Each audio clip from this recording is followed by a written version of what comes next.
Chapter 1126. Professor Wei, the Secondary Division's principal's office, is calling. Principal? The young man in the creamy white knitted casual shirt raised his head, revealing an enviable and beautiful face.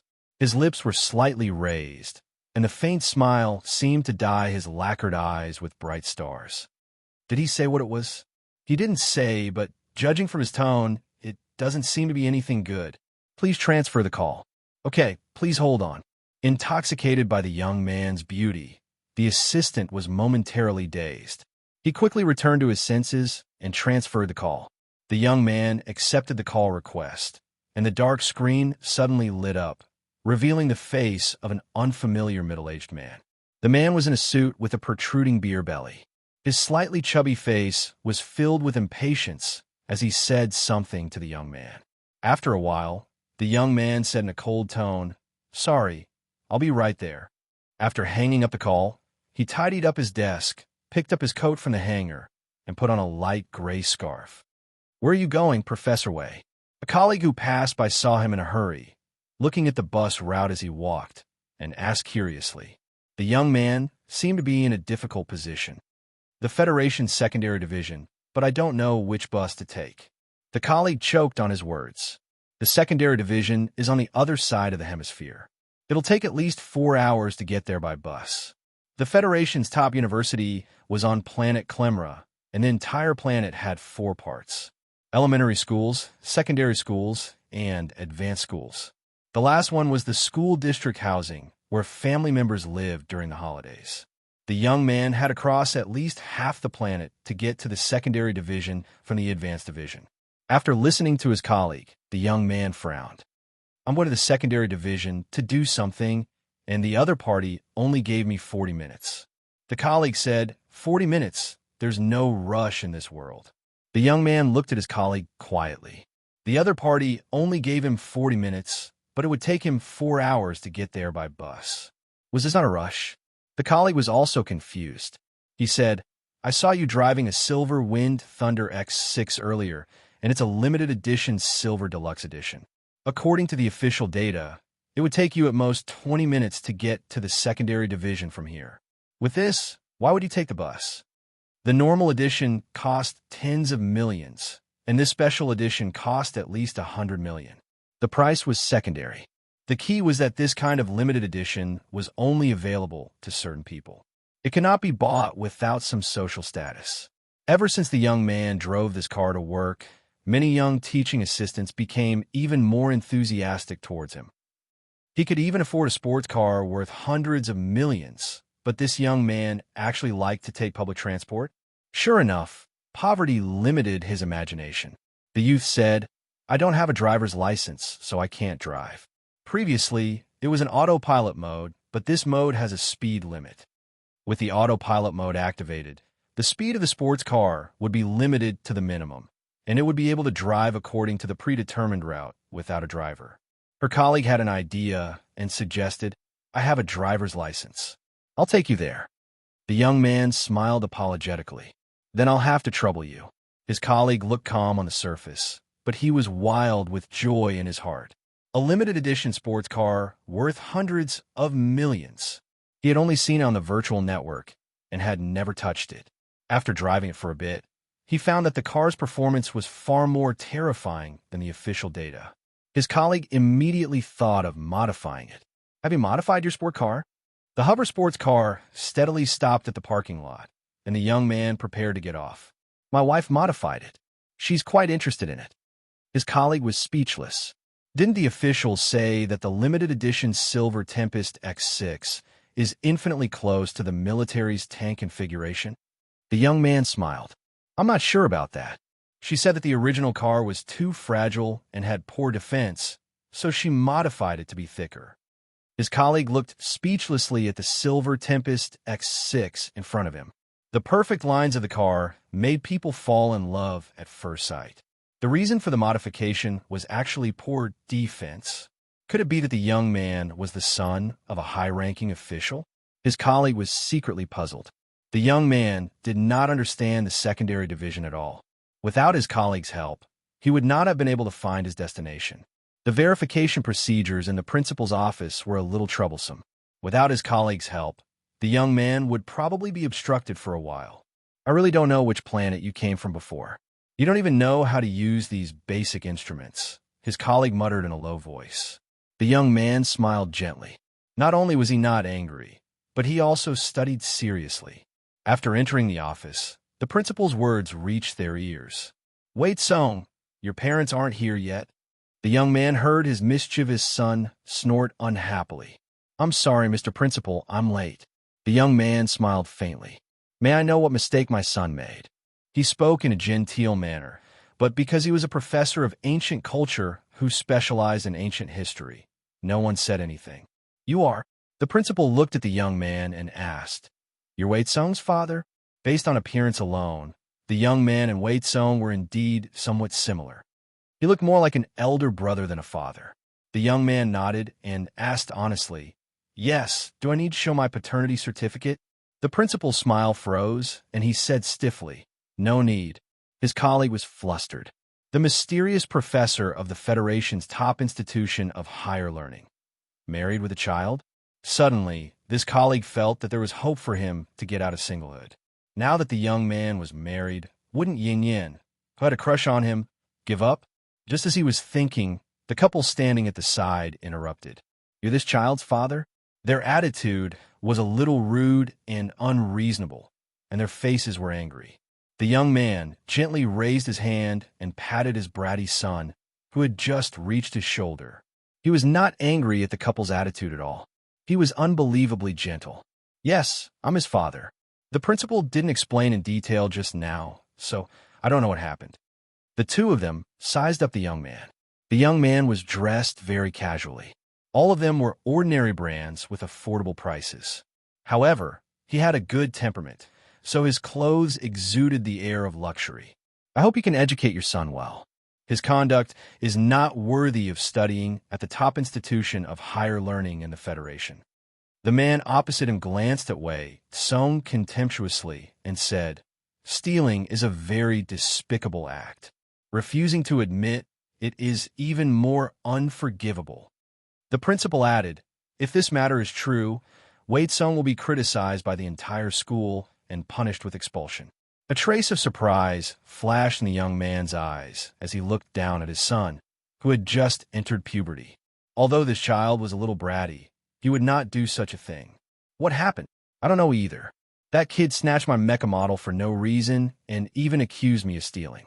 Wei Song was very angry, but his father's many years of guidance allowed him to suppress the anger surging in his heart.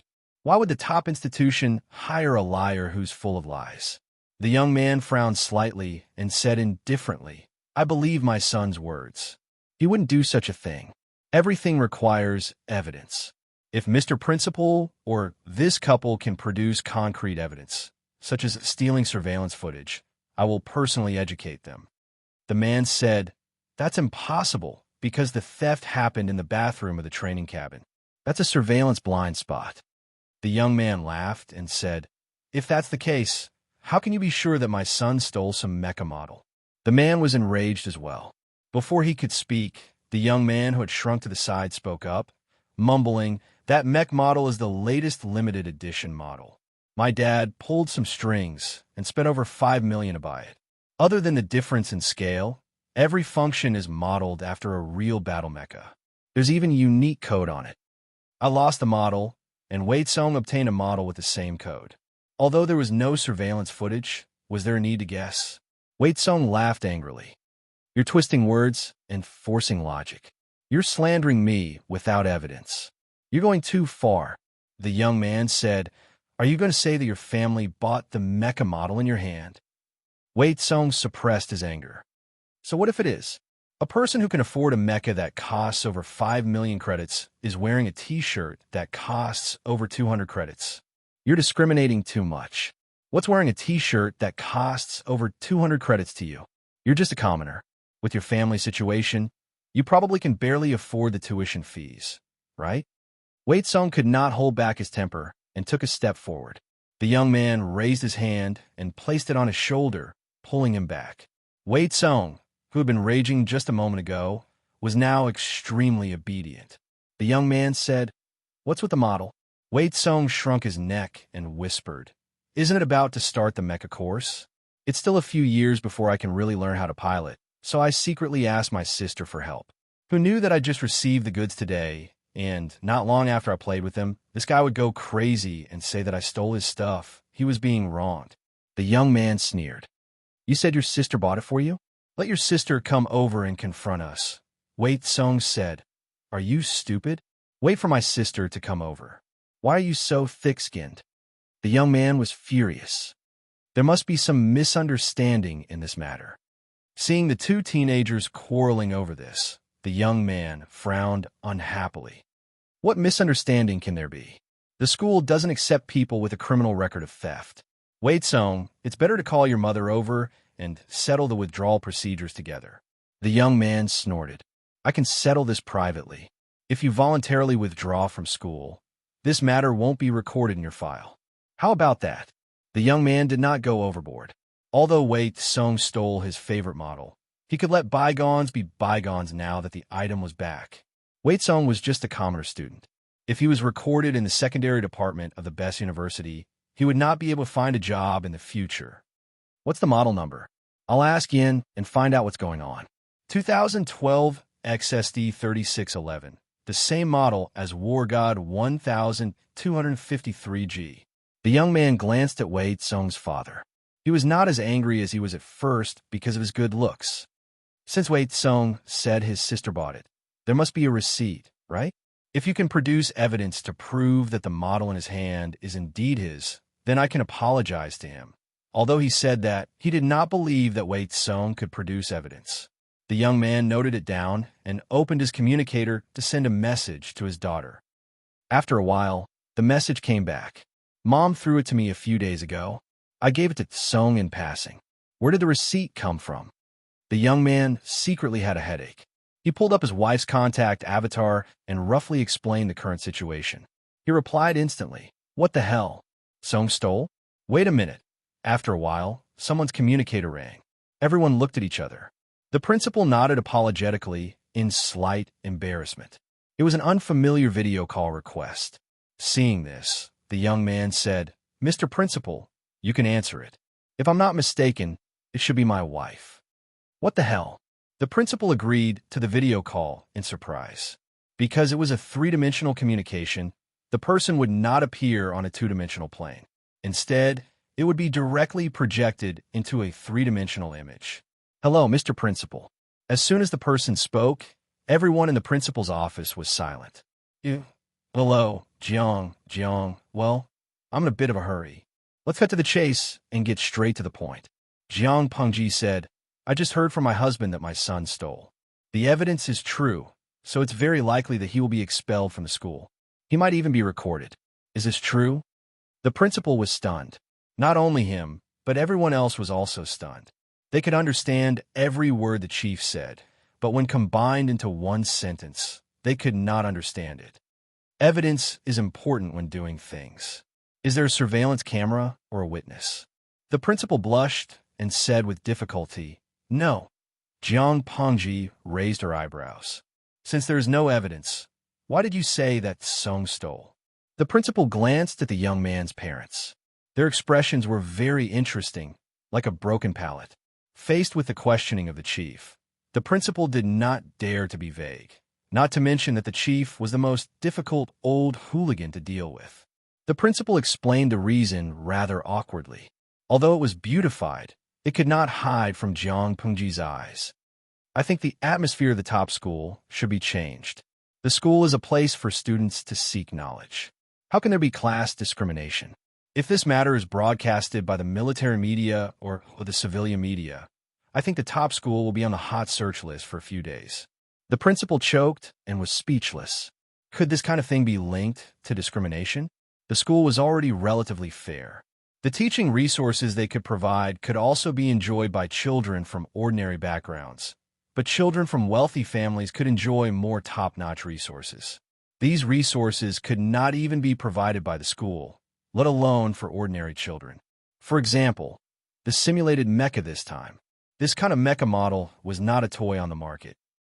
Other than the scale and weapon power, everything else was made according to real war mecha. Even if you had money, you could not buy it. Children with power and money could learn in advance, but could ordinary children? Chief, there must be a misunderstanding in this matter. Of course I know there's a misunderstanding. Jiang Pengji smiled. Song would not steal a classmate's mecha model, and he does not have a hobby of stealing. There's no doubt about this.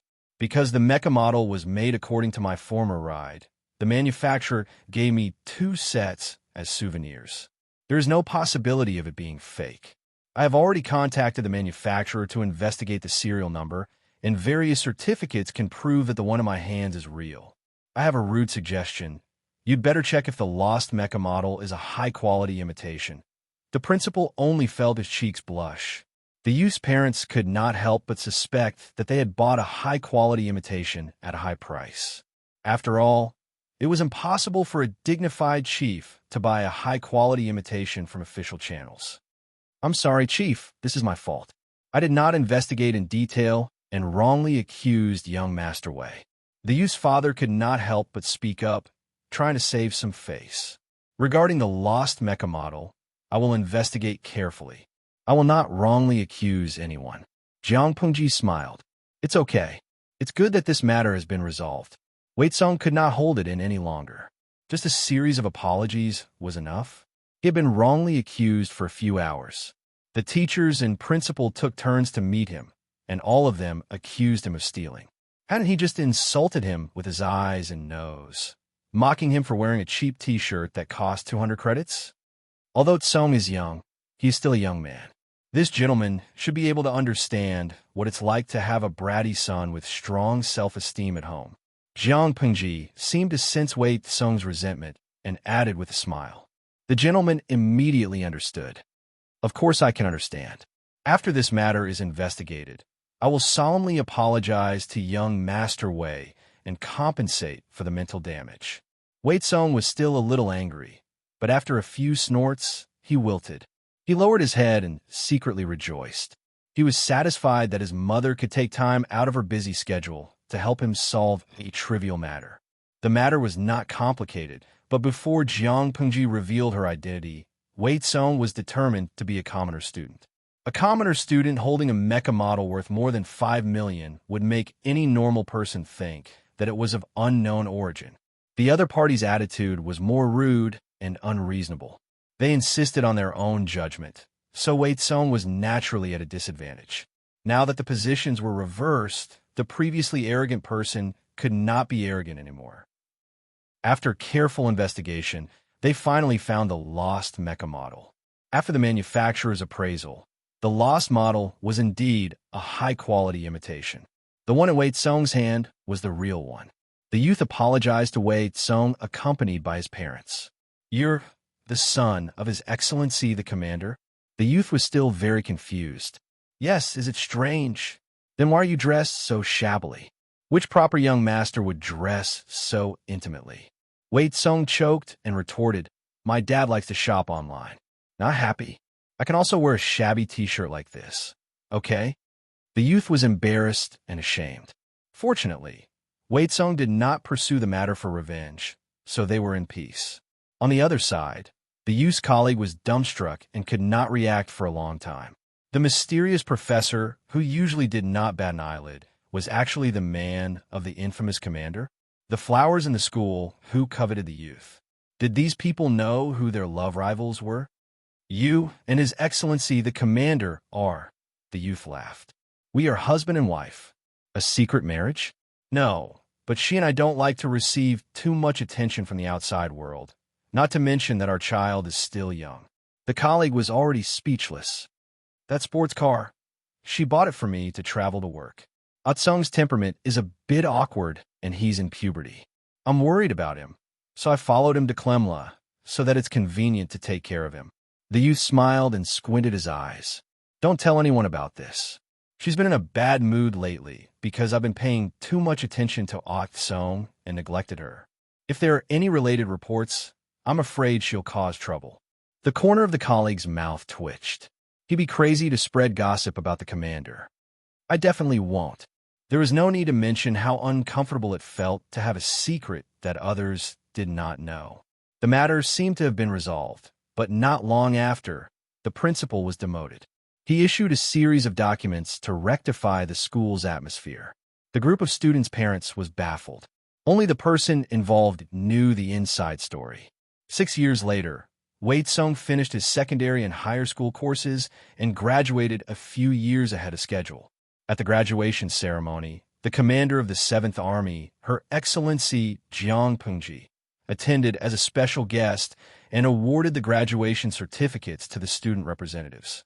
After the formal award of certificates, there were other entertainment programs. Jiang Pengji got off the stage and said to Wei Sung, "Well done." Wei Sung straightened his chest. "I'm a little biased towards certain subjects. Combat subjects barely hold me back. I don't recommend you to enter the combat ranks. Consider a civilian position." Wei Sung's face drooped. "Your sister already gave you a handicap of 9 fingers, but you still couldn't beat her. If you join the battle, you'll just be sending yourself to the enemy." Wei Sung immediately looked like a frostbitten eggplant. He was completely drained of energy. "How do you know I can't do it if you don't try?" The headmaster of the advanced department was dumbfounded as he listened to their conversation.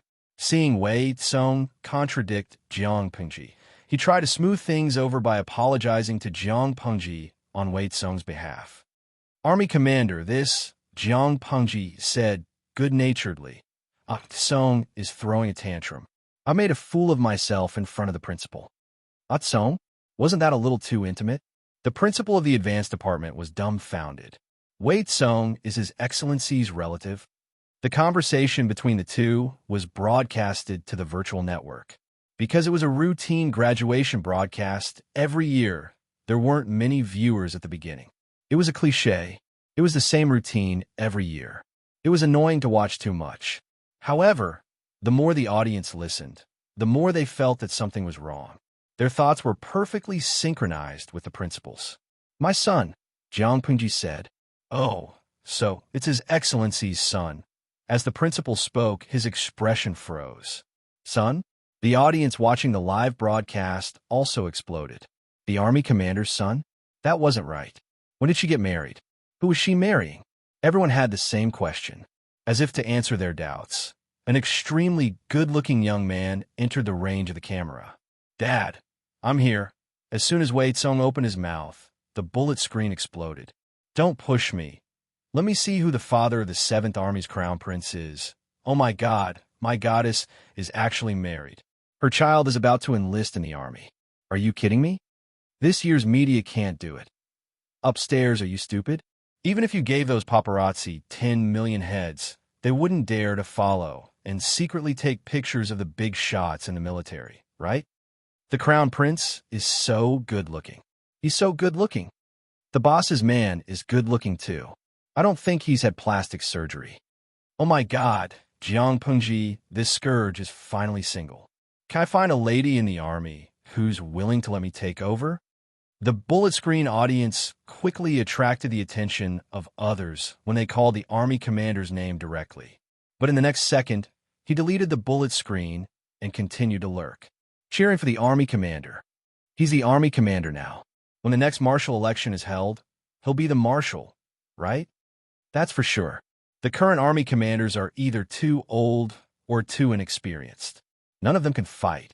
He's the army commander's man now. He'll be the marshal's man in the future. Did this man save the human alliance in his previous life? Looking at the boss's resume, she really has a cheat life. Speaking of which, her surname is Jiang. TSK. I can't help but think of a certain family. Also think of certain family. Yes, I have the same feeling, a certain unspeakable family. You guys are so weird. Our army commander came up on his own. There are many people with the surname Jiang in the world. Were you jealous of? Not long after, the bullet screen was quickly cleared. Regardless of the media's trending topics, Jiang Pengji looked in the direction of the young man with a smile. Chapter 11:27. After much anticipation, Han Yu had finally arrived. However, when he saw Han Yu in person, Su Bei felt guilty for no reason. "Greetings, my lord." Han Yu cupped his hands in front of his chest. The atmosphere in the tent dropped to a freezing point. Everyone could tell that Han Yu was in a terrible mood. Sube helped Han Yu up and said earnestly, "Wenbin, you really made me wait. It is my fault that I failed to solve your problems for you. I do not dare to accept your highness's kindness." Han Yu's face was cold and his voice was stiff. Those who knew him well knew that he was angry. Sube happened to be that familiar person. "Wenbin is so angry. You must be angry with me," Sube said embarrassedly. "No matter what, you should at least let me know what I did wrong." A traitor would be sentenced to death if no reason was given. Prisoners on death row also had human rights. Everyone makes mistakes. Han Yu spoke. Sube secretly heaved a sigh of relief. Before he could relax, Han Yu continued. "However, the mistakes of the Lord can still be forgiven. The mistakes of the advisor cannot be forgiven. The advisor did not fulfill his duty and did not think about remonstrating. Isn't that a dereliction of duty? Allowing the Lord to go astray is adding to the mistakes and crimes on top of the crimes. I have made a mistake. Please punish me, my lord. I will not complain." If they didn't listen to the last sentence, Han Yu was clearly dissing all the advisors in the tent. He changed the topic and put all the blame on himself. The other advisors were speechless. The feeling of wanting to vomit blood and choking on his lungs was unbearable. Everyone knew that Han Yu was dissing them by name, but they couldn't refute him. After all, he was the one who said he was wrong. Why would an outsider take the blame? Was he thinking too highly of himself? Sube blushed. He didn't care what mistakes he had made. The most important thing was to pacify Han Yu first. Since he had already lowered his head and admitted his mistakes, Han Yu naturally couldn't hold on to it. He gave Sube a way out. An official relied on the Lord's trust and favor to be arrogant. This wasn't having a backbone. It was called having a problem. Sube said, "Fortunately, Wenbin is here. I feel at ease now." Every lord was proficient in the art of sweet-talking. Her methods of coaxing people were profound and numerous, like a sow wearing a bra, one set after another. Jiangpengji? That was a special case. Her words of love had a unique attribute, and it was bound to be picked up. "I've been rushing all the way here, but the information I've received is not detailed. But there's one thing." Han Yu paused and said bluntly, "I think you've been a little reckless in your actions, and you've lost your composure as a master." Lu Shi borrowed troops to support Su Fei. Why did Lord send troops? To help Lu Shi? Su Pei was dumbfounded. When did he help Lu Shi? Why does Wenbin say that? Han Yu said, "Lu Shi saved Su Fei. My lord, just let him save her. Aren't you helping Lu Shi by forcing Mountain Earn City to fall?" Sube almost couldn't breathe. There was something wrong with this logic. Han Yu continued to analyze. Su Fei is not a good person. Lu Shi saved him, but he saved a hot potato. My lord, if you stop at the right time, you'll be able to fulfill your brotherhood with Su Fei. This will prevent people from saying that my lord is heartless. The internal strife between brothers is, after all, a family matter. Lu Shi helped, but my lord didn't intend to kill Su Fei. Her actions will be labeled as a vile person who instigated strife between brothers. My lord can even write a declaration of war against Lu Shi, which is a righteous cause. If Lu Shi were to send troops, it would be a nameless army, and it would be no different to morale. But now, my lord has disregarded our brotherhood and attacked Mountain Earn City by force. You can't escape the label of heartless. War was a must, but there was a big difference between sending troops with a good reason and sending troops without a good reason. Su Bei's actions of attacking Mountain Earn City by force had handed over the initiative to start the war. He could only hope that Su Fei was fine. Otherwise, Su Bei would be slandered by the treacherous old hooligan Lu Shi and be labeled as a murderer. Internal strife between brothers was not uncommon, but it was rare for bloodshed to occur. The Dongqing royal family's nest of weirdos didn't count. Su Bei felt that Han Yu's words were somewhat familiar, as if he had heard them somewhere before. He glanced around the military tent and saw Chang Sun sitting upright on the mat. He couldn't help but feel remorseful. Does Wenbin have a plan to break out of this situation? Su Bei was obedient and humbly asked for advice. Han Yu said, If my lord can shake hands with Su Fei and treat him well, this situation will collapse on its own. Shake hands and make peace. Su Bei's expression stiffened. This request was really too much. He would rather fight with Su Fei for another 300 rounds. When 1,000 people are of one heart, they can gain the strength of 1,000 people. When 10,000 people are not of one heart, none of them will work alone. My lord and Su Fei are from the same faction, and both of them are of the same lineage. If they can let go of their former enmity and help each other hand in hand, with the two of them working together as one, why worry about the hegemony? The Su family won't prosper? Hanyu wouldn't have said these words in the past. It would have been useless even if he had said it. The two brothers were like cross-eyed men. Which one could he persuade? Now that my lord's power had crushed Su Fei and pushed him to the bottom of the valley, there was a possibility for both sides to forcefully cooperate. If he could solve the current situation of the Su brothers being at loggerheads and end the internal strife of the Su family, it would be a blessing in disguise. Thinking of this, Hanyu really wanted to greet the grandfather of the Su brothers. It was one thing to be biased, but to cause fratricide and internal strife in the family because if it was biased, this was a completely different matter. Su Bei felt awkward for a while, but he couldn't just reject Han Yu's suggestion. He could only use the tactic of delaying to send Han Yu away first, and then he could go back to his nest to think about the gains and losses.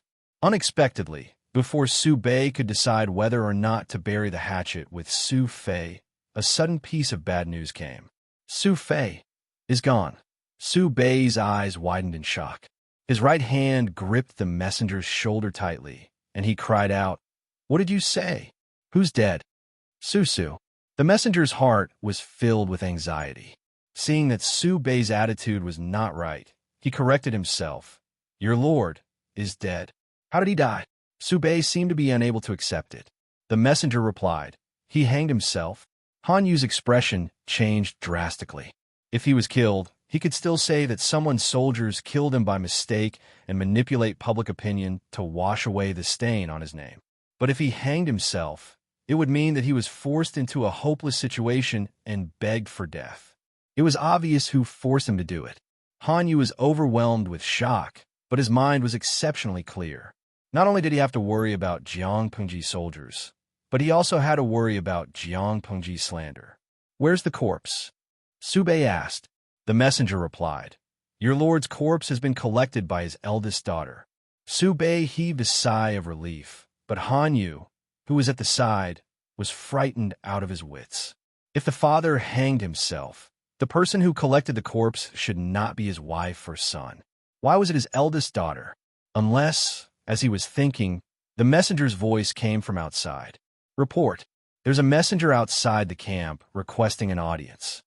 Su Bei said, "Let him in." Cheng Yuan volunteered to be the messenger and went to Su Bei's camp. Yang Si felt that it was too dangerous, but Cheng Yuan made him relent with one sentence.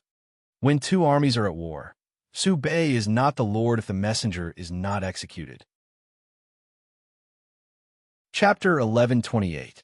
Cheng Yuan's guards were all blocked outside the tent. He did not panic when he saw them.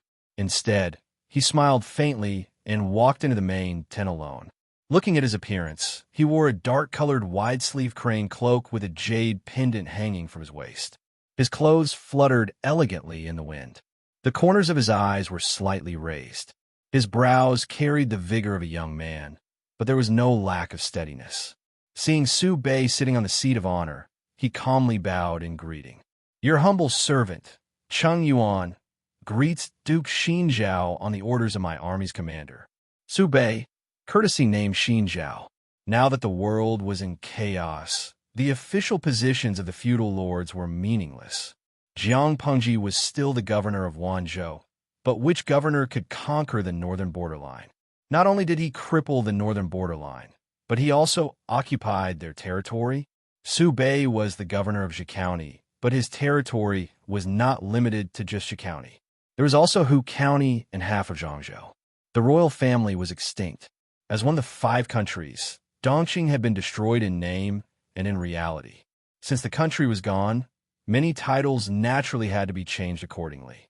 For example, Cheng Yuan respectfully addressed Su Bei as Duke Xinjiao, which made him feel very comfortable. Of course, he could also address him as Duke Su, but that would violate the ancestors' taboo. As a descendant, he could not offend the ancestors. Su Bei's expression softened. He smiled and tried to sound Cheng Yuan out. Although Cheng Yuan was young, and his innate talent was not as frightening as those evildoers, he was still someone who had experienced several years of high-intensity work. He was someone who could handle various strategists with ease. Su Bei's probing had been subtly leveraged by him, and he had unknowingly taken control of the rhythm of the conversation. A few words of greeting were exchanged like a few rounds of swords and knives. Seeing that his probing had failed, Su Bei switched to playing the emotional card. He reminisced about the past to Huang Shui with a face full of emotion and was concerned about Jiang Pingji's current situation. Cheng Yuan dealt with them one by one, avoiding the small hole that Su Bei had dug. Sometimes, the enemy's concern was not necessarily concern. It could very well be a big trap. The officials should keep the Lord's health condition a secret and not reveal it easily. Even more so, they could not let the enemy know the truth. Cheng Yuan's responses were watertight. Su Bei did not gain any advantage. After a while, Su Bei knew that he could not pry open Cheng Yuan's mouth. He could only dispel the thought that he should not have. He looked at Han Yu, who gave him a wink. Su Bei understood and went straight to the point. "You didn't come here just to greet me, did you?" Cheng Yuan pretended to be annoyed and raised his hand to pat his forehead. He blamed himself and said, "Please forgive me, Duke Xn Zhao. I was a little dazed when I saw you treating me so kindly just now. I forgot why I came and almost delayed the important matter. Other than greetings, I also have a letter for Duke Xinjiao." Su Bei resisted the urge to twitch the corners of his mouth. However, he maintained a candid expression and said, "It's all right. It's all right. Teacher and I hit it off the moment we met, and we had a pleasant conversation. If someone were to be blamed, it would be my fault. How could I blame, sir? Who wrote this letter?" Vaguely, Su Bei felt that this letter was Cheng Yuan's true motive for this diplomatic mission. After talking nonsense for so long, it was finally time for the main course. In other words, the warm-up was over. Was it finally time to reveal the dagger? Cheng Yuan looked at Su Bei with a smile that was not a smile. "The person who wrote this letter was your Lord One, Ling Wengong, Su Fei." Su Bei was also a man of superb acting skills. His reflexes were breathtaking. Upon hearing the name Su Fei from Cheng Yuan, Su Bei's eyes immediately reddened, as if he had recalled a sad past. When an elder brother heard that his younger brother had died in the prime of his life, anyone with feelings for him would definitely feel terrible. I heard that Ling Wengong has already passed away." Su Bei's voice was hoarse, and he seemed to be choking with emotion. Cheng Yuan sighed. Ling Wengong. He used silk as a piece of white silk and hung it on a large tree in a farmer's courtyard. He then stepped on a stool and hung himself. He committed suicide. As soon as he finished speaking, Su Bei burst into tears, calling out Su Fei's name. Many people were infected by his sorrow, and their eyes silently reddened. Su Bei wept bitterly as he said, "Ling Wengong and I were as close as brothers. The scene of us studying together in the past is still vivid in my mind. At the poetry gathering, we held hands and traveled together. Along the winding stream, we drank wine together. We were originally of the same clan. Although there was discord, it was not to this extent. No matter who it was, upon seeing Su Bei's heartfelt weeping, even if one's heart was made of iron, they would still melt." Cheng Yuan's face revealed a look of sympathy, but no one knew what he was thinking in his heart. Duke Xian Zhao and Ling Wengong had a deep brotherly relationship. Now that he has passed away, I hope that Duke Xian Zhao will not be too sad. The other officials under Su Bei's tent also consoled him. Only then did Su Bei stop crying and restrain the grief on his face. He asked Cheng Yuan, "Did teacher bring Ling Wengong's wool?" Cheng Yuan retrieved a letter from his bosom. Han Yu took the letter and passed it to Su Bei. Su Bei hurriedly opened it, but there was only a piece of bamboo paper stamped with Su Fei's personal seal. Apart from the seal, There was not even a stain on this piece of paper, not to mention a single word. Emissary, what is the meaning of this? Su Bei changed the way he addressed Hanyu. His tone carried a hint of anger. Chung Yuan bowed unhurriedly and said mournfully, Ling Wengong is now extinct. Extinct? Su Bei was enraged. How could Ling Wengong be extinct? He had a large number of children, with 3 sons and 3 daughters still alive. How could he be extinct? Hanyu felt a chill in his heart. His previous conjecture had been confirmed. Chung Yuan said, the Barbican city was breached, and the pursuing soldiers were like an inescapable net. Ling Wengong broke out of the siege several times and was accidentally separated from his wife and children. In order to find his wife and children, he had no choice but to turn back. Not only did he fail to find his wife and children, but he also encountered several waves of pursuing soldiers. After a fierce battle, only 2 guards were left. There were pursuers behind, and there was no way out. Ling Wengong had no choice but to hang himself.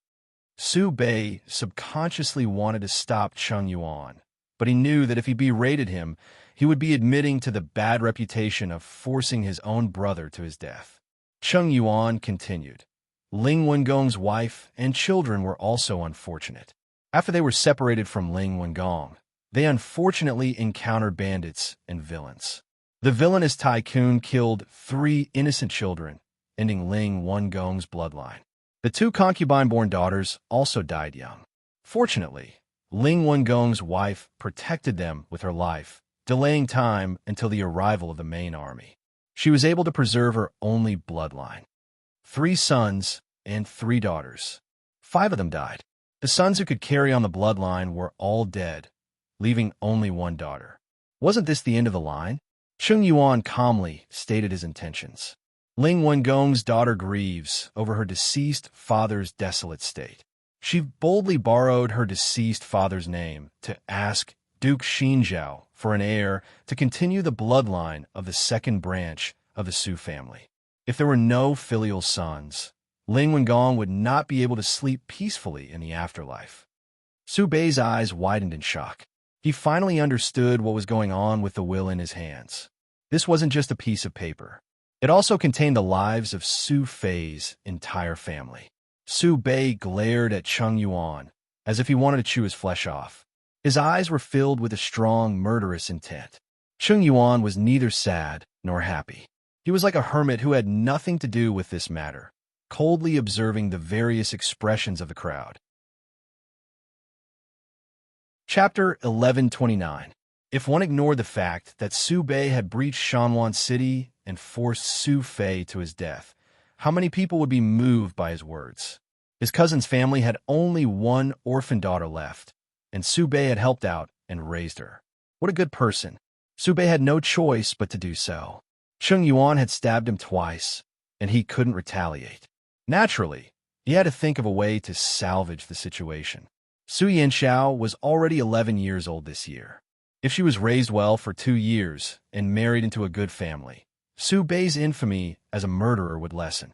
After all, who would treat their brother's daughter well and love her as if she was their own daughter after killing their brother? When it came to public opinion, if one manipulated it well, one could turn black into white. It all depended on one's mouth. Chung Yuan smiled helplessly. I can't decide on this matter alone. I need to ask for Mrs. Su's opinion. Su Bei's expression was ugly as he smiled in agreement. Of course, Chung Yuan had mercilessly toyed with Su Bei. This had already made him want to kill him, but he suppressed it in the end. When 2 armies fought, they didn't kill the envoys. The war hadn't officially started yet. If they casually killed the envoys, things would get even more out of hand. Even though Su Bei was fuming, Chung Yuan still came and left in one piece. Before he left, Chung Yuan nodded slightly in a certain direction with a faint smile on his lips. Unlike the perfect and proper expression he had when facing Su Bei, this smile was more sincere and warm. After Chung Yuan left, the tent fell silent. The officials didn't dare to make a sound, afraid of provoking bad luck. In order to ease the atmosphere and regain some face, Su Bei praised Chung Yuan against his will. He sighed. I don't know how Lu Shi managed to recruit so many young talents. That envoy just now wasn't simple. Chung Yuan had pointed at the mulberry tree and scolded the locust tree at the locust tree. He had tried to force him to give his son to a dead person, but he was still magnanimous enough to forgive him. Not only was he not angry, he even praised him. It could be seen how broad-minded he was. Just as Su Bei had thought, his actions had indeed earned him a good impression of him. Han Yu said, "Chung Yuan? You remembers where I've heard of him before." Strategists were a bunch of monsters. Their memory was terrifyingly good. Han Yu quickly found the relevant memories. Before Han Yu could speak, Chung Sun took the initiative to confess. The military advisor has an outstanding memory. Chung Yuan is Sun's second brother.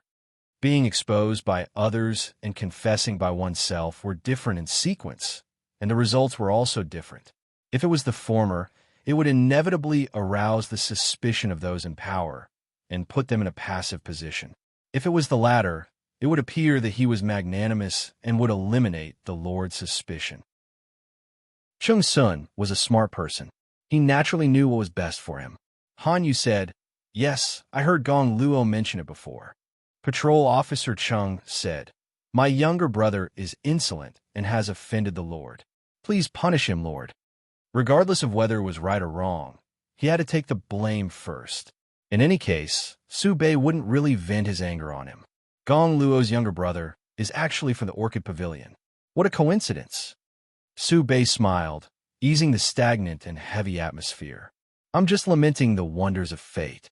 I have absolutely no intention of blaming Gong Luo." After this incident, Chung Sun had increased his presence and favorability in front of Su Bei. If Su Bei had listened to Chung Sun's advice back then, he wouldn't be in such a passive state right now. How could Chung Yuan's visit be for the sake of greeting or delivering a letter? He was clearly here to collect a debt. He abruptly exposed Su Bei's crime of forcing his brother to his death. Then, he further exposed the fact that his brother's bloodline had ended because of him. The most extreme was to adopt an heir. Asking Su Bei to adopt his own son to his mortal enemy, and the brother that he had personally forced to his death, was simply disgusting. From beginning to end, Chung Yuan maintained his gentlemanly demeanor.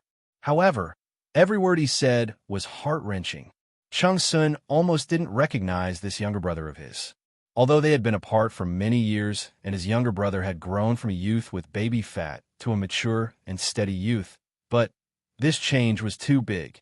If not for the fact that Chung Yuan's facial features hadn't changed much, Chung Sun might not have recognized him at first glance. Su Bei dismissed everyone, leaving only Han Yu and Chung Sun behind. He said with a bitter expression, "I know I shouldn't have disobeyed the two of you. Now that we've reached this point, is there any way to salvage the situation?" He had chosen his lord and had to support him even if he had to kneel. Han Yu didn't say anything. He felt that there was no need to think about salvaging the situation. They should just prepare for war and start any time. Chung Sun, on the other hand, doted on his lord. Su Bei's previous actions made him sad. Now that they were close and trusted each other, he was overjoyed. He completely forgot about their previous disagreements. "Sun, I have a plan. It might work." Chung Sun secretly glanced at Han Yu.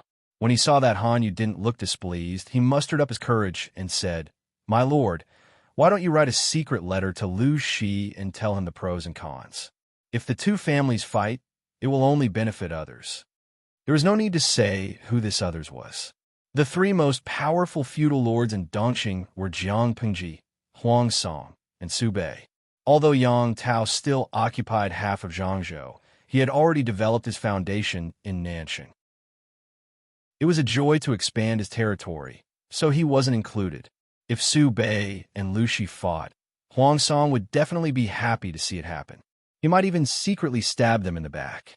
Su Bei said, "What Gong Luo means is that I should take the initiative to shake hands with Lanting and make peace." Chung Sun said, "Huang Song has disagreements with her, but my lord is indebted to her. One of the two families worked together to kill Huang Song first." Su Bei frowned and said, "I'll try." Han Yu didn't think so. If Jiang Pengji really wanted to kill Huang Song first, she would have done so in Sangzhou. She must have thought it through carefully before choosing to make things difficult for Su Bei.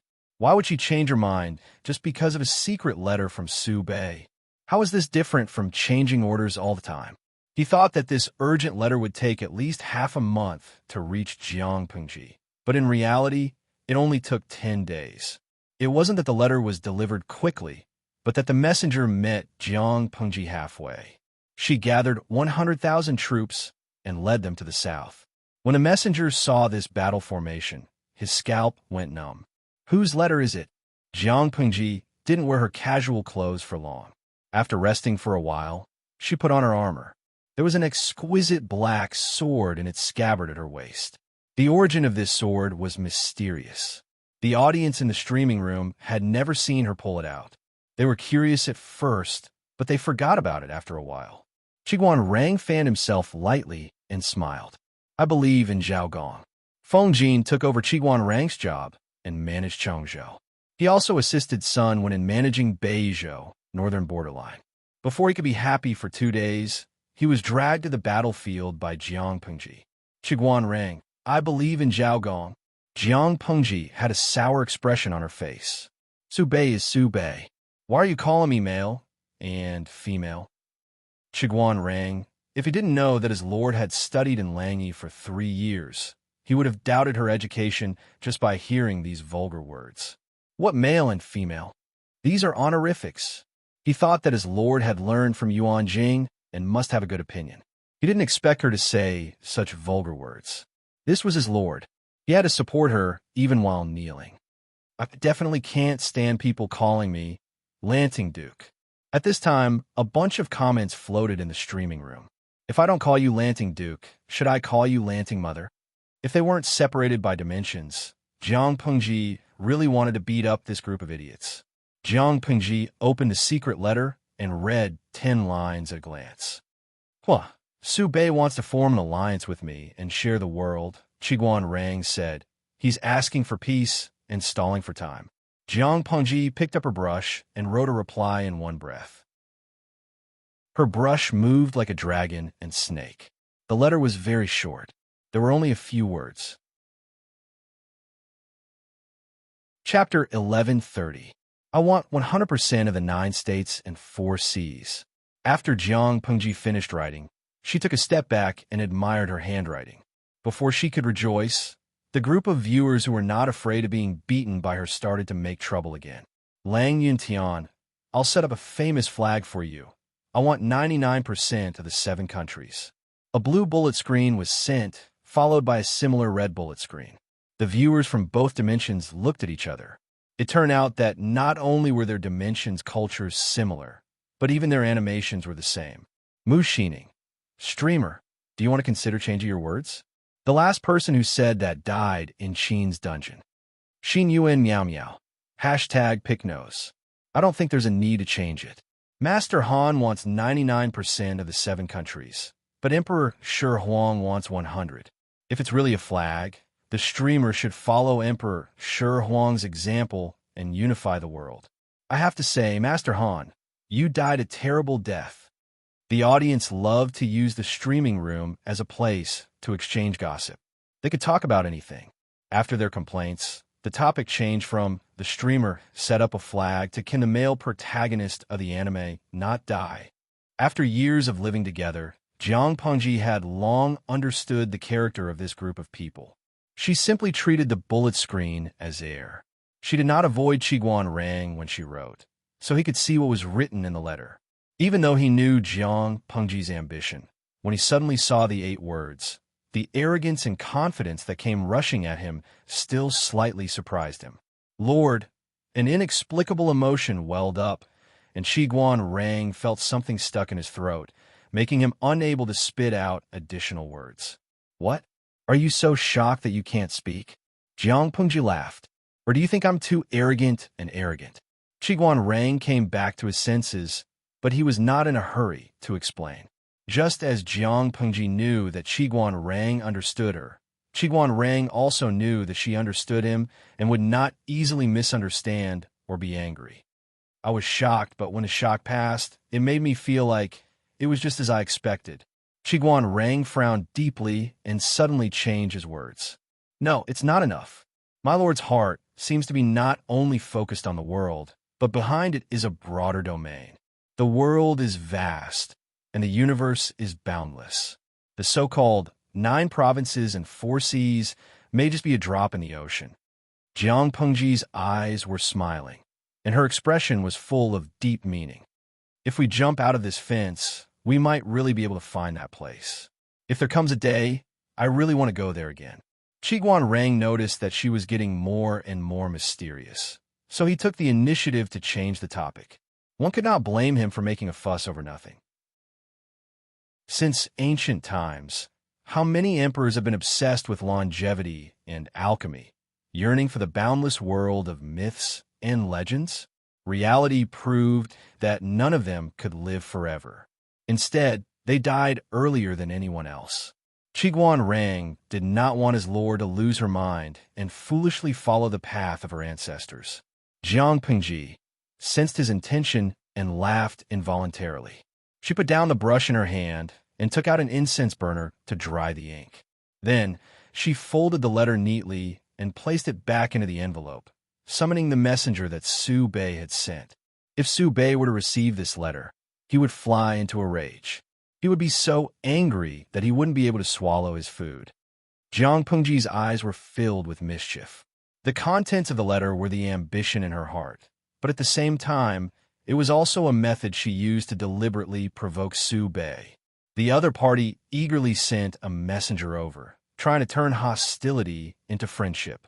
The two families were the strongest allies, conquering the world together. In the end, she gave him a tight slap without saying a word. The feudal lords all cared about their reputations. Jiang Pengji's action of slapping in the face was really unkind. Those who were narrow-minded would be angered to the point of death by her. Qiguan Rang could not help but laugh. Suddenly, he felt some sympathy for Su Bei. Meeting such an opponent, perhaps they had a feud in their previous lives. As long as my lord likes it. Qiguan Rang's tone was calm, but his eyes carried a hint of undisguised helplessness and amusement. She sent someone to deliver the letter to the messenger. Wei Xiai was outside the tent, requesting an audience. Zixiao is even more punctual than the sundial. Qiguan Rang mentally calculated the approximate time. He stood up and smiled. I will take my leave first. He was rather perceptive and tactfully gave the two of them some space. Wei Xiai turned to the side and watched Qiguan Rang leave. Their gazes met in the air, and they quickly separated. Like a gentle breeze blowing through the green water, after ripples appeared, it quietly returned to a peaceful state. Qiguan Rang was wary of Wei Xiai, but he was completely loyal to his lord. For the time being, there was nothing suspicious about him. Zixiao is stalking us again. Jiang Pengji's words had a double meaning. On one hand, she teased him about whether he was jealous of Qiguan Rang. On the other hand, she teased him about the timing of feeding her 3 meals. Wei Xiai carried a box of food in his hands. Even though it was tightly covered, one could smell the appetizing aroma of food when they got closer. Wen Zheng is too indulgent towards my lord. I can't be at ease. Wei Xiai put down the box of food and brought out a few steaming hot plates of food. The way to keep in good health is to persevere. If you're always hungry and full, your appetite won't be good when you're older. It will affect your lifespan. Wei Xiai avoided the main point and dwelled on the trivial, avoiding Jiang Pengji's teasing. Cough. How old am I? You're already thinking about how to keep in good health after I'm 70 or 80. Wei Xiai glanced at Jiang Pengji and said mercilessly, my lord is so unrestrained. Even 50 years is in danger. In her previous life, the emperor did not celebrate his 51st birthday in the end. Jiang Pengji felt as if a knife had pierced her heart. She begged for mercy. All right. I'll eat my meals on time, okay? I'll definitely keep you company until I'm 70 or 80. She was shameless, but Wei Xiai was a little embarrassed. He didn't forget to tease her even when he was eating. He was also mentally tired. Little did he know that this was just child's play.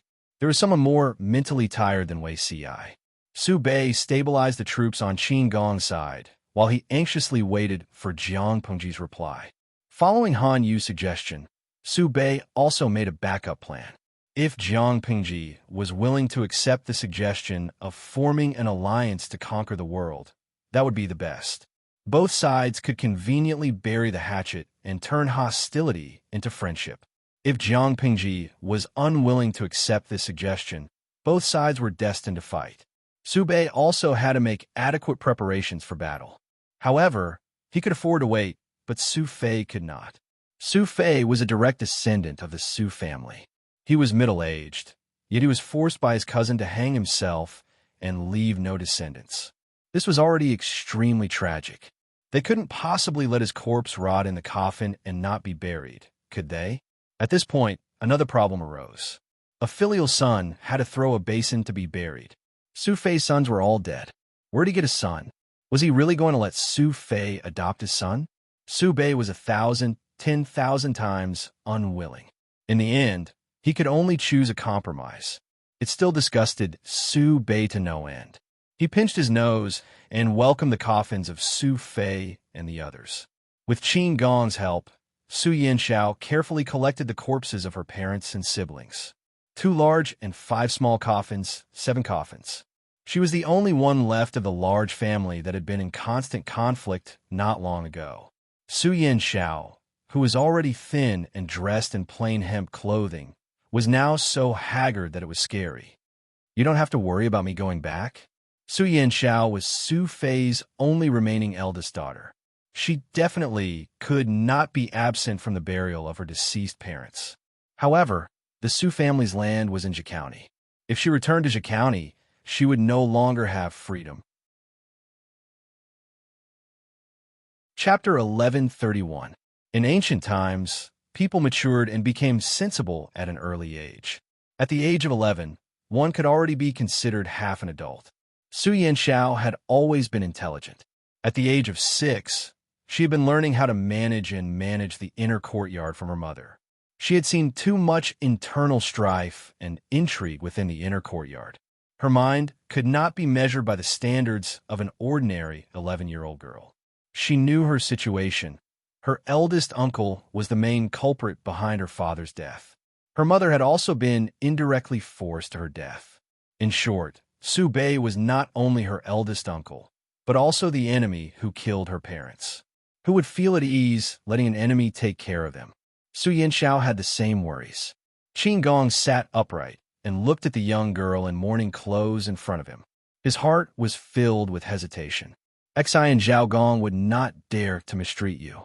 If something were to happen, he would do his best to protect you. Su Yanxiao's pale face showed some mockery. Would he do his best to protect me, the enemy who killed my parents? You are now equivalent to his reputation. How would Xi and Zhao Gong dare not protect you? Qin Gong said, if he can't even take care of your father's only daughter properly, and something happens to you, not to mention the world, even the Su clan elders will not let him off. Su Yanxiao hung her head. Her exposed hands were so thin that only bones remained. They were like a pair of shriveled chicken claws. How could they still be as slender and smooth as when she played the zither or painted? She clenched her fists so tightly that her nails dug into the flesh of her palms, leaving deep red crescent marks. But Qin Fengjing, Su Yanxiao held it in for a long while before finally speaking the words in her heart. But I'm afraid. Qin Gong did not interrupt. The scene of that day flashed before Su Yanxiao's eyes.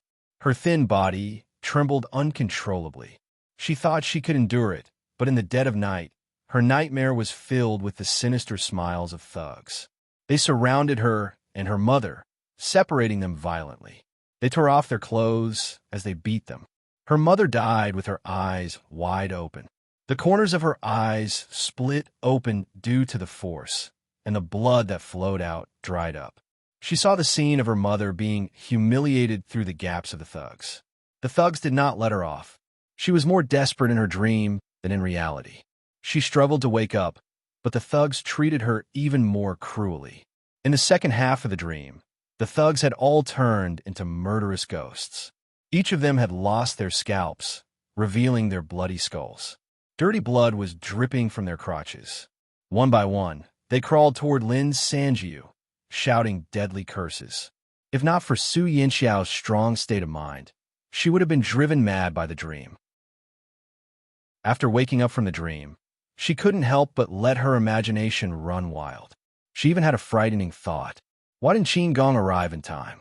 If they had arrived 2 to 4 hours earlier, all the tragedies could have been prevented.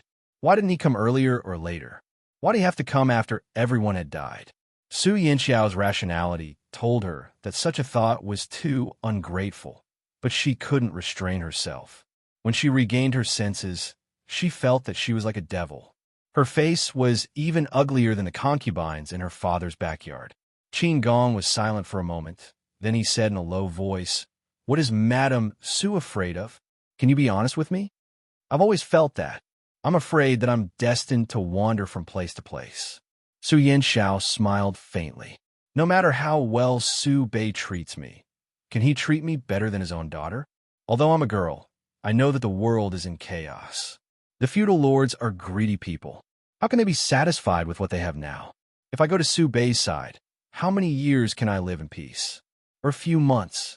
In the end, when the enemy attacks the city, I'll be abducted by thugs?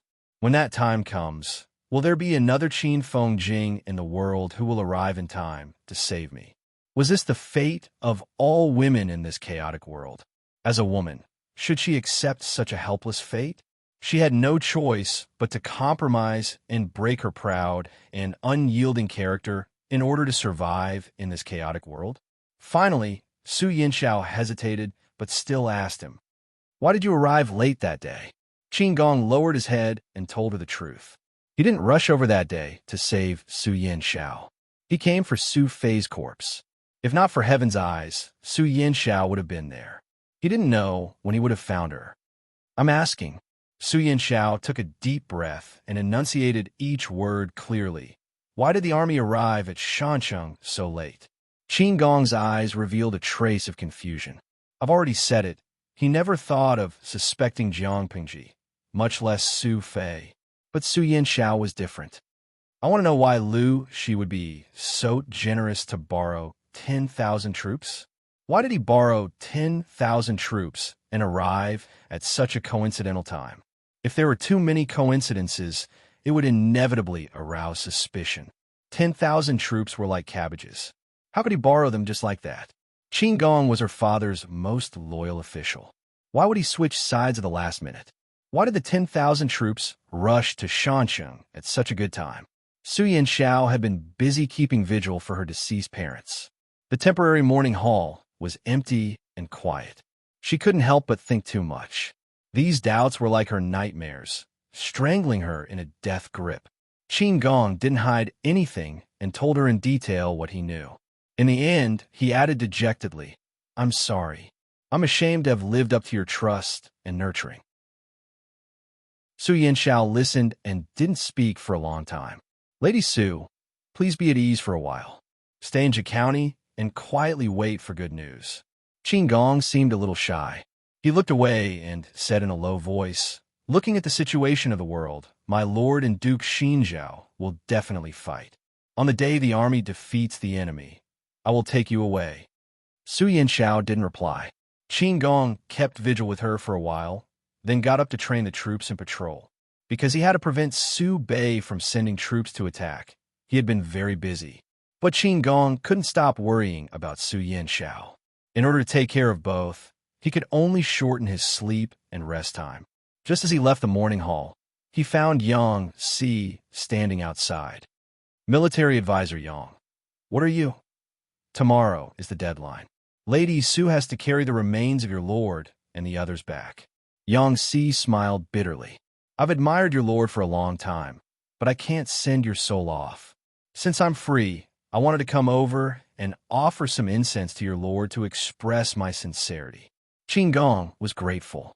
His favorable impression of Yang Si climbed to a whole new level.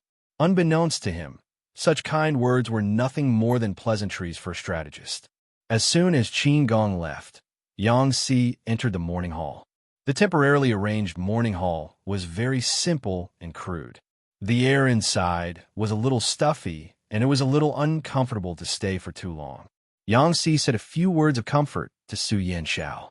When he was offering incense, Su Yinxiao asked him, How long have you been listening outside? Yang Si said, quite a long time. Su Yanxiao frowned. Don't you know that you shouldn't listen to indecent things? Yang Si said, Lady Su, please take pity on Colonel Qin. Yang Si said, Lady Su, please pity Colonel Qin. What do you mean by that? Su Yanxiao was a little afraid of men.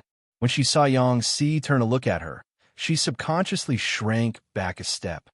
Lady Su, do you know why my lord lent 10,000 troops to Colonel Qin? Did Colonel Qin join the lord's camp? Yang Si suddenly smiled faintly and said to Su Fei's coffin, because your lord used Colonel Qin as a bargaining chip to exchange for these 10,000 troops. The journey from Wanzhou to Hu County is so long that even a horse wouldn't be able to make it in time. If he could make it in time that day, the entire army would be exhausted. Su Yanxiao's eyes widened in shock. She was so frightened that she took a step back. Father, actually. Chapter 1132. No matter how smart Su Yanxiao was, she was still young. How could she be Yang Si's opponent? With just a few words, Yang Si had already grasped Su Yanxiao's weakness and completely controlled the right to speak.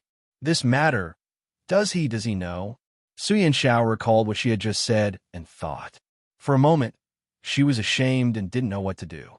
Naturally, Commandant Qin doesn't know. Yang Si smiled and said, Lady Su, why don't you put yourself in his shoes and think about it? If you were Ling Wengong, would you let Commandant Qin know how he borrowed these 10,000 soldiers? According to Colonel Qin's temperament, if Ling Wengong hadn't schemed against him in secret, how could he have switched sides? Colonel Qin also said that he wished he could imitate his father and brothers and fight to the last drop of blood for his former master, Ling Wengong. The more loyal Qin Gong was, the more sinister Su Fei's schemes were.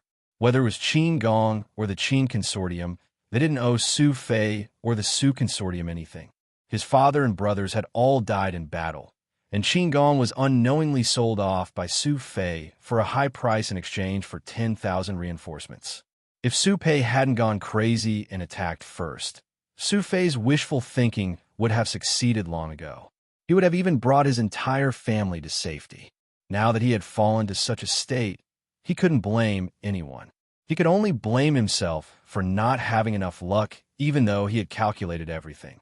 Yang Si had a sense of propriety. Lieutenant Qin has been extremely benevolent to Lady Su. Don't you think so? Su Yanxiao lowered her eyes in disappointment. She looked at the coffins in the morning hall with a blank expression. After a long while, Su Yanxiao asked Yang Si softly, Will Sir tell him about this? I'm not a talkative person. Why would I publicize this matter? Yang Si said, However, there's no such thing as an impenetrable wall in this world. If Commandant Qin found out from somewhere, or if he figured it out himself, who knew? However, by that time, Colonel Qin would have already accepted reality and wouldn't have given up on himself just because his old master had abandoned him. My master, Lu Shi, is very open-minded. Colonel Qin is talented and she will cherish you. Su Yanxiao heard a trace of resentment and contempt from Yang Si's words. Qin Gong was talented and loyal. Which master wouldn't like him? However, Su Fei had lied to Qin Gong and tricked him into going to Wanzhou, using him as a bargaining chip in exchange for 10,000 reinforcements. How could this be called cherishing? Su Yanxiao smiled bitterly and said hesitantly, Thank you, sir. Yang Si's words perfectly dispelled Su Yanxiao's suspicions. Why did she have to doubt Qin Gong? It was not Qin Gong's own will to switch sides. For the sake of Su Fei's branch, he had lost almost everything and everyone he could. Poor Qin Gong, he was still kept in the dark, and was still brooding over the fact that he was late. Thinking of this, Su Yanxiao could not help but cover her face, as if doing so could lessen the shame in her heart. She didn't notice when Yang Si left. When she came back to her senses, night had fallen. The cold air blew in through the gap of the curtain, making the morning hall a little more gloomy and terrifying. Su Yanxiao raised her hand and patted her cheeks.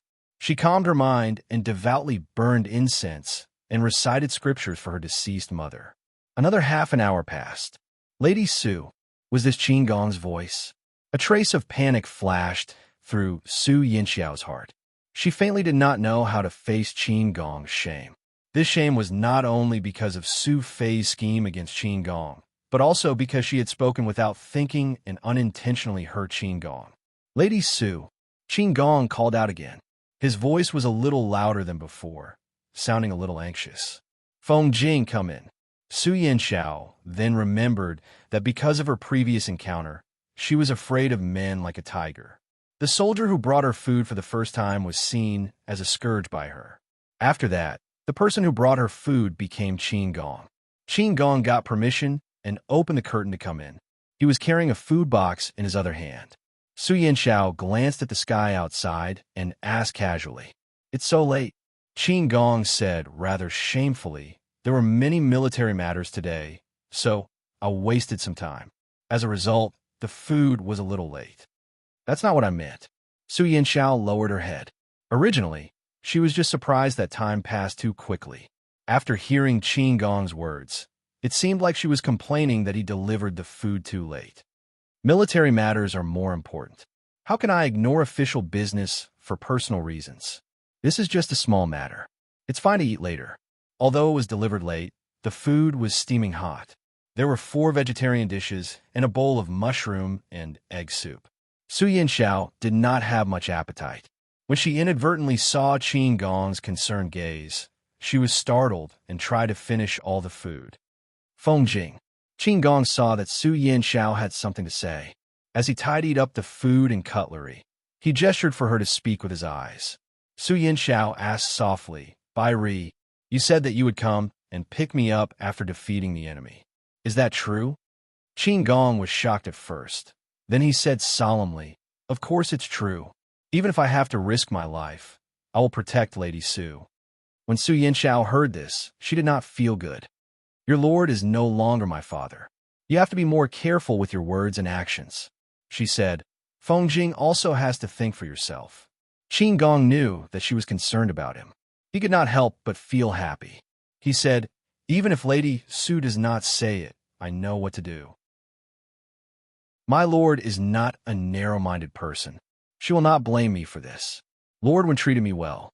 Although my soul has passed away, I still owe him a favor. How can I turn my back on him and disregard the safety of my old lord's descendants? As long as I do not cross her bottom line, my lord will allow it. If the old lord had just died and he flattered the new lord, or even hit the old lord's descendants when they were down, this kind of person will be bitterly disappointed." Su Yinxiao saw that Qin Gong was not affected by her previous words and sighed in relief. With Qin Gong's company, she was not as fearful of the future. On the morning of the second day, the sky had just brightened when the sound of horse hooves came from outside the camp. This was sent by Su Pei to receive the corpses of Su Yinxiao and Su Fei. Su Yinxiao used clean water to wash her face. She was still dressed in mourning clothes. She lifted her hands and hugged the memorial tablets of her deceased parents. In order to show her sincerity, Su Pei even sent an old official to receive her. "Lady Su, please." The old official was a middle-aged man in his 40s. He wore wide sleeves and a wide belt. He had an elegant demeanor and a clean beard on his face. He had the air of an immortal. Su Yinxiao looked at him expressionlessly. She then shifted her gaze to the carriage. "No, as a daughter, I'm grateful for the kindness of my deceased father and mother. Unfortunately, they have passed away. An unfilial daughter can't do much for them, but I can't skip this journey." She looked at the old official and said, "Please show me filial piety first." Old official Su Pei's expression froze. He tried to dissuade her. "Lady Su, my daughter has already made up her mind. Please fulfill my filial piety." Su Yinxiao wanted to walk step by step to Mountain Barbican City. Chapter 1133. Minister Su Pei revealed a displeased expression, but he couldn't force Su Yinxiao either. If he allowed Su Yinxiao to walk to Mountain Barbican, what would the world say? Not only did he force her entire family to die, he even wanted to mistreat his only daughter. If he didn't allow it, the rumors in the outside world would be even worse. Minister Su Pei scrutinized Su Yinxiao's face. Seeing her resolute gaze, he knew that there was no room for discussion. "It's time," Let's go. Su Yanxiao walked at the front of the procession. She held Su Fei's and her mother's tokens in each hand. Her mourning clothes were very loose, and she wore a long and wide white cloth on her head, making her look even more frail. Due to the rules of mourning, she only wore coarse stockings and straw sandals. The road was uneven, and there were gravel everywhere. It had rained last night. So many places were filled with puddles and mud. It was easy to imagine how much suffering Su Yanxiao would have to endure if she insisted on walking. Minister Su Pei saw that she wouldn't come to her senses. He swung his sleeves angrily and spoke with a gloomy expression. Rise. Following the spirit guide's shout, the 7 coffins were lifted one by one. According to the order of seniority, Su Fei's coffin was placed at the front, followed closely by the official wife's coffin. The remaining 5 coffins were arranged according to the seniority of the concubine's sons, followed by the 2 concubine daughters. White banners hung high, paper money fluttered in the wind, and the spirit guiding bell rang along the way. Qin Gong rode to a high vantage point and watched the procession until Su Yanxiao's silhouette became a white dot in his vision. Captain Qin, are you worried about the lady's safety? Seeing him return, Yang Si asked with a smile, with a worried expression on his face. Qin Gong nodded honestly. I am indeed a little worried. To Su Yanxiao, Su Pei was no longer her uncle. He was the culprit who had forced her father to his death and indirectly caused her mother's death. How could Qin Gong be at ease letting the 11-year-old Su Pei go alone into an environment filled with evil intentions? Yang Si said, Lady Su is still young, but she has a sharp mind. Compared to her, Captain Qin is the more worrying one. Qin Gong's expression froze, and his heart began to pound. To a certain extent, Yang Si represented the new master, Lu Shi. If he was dissatisfied, the new master would not have a good time either. Qin Gong did not know what he had done to annoy Yang Si. He cupped his hands nervously. I'm young and immature. Please give me some pointers. Yang Si saw that his face was pale, and he looked frightened. The little bit of bad taste in his heart was greatly satisfied. He helped Qin Gong up. Colonel Qin, what are you doing? I only had a sudden feeling just now. I didn't mean anything else. But when he suddenly said that, it was quite scary. Qin Gong's heart was pounding. He couldn't help but wonder if his actions in recent days had violated Yang Si's taboo. Yang Si smiled and narrowed his eyes. His attitude toward Qin Gong was no different than usual, and it made Qin Gong feel much more at ease. The procession set off in the morning and only arrived at the mountain urn city when the golden crow set in the west and the sky darkened. The current owner of Mountain Urn City was Su Bei.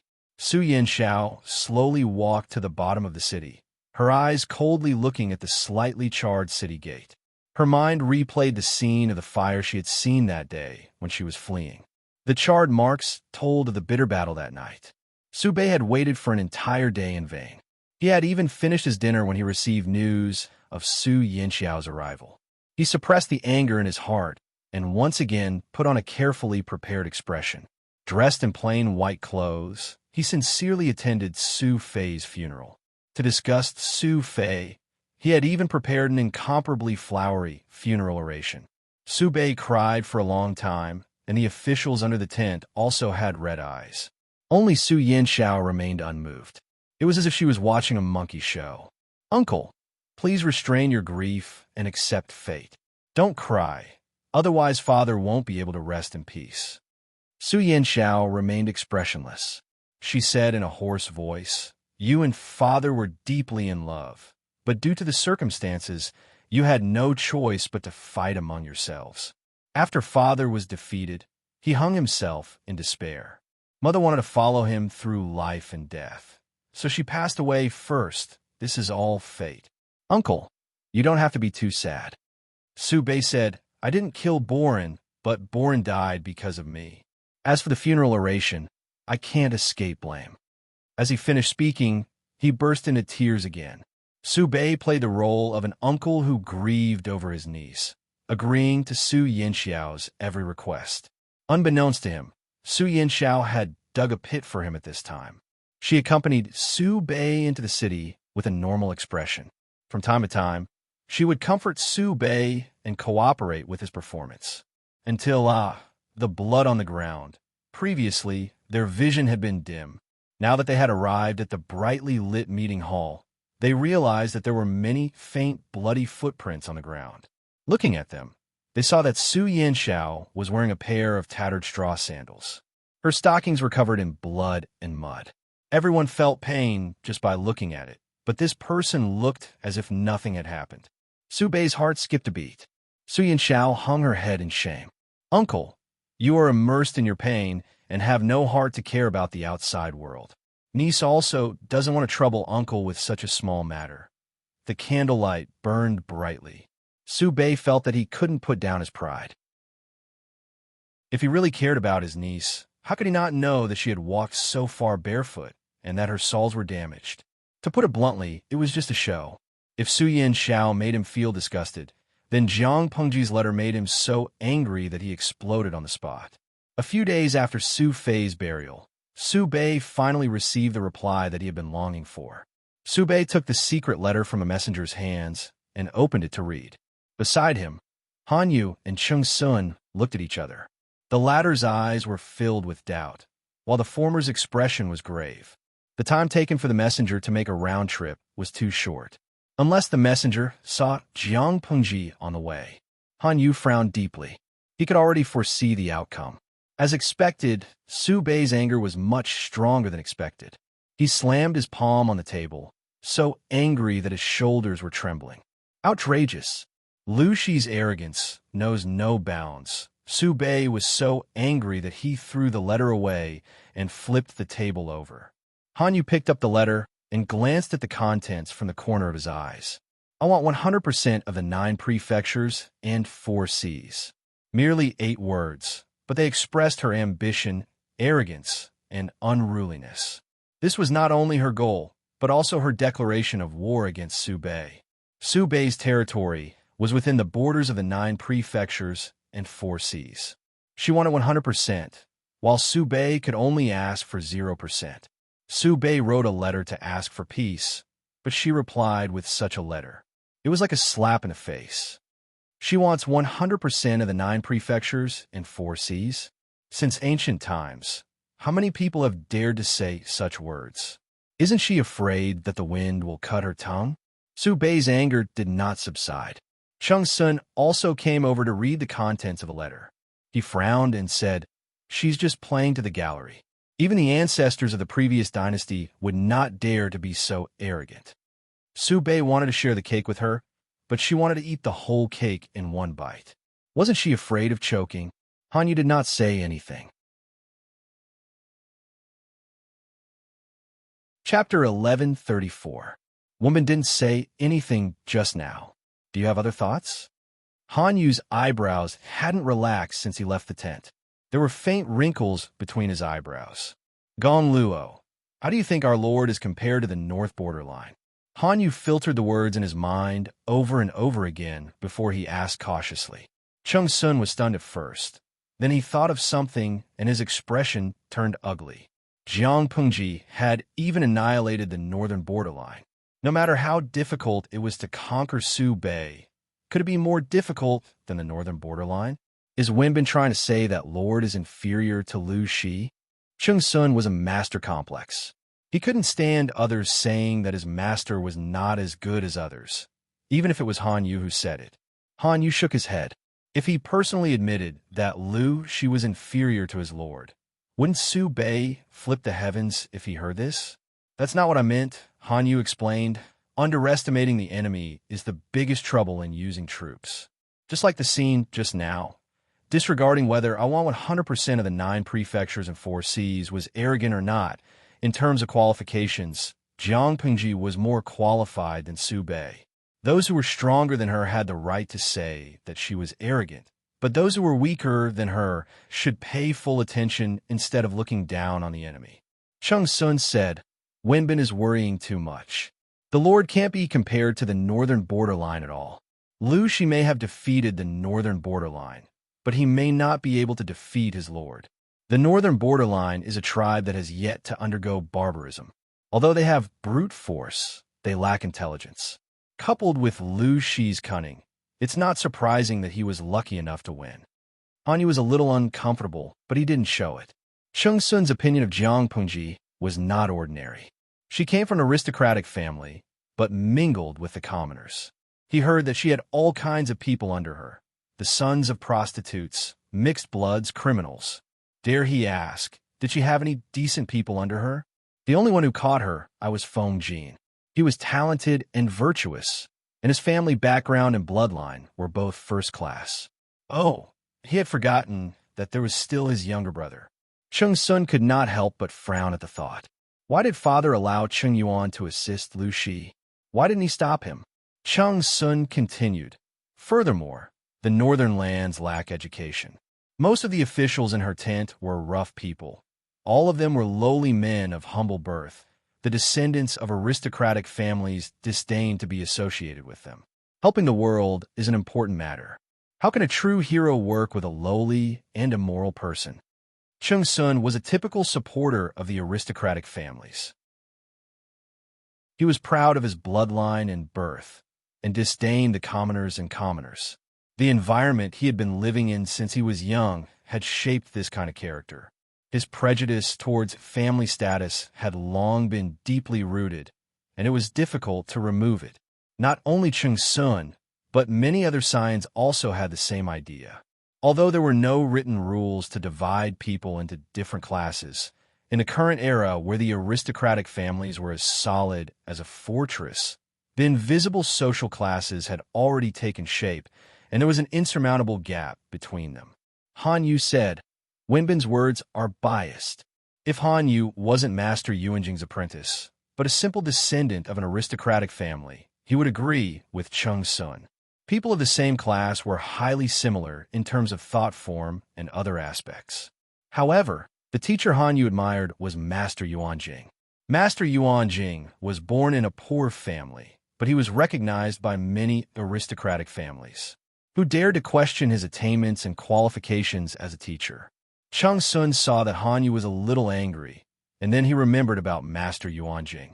What was the difference between criticizing the poor and commoners in front of Han Yu and scolding his father in front of Han Yu?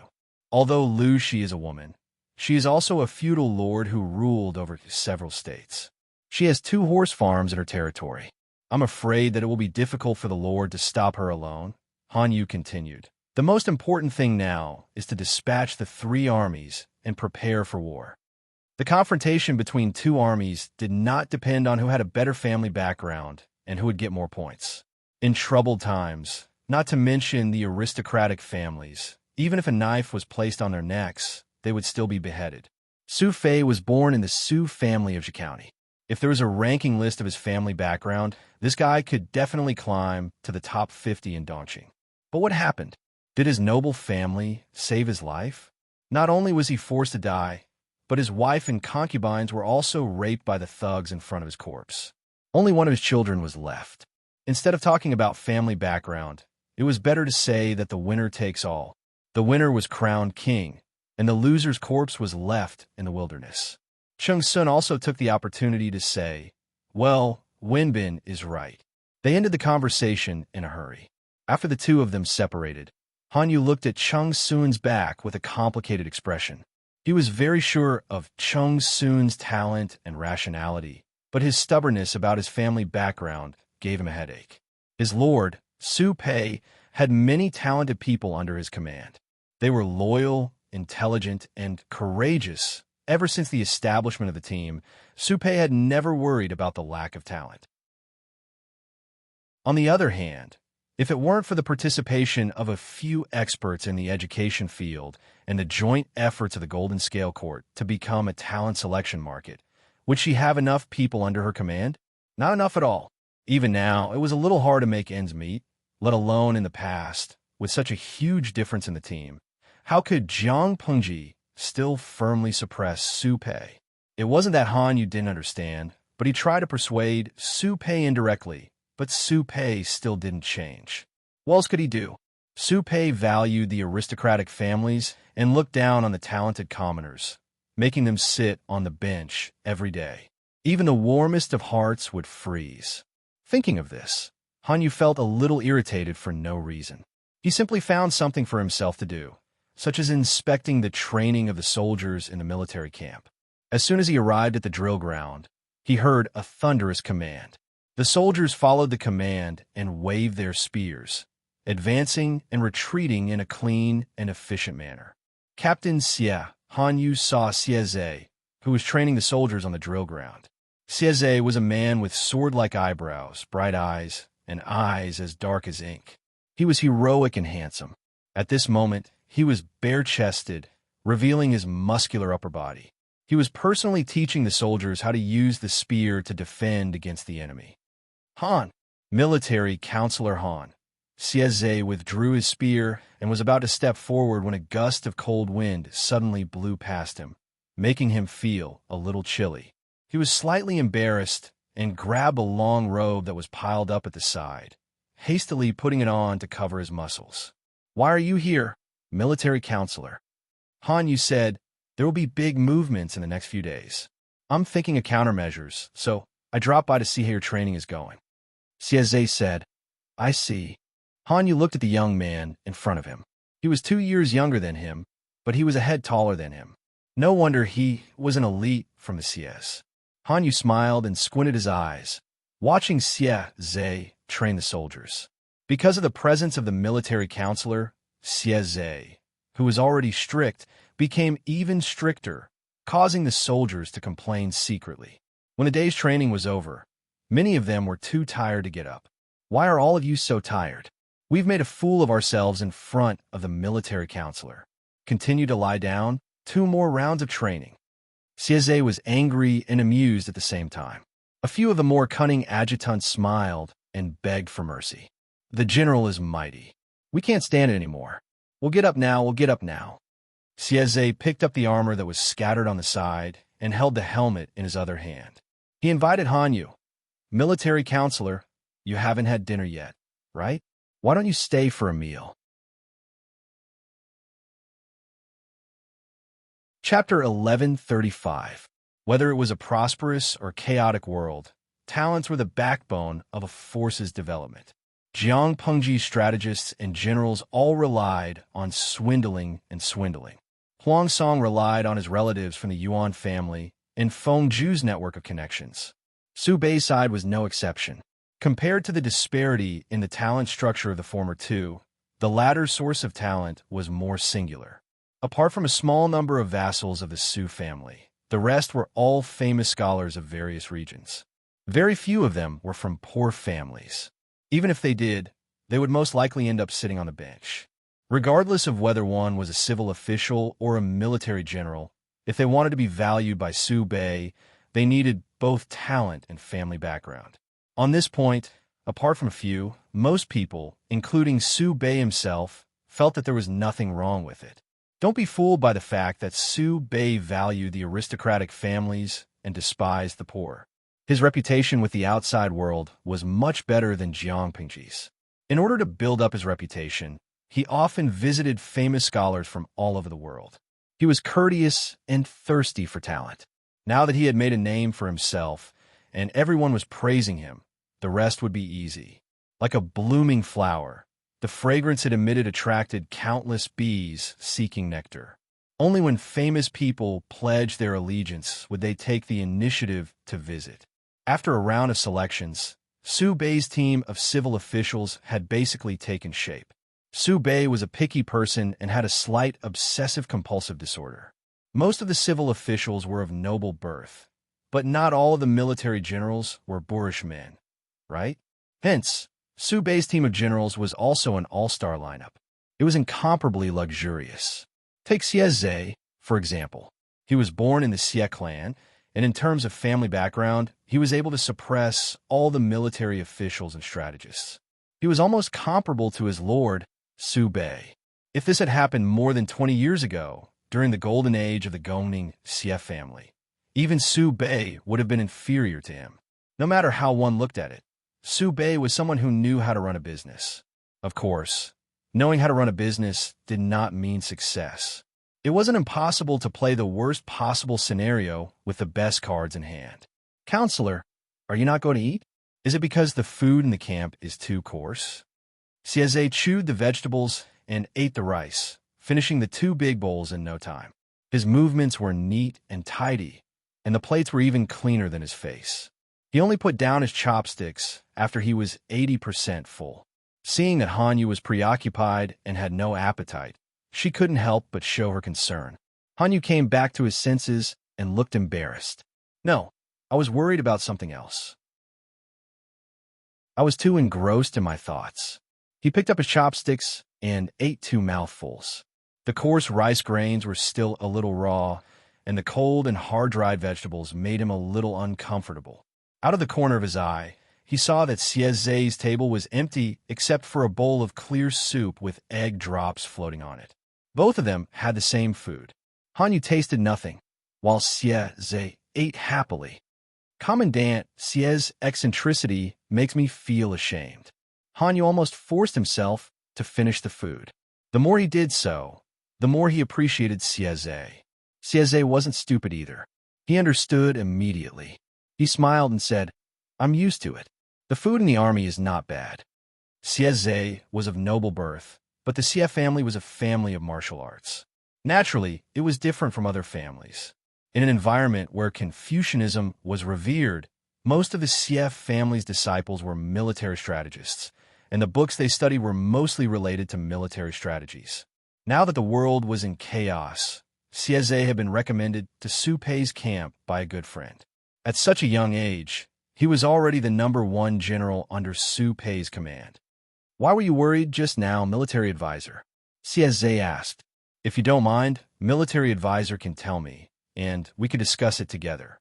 "This matter has something to do with Commandant Xie," Hanyu said. "Lu Shi has led his troops to the south and is heading straight for Zhe County, Hu County, and other places. A war is imminent, and it's almost unavoidable. In my opinion, it will be difficult for the Lord to resist Lu Shi's edge with just her forces. The people under the Lord's command also look down on Lu Shi. With such a mentality, I'm afraid they will suffer a great loss. Selfishly, perhaps they can find an alliance and use it to restrain Lu Shi. Jiang Pengji used alliances to break the deadlock. Naturally, Hanyu could use the same method to make her suffer. 2 against 1 was better than 1 against 1. Sieze pondered for a while and asked, "Military advisor, do you want to form an alliance with Huang Song?"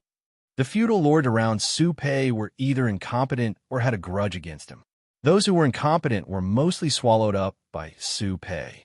Those who had a grudge against him, such as Yang Tao, who had half of Zhangzhou eaten up, were lucky that Su Pei didn't pick up his axe and beat him up.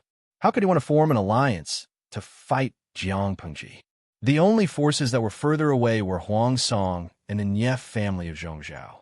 The Nye family was temporarily out of the game and had to clean up their internal affairs. They couldn't join in for the time being. Huang Song was the only one left. Speaking of which, Huang Song had wanted to beat Jiang Pengji up for a long time. Hanyu nodded and said, although the grudge between Lu Shi and Huang Song in Sangzhou and Qinzhou was successfully resolved, the conflict still exists. If it wasn't for the overall situation, the 2 of them would definitely fight. If something were to happen to the Lord, the next feudal lord to be dealt with would certainly be Huang Song. Most of the strategists under his command are clear-headed. They wouldn't be unaware of the severity of the situation. Huang Song and the Lord are already in a mutually dependent relationship. After Jiang Pengji got rid of Su Pei, the next one would be Huang Song. If Huang Song helped Su Pei fight Jiang Pengji now, it would be 2 against 1. The chances of winning were high. If she waited until she dealt with Su Pei, Huang Song would be helpless. Out of consideration for their own interests, the possibility of Su Pei and Huang Song forming an alliance was not low. Sieze said, logically speaking, it's feasible. However, Huang Song is a treacherous person. He might not agree. To him, it's better to learn from the fishermen and wait until the Lord and Lu Shi are evenly matched. Then, he'll look for an opportunity to launch a sneak attack. In that case, it would be more worthwhile to severely injure 2 opponents at once. Hanyu knitted his brows with a heavy heart. Sieze smiled and said, the military counselor is very afraid of Lu Shi. The civil and military officials under Su Pei looked down on Jiang Pingji's grassroots team, but Han Yu's style was different from the others. I had some interactions with Lu Shi when I was young. That person can't be judged by common sense. At this point, Han Yu paused and didn't continue. No matter how far away Jiang Pingji was, whenever Han Yu thought of her, he would think of the foot-washing water that flowed upstream. F*CK. F*CK. One day he would feed her back. Sieze echoed. Sai, underestimating the enemy in battle is a big taboo. The military counselor's worries aren't without reason. Jiang Pingji knew nothing about this. Even if she knew, she wouldn't be afraid. War wasn't a turn-based game where one's family background was the highest. Whichever family had a higher score would win. If that was the case, would there still be a day for the poor in this world? Jiang Pingji was in a meeting. Know yourself and know your enemy to win 100 battles. It was necessary to do homework before going to war. In order to boost morale, everyone liked to analyze the enemy while trampling them to the ground. Strategically, they despised the enemy. Tactically, they valued the enemy. The analysis started with Su Pei. Then, they picked out the more famous civil and military officials. Needless to say, Han Yu was an old acquaintance. Wei Ci was his classmate. He even knew how old Wei Ci was, let alone the others. Cheng Sun, who had been active in the public eye recently, was Cheng Yuan's elder brother. It wasn't difficult to find him either. As for the other famous scholars of virtue and prestige, their deeds before Su Bei became an official were also investigated.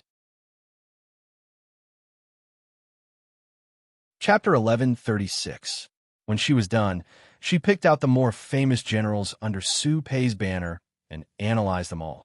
Sieze. Jiang Pingji read out a name.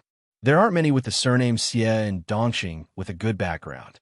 Because of Su Pei's obsessive-compulsive disorder, the people under his banner were all from good families. Sieze was one of the top 3 generals under Su Pei's banner, so his family background was definitely not low. Yang Si and Su Pei had been in contact for 2 years and had a basic understanding of each other's power, but there was not much information about Sieze. Wei Ci glanced at Li Yun, who was baffled by his stare. Sieze, if I remember correctly, this person is from the desolate CF family? Hearing the words desolate CF family, Li Yun could not help but perk up his ears. That was the family that raised his father, Xie Qian.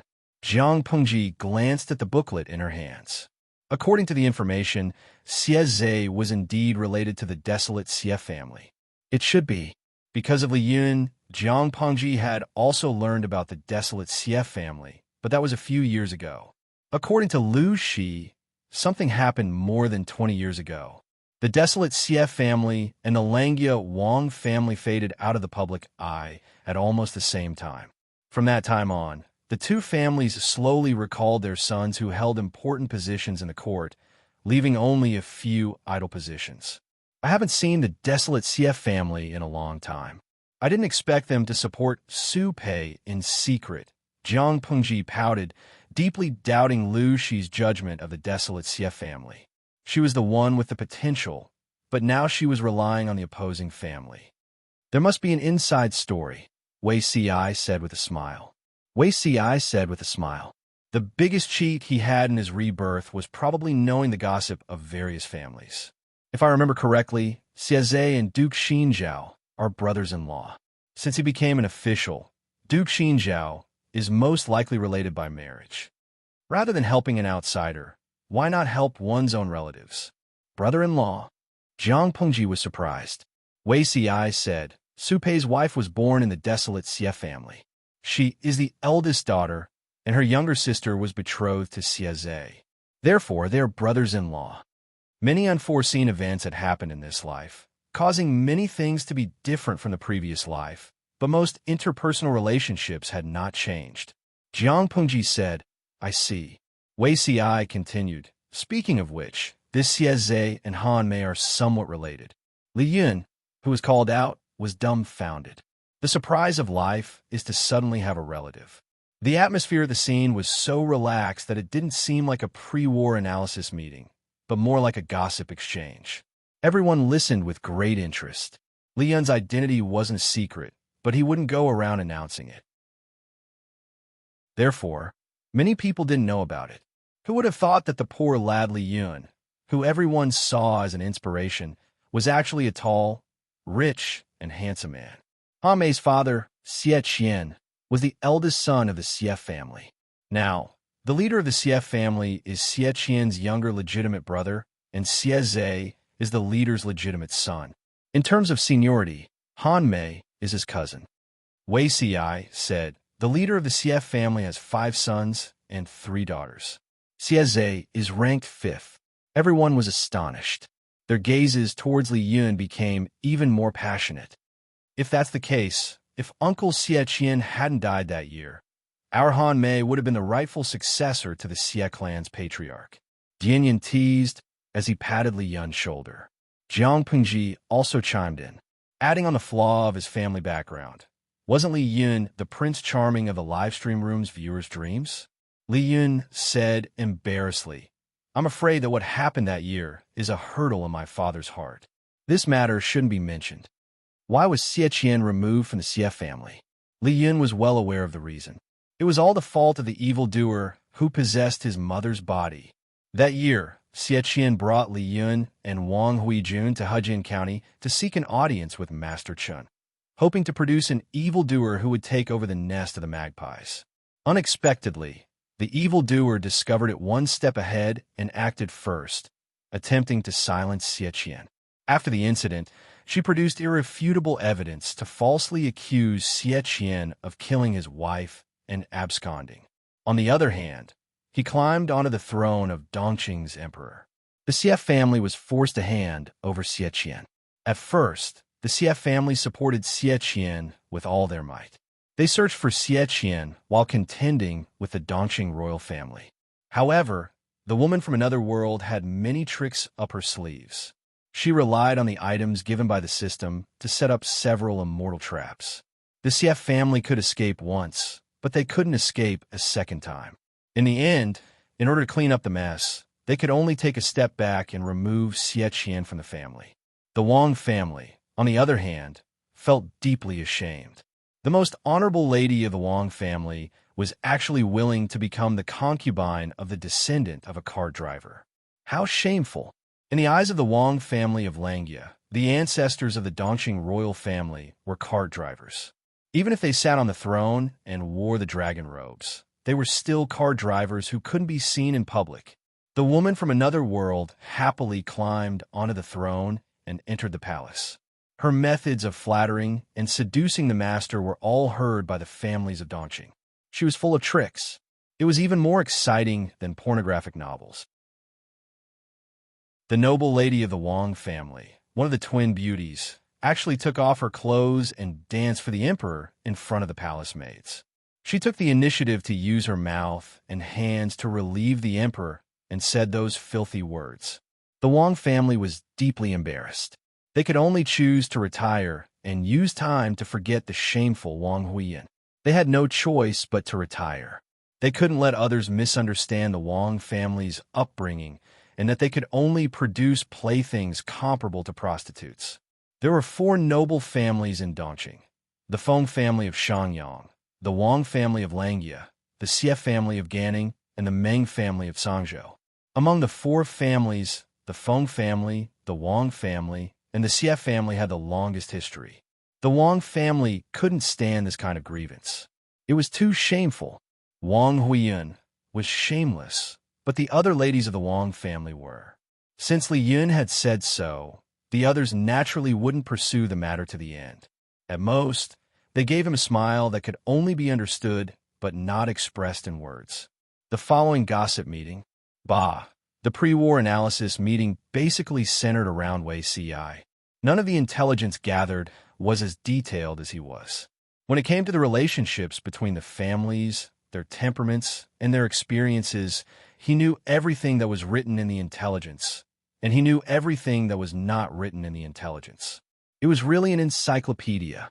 Not only were the generals and officials listening with relish, but the audience was also listening happily. There was even an audience member who said, "If Beauty CI was in our world, The #1 paparazzi wouldn't be a match for him. Jiang Pengji inadvertently glanced at him and secretly felt sorry for him. After the meeting, she turned off the streaming room and secretly asked Wei Ci, "How do you know so much?" Wei Ci paused suspiciously. "My lord, do you dislike me for being talkative?" He was so clear about the family affairs, and it spanned across the 5 countries.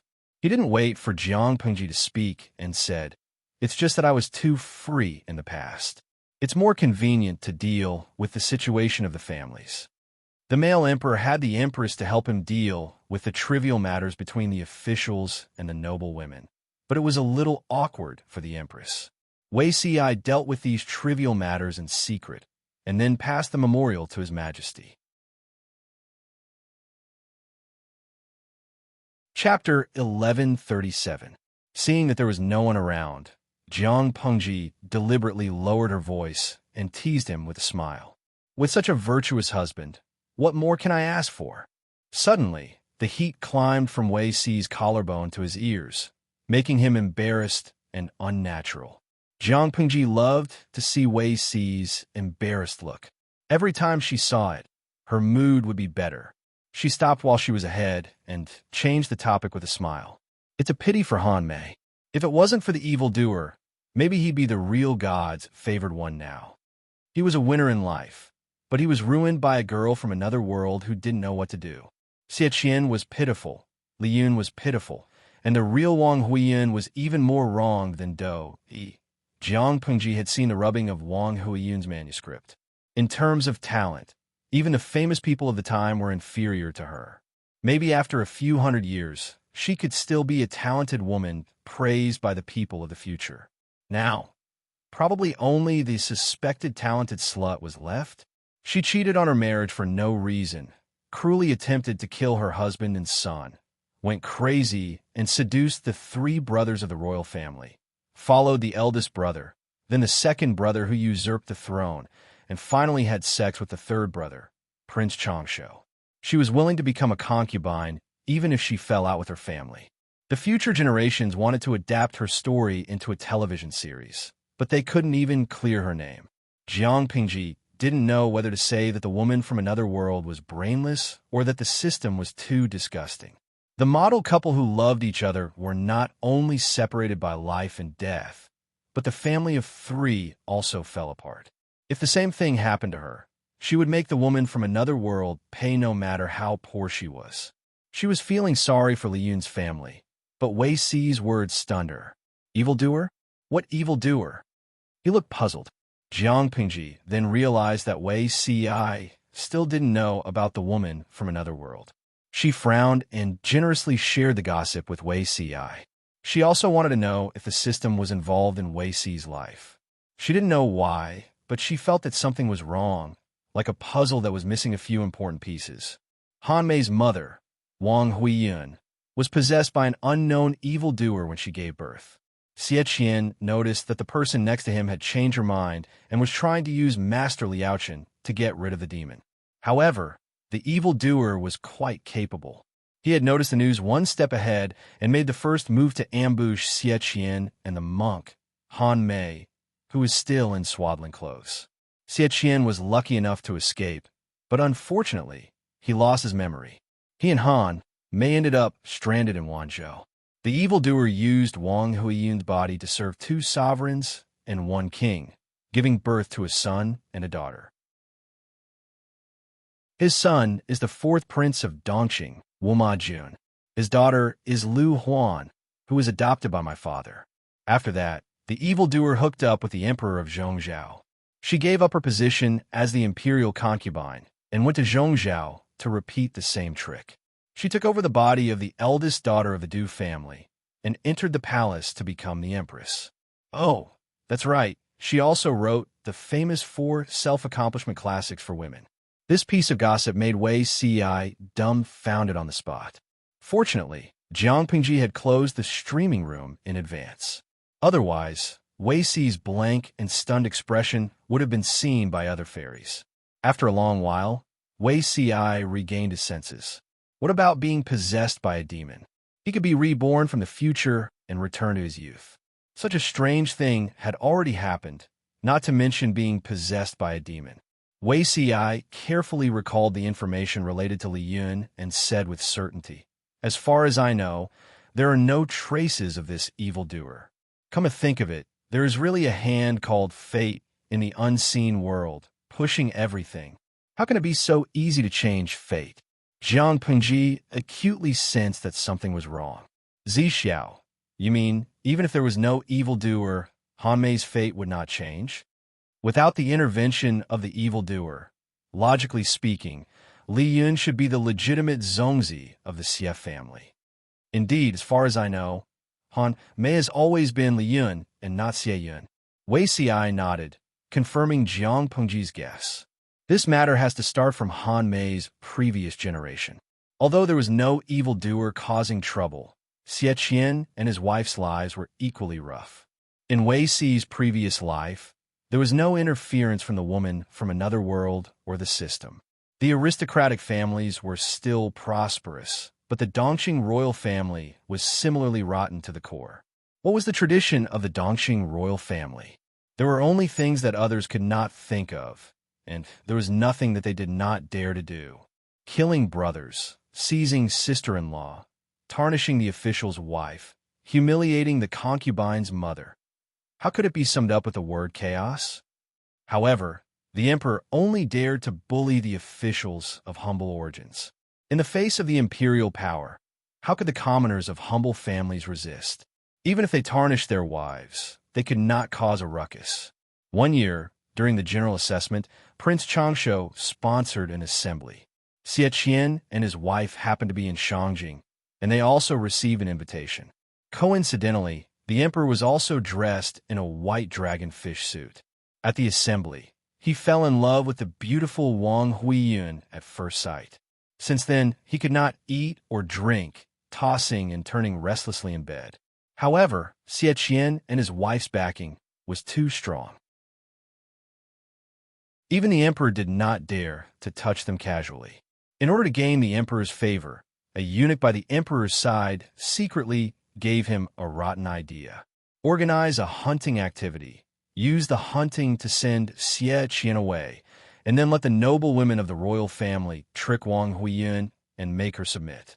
The emperor thought that Wang Huiyun would not dare to make a fuss for the sake of the family's reputation and would swallow this grievance in silence.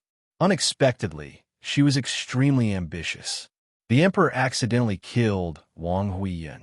When Xie Qian realized the truth, he lost his rationality and set up an ambush in the hunting ground to kill the emperor. Although the aftermath was done well, it was hard to guarantee that the truth would not be exposed. In order not to implicate the family, he could only pretend to fall off a cliff with his son and fake his death to hide in the forest. After the emperor's death, he was conferred the title of Emperor Yang of Qing. Emperor Yang's second brother, Prince Gongshun of Hejian, killed his eldest nephew and usurped the throne. The Xie family and the Wang family contributed greatly to the destruction of the Dongqing royal family. Although the time-traveling woman interfered, the fate of Xie Qian's family was not much different from the previous life. If not, Wei Ci would have noticed the difference between Li Yun and the previous life. It's not easy for Xie Qian. After hearing Wei Ci's words, Jiang Pengji felt a little more sympathy for Xie Qian. Where's the demon that my lord mentioned hiding now? Jiang Pengji laughed involuntarily and asked, "Why are you asking this? Are you going to run off to get rid of the demon?" Wei Ci nodded honestly and said, "I know a little about Xian Shu, although I can't compare to Master Liaochen or Zhenren Liuru." But Jiang Pengji imagined the scene of Wei Ci carrying a peachwood sword and holding a talisman to catch the demon. She suddenly laughed out loud. "Zixiao, you better be my strategist. That demon has been killed by me long ago. Is it your turn to save the damsel in distress?" Jiang Pengji did not know the level of Wei Ci's Xian Shu, but he did not even notice the abnormality of the yin and yang jade pendant. If he met the time-traveling woman, not to mention getting rid of the demon, he might have been pressed to the ground by the demon and lost his chastity. She could cook the frog at her house. Others could not even think about it, let alone touch it. Wei Ci looked embarrassed and looked at Jiang Pengji with hidden bitterness. After a while, Jiang Pengji looked like a curious baby and asked him, "Is there really Xianshu in this world?" She believed in science, but she was also quite interested in ghosts and gods. "Of course there is." Wei Xiai saw through her thoughts and added, "It exists if you believe it. It doesn't exist if you don't." Chapter 1138. Please read it, my lord. After flirting with Wei Xiai, she still had to do what she had to do. In ancient times, wars were fought with a good reason. In layman's terms, there had to be a legitimate reason to start a war. With a reason, the officials had to announce it to the world. Jiang Pengji handed the matter of the declaration to Qiguan Rang and became a hands-off boss. It was fine for her to speak in the vernacular, but it was difficult for her to write in classical Chinese. The literati of ancient times did not use vulgarities when they scolded others. They had to scold in a refined and reserved manner, yet they had to scold to their heart's content. Qiguan Rang did not disappoint her. This declaration seemed to explode in a small universe, and it was written extremely viciously. The entire declaration had more than 1,000 words. Every word was painful, and every sentence was heart-wrenching. Every piece of incriminating information had concrete evidence. From a crime to the accusation, no one could refute it. The viciousness made it seem as if it wanted to dig out the graves of 18 generations of people's ancestors.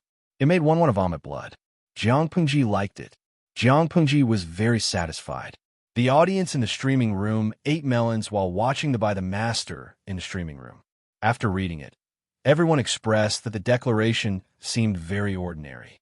Yida Chugum, although I like Qiguan Rang very much, this declaration is really ordinary. At least I won't be angry when I read it. Xingxing Kaihong Tang. I second the comment above. He won't be beaten up by Qiguan Rang's fans, will he? Snoopy. The literary talent of the declaration is worthy of recognition, but the content. I don't think it will anger Su Bei. Streamer.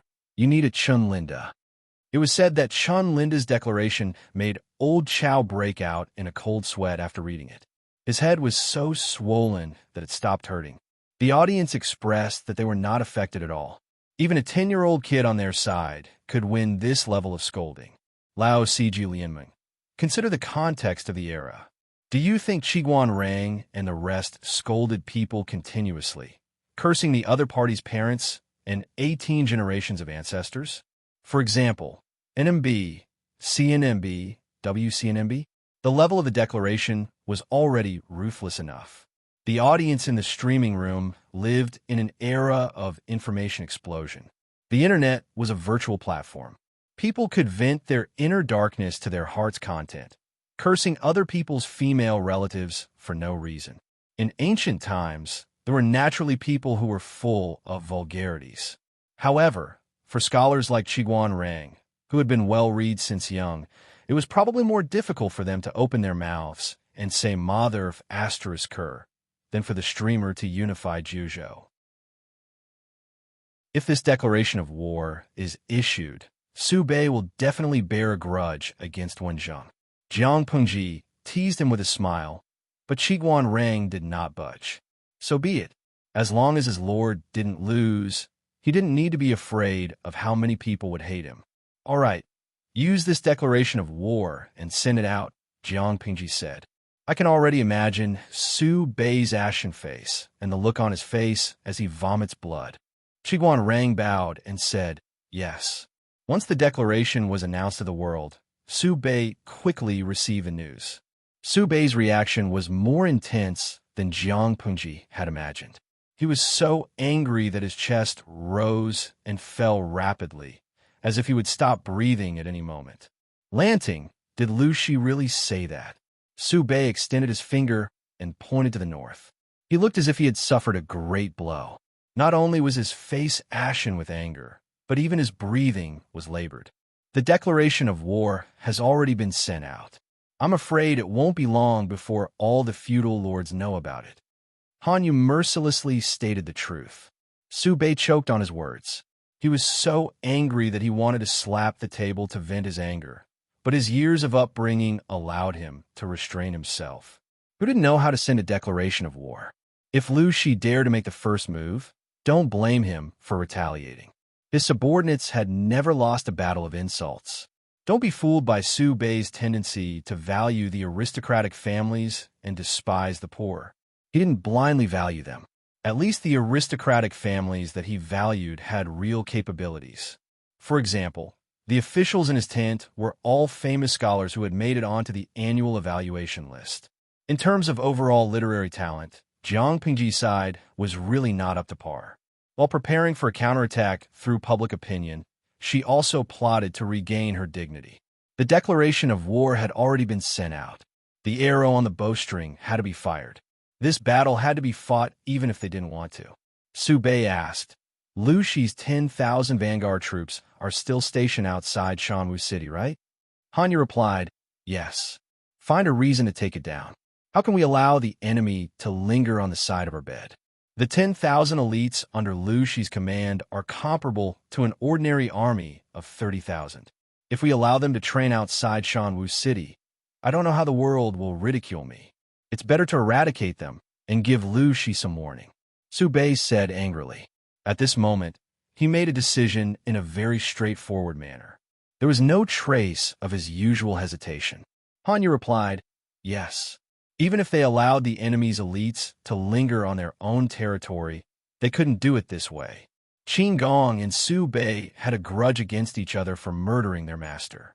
That fellow would definitely find an opportunity to avenge Su Fei. If this vanguard troop was eliminated, it could suppress Jiang Pengji's morale and boost the morale of the army. Secondly, it could give Jiang Pengji a little warning. If there was only Qin Gong, Su Bei's plan would have a high chance of success. The 10,000 elites might have been swallowed up. However, besides Qin Gong, there was also Yang Si who assisted him in the vanguard. Yang Si was not an outsider.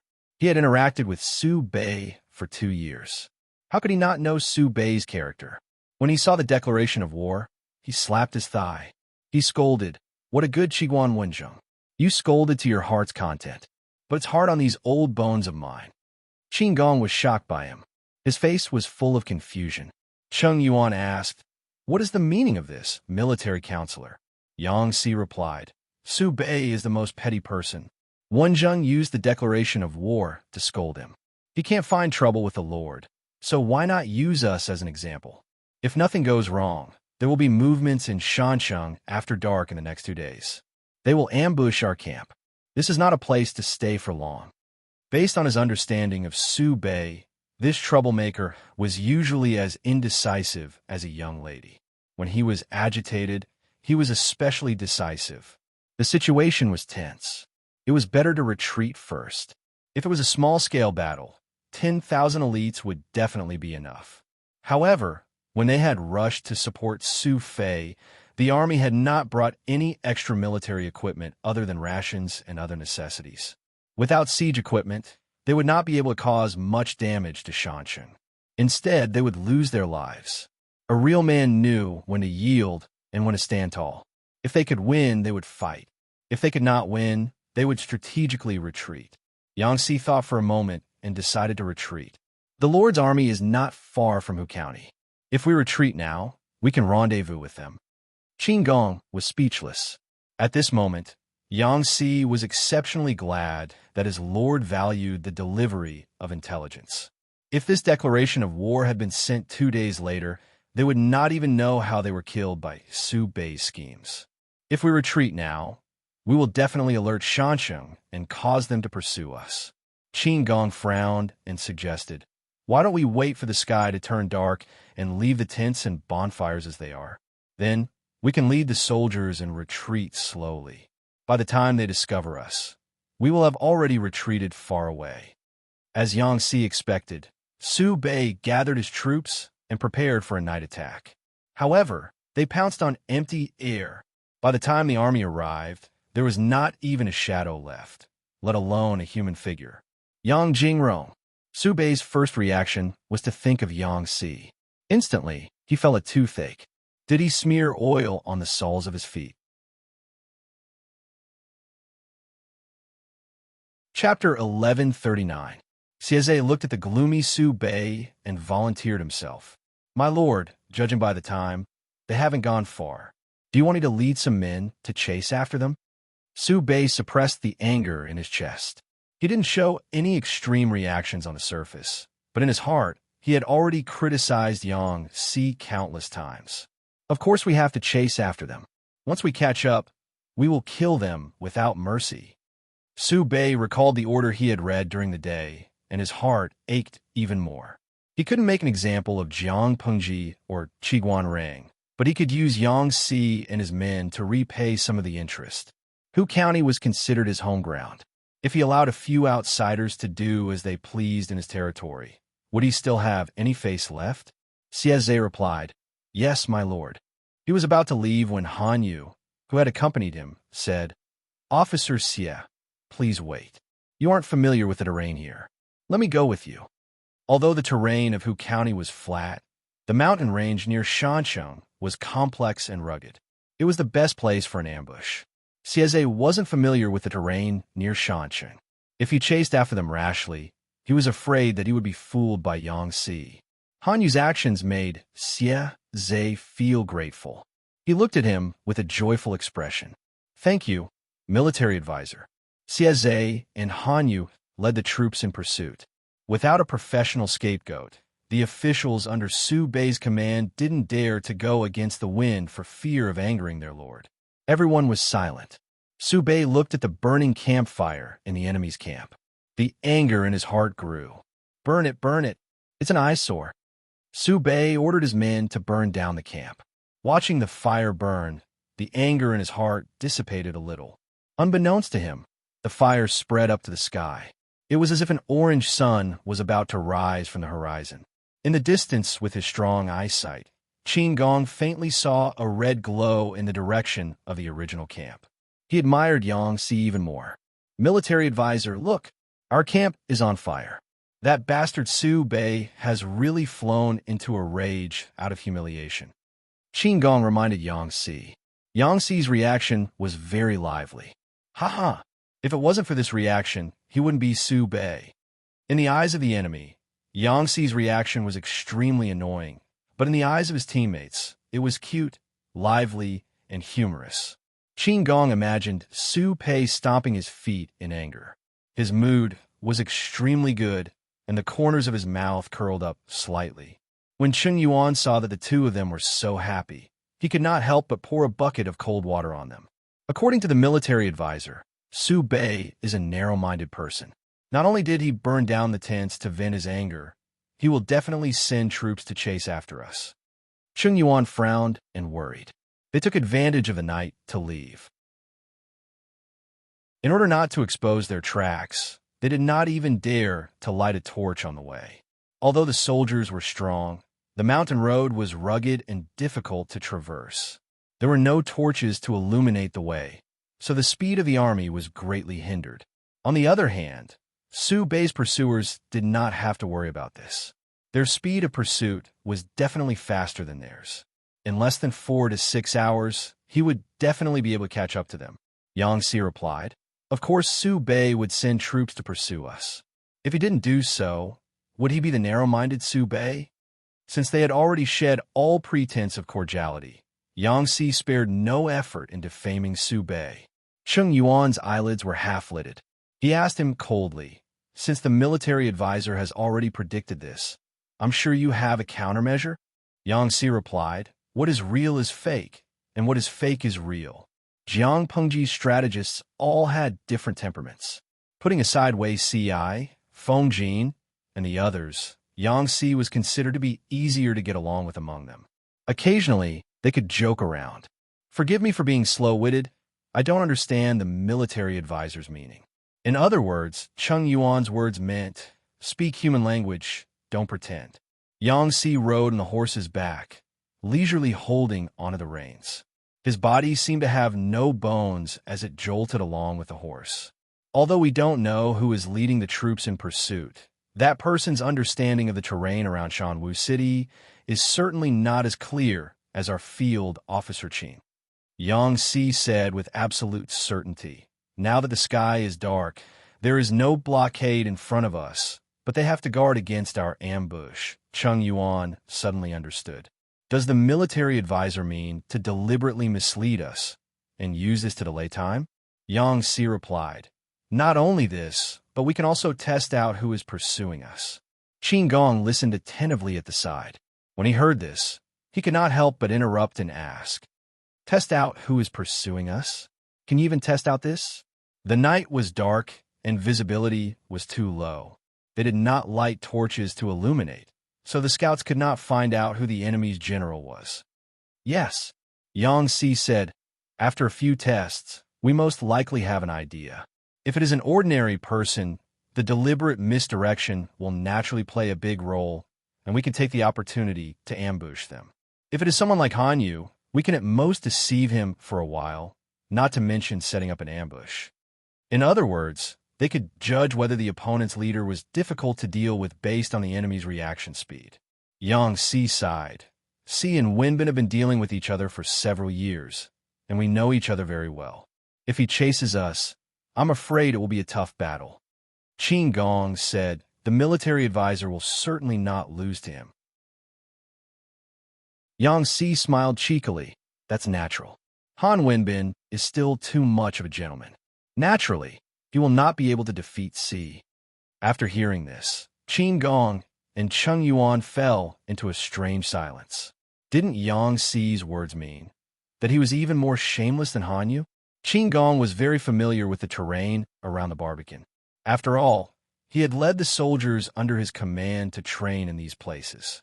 In order to prevent the enemy from being one step ahead of them, Qin Gong also carefully selected a route that was suitable for an ambush, but without taking a shortcut. This night was destined to be thrilling. It is indeed Yang Jingrong's doing. She is very good at hiding the truth. With the light of the torch, Han Yu could barely see the surrounding terrain. It was a call, narrow on the outside and wide on the inside, which was very suitable for an ambush. Han Yu dared not gamble with the lives of his soldiers, so he could only send someone to investigate. The scouts reported that there were traces of an ambush near the colonel. If the scouts didn't find anything, Han Yu would have been a little worried. But when they said that they found shadows of people lying in ambush, he was not worried anymore. Military advisor Han, is there an ambush on the other side of the call? An ambush? Before Xie could finish, Han Yu said with certainty, I'm afraid not.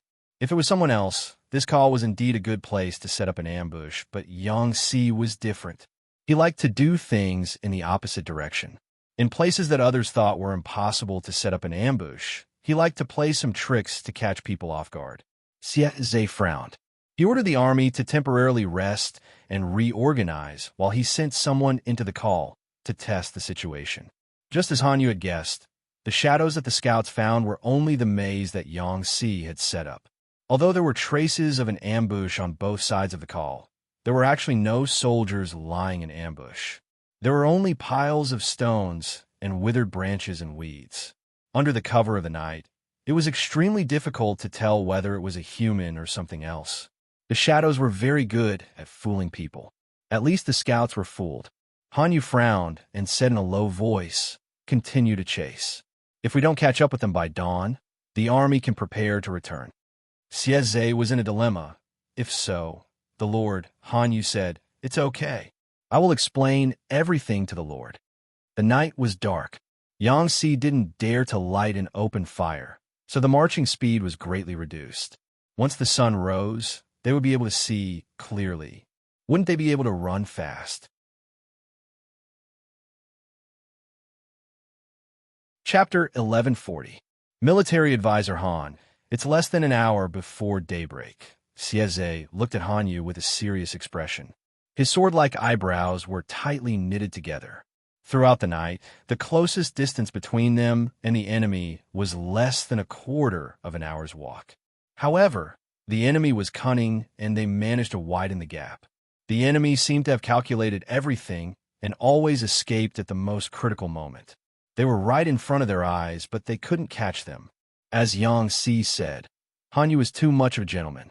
He was at a disadvantage when he met a guy like Yang Si who faced the wind head-on. Not only was his positioning a mystery, but his maneuvering was also breathtaking. Less than an hour, Hanyu looked up at the night sky and blinked his dry eyes. He only felt better when he forced tears out his eyes. It was a big burden for Hanyu to stay up all night and follow the army to chase after the enemy. Sieze said they should be able to reach the border of Sichuan Plain before daybreak. The night sky was much lighter and the visibility was much higher than before. It was less difficult to travel. Sichuan Plain?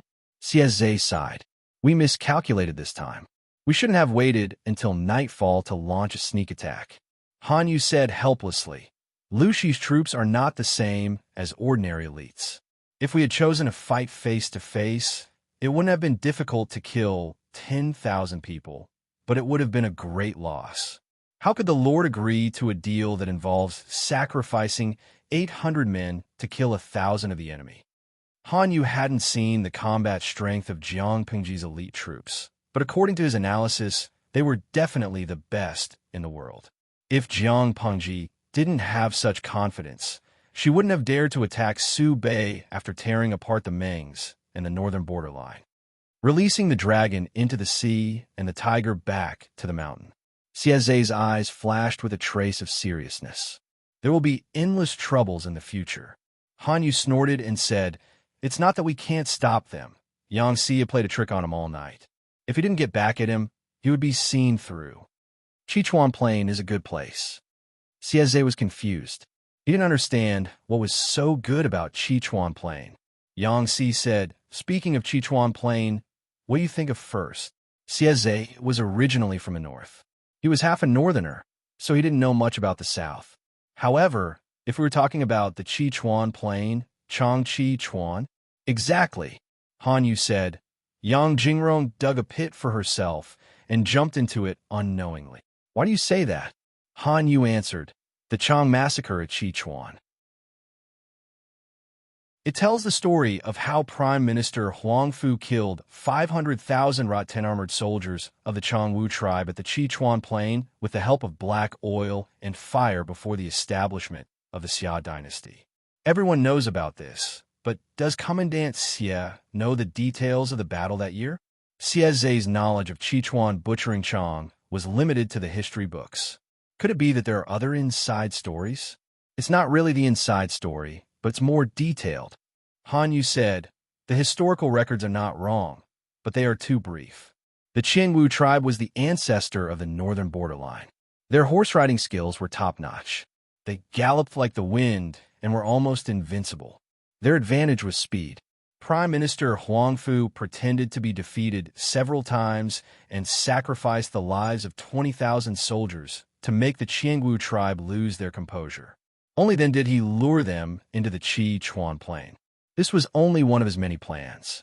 If the news of our army was not as good as the cavalry of the Changwu tribe, the cavalry of the Changwu tribe would be able to gather and break out of the encirclement. In order to avoid this, the Prime Minister built a secret beacon in the Sichuan Plain. Later, when the world was settled, these beacon towers were either demolished or abandoned.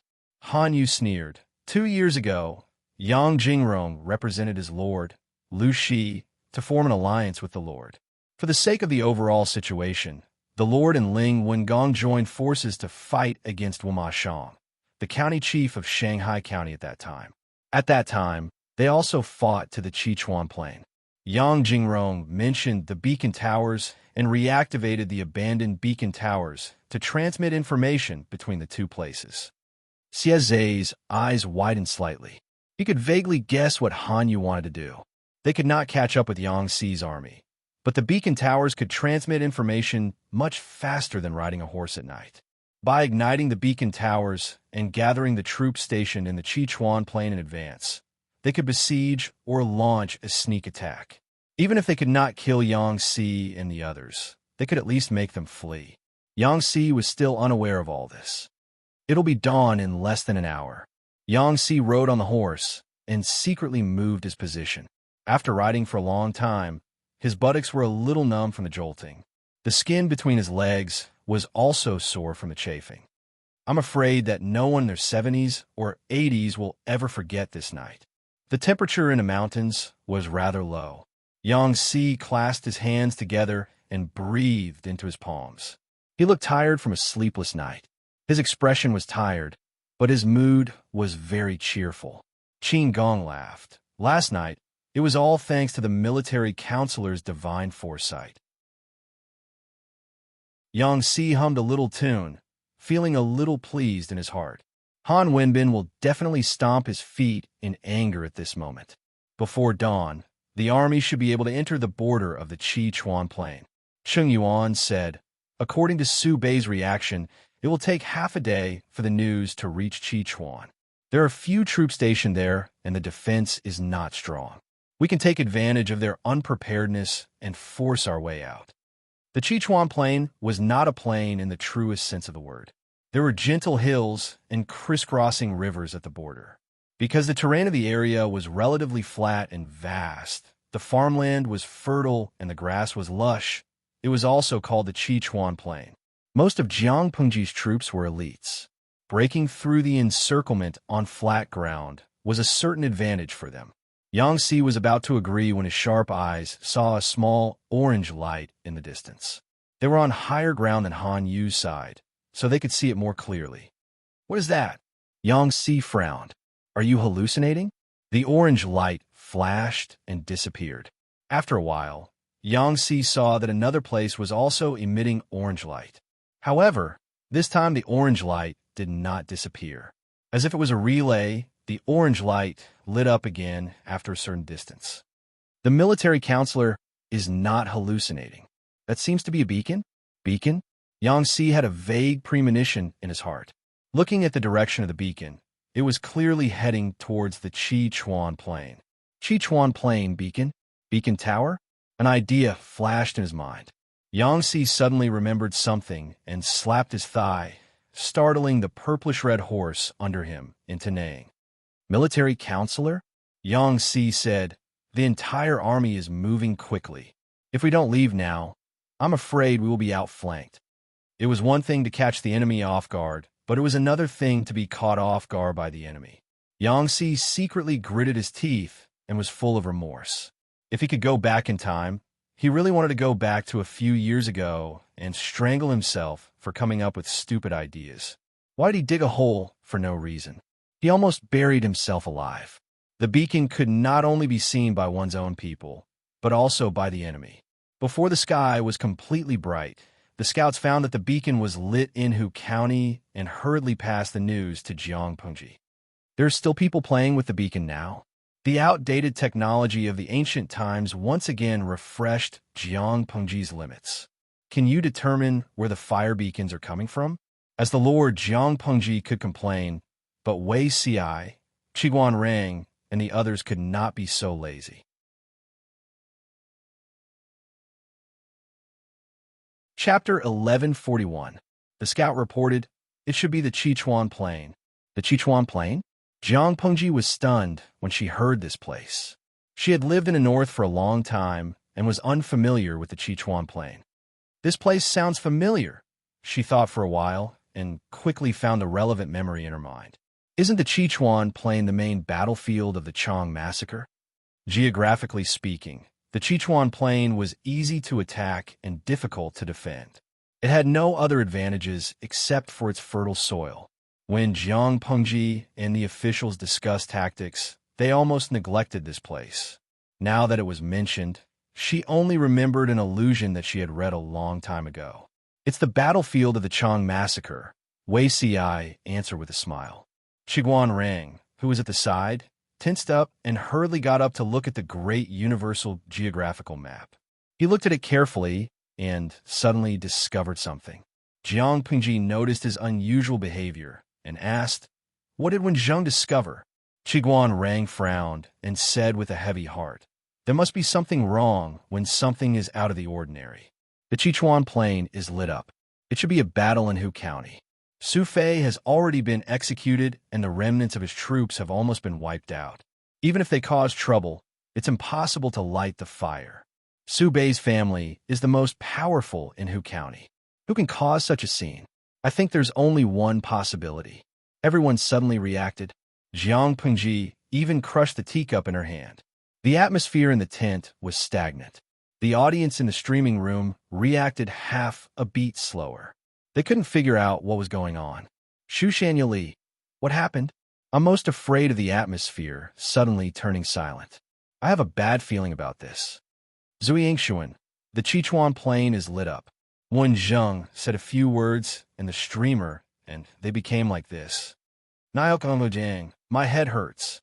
Why can't they just finish what they want to say? They always leave the other half unsaid. Every time I watch the streaming room, a bunch of brain cells die. The key is that after the dead brain cells die, I still can't keep up with the rhythm. Bien Song, I'm begging a big shot who is a language class representative. After all, it's a live streaming. If it's a TV series, I can rewind and find the key plot if I don't understand. Lady Boss Chow Rue, I was a little confused at first, but after looking at my notes, I suddenly remembered something. The streamer lent Qin Gong 10,000 soldiers and horses to save Su Fei. She even let Yang Si and Cheng Yuan supervise the troops. Boss Qiguan had said that Hu County was Su Bei's territory. The remnants of Su Fei's troops could not stir up any waves. Only Qin Gong's troops could cause Su Bei to make a big move and ignite the flames of war. This was not difficult to analyze, but the time span in the live broadcast was too long. Many viewers did not remember what happened more than a month ago. There were only 850,000 seats in the live stream room.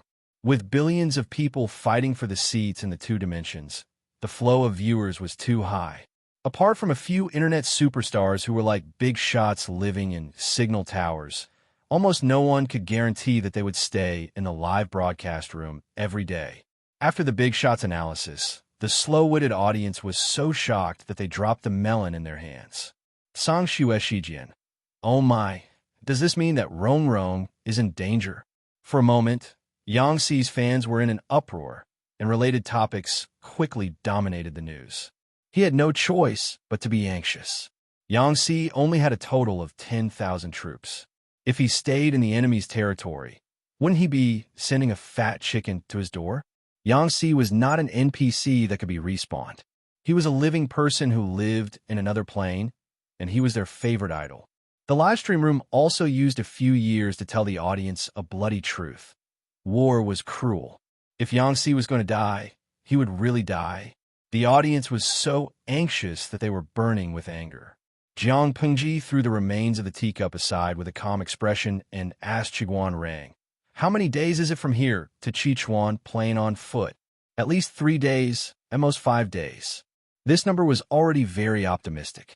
If they encountered any obstacles, they might be able to delay it for a few days. Jiang Pengji's eyes were slightly cold. Her left hand held the hilt of the god-slaying sword that hung on her waist. She said coldly, "Gather the troops. 10,000 is enough."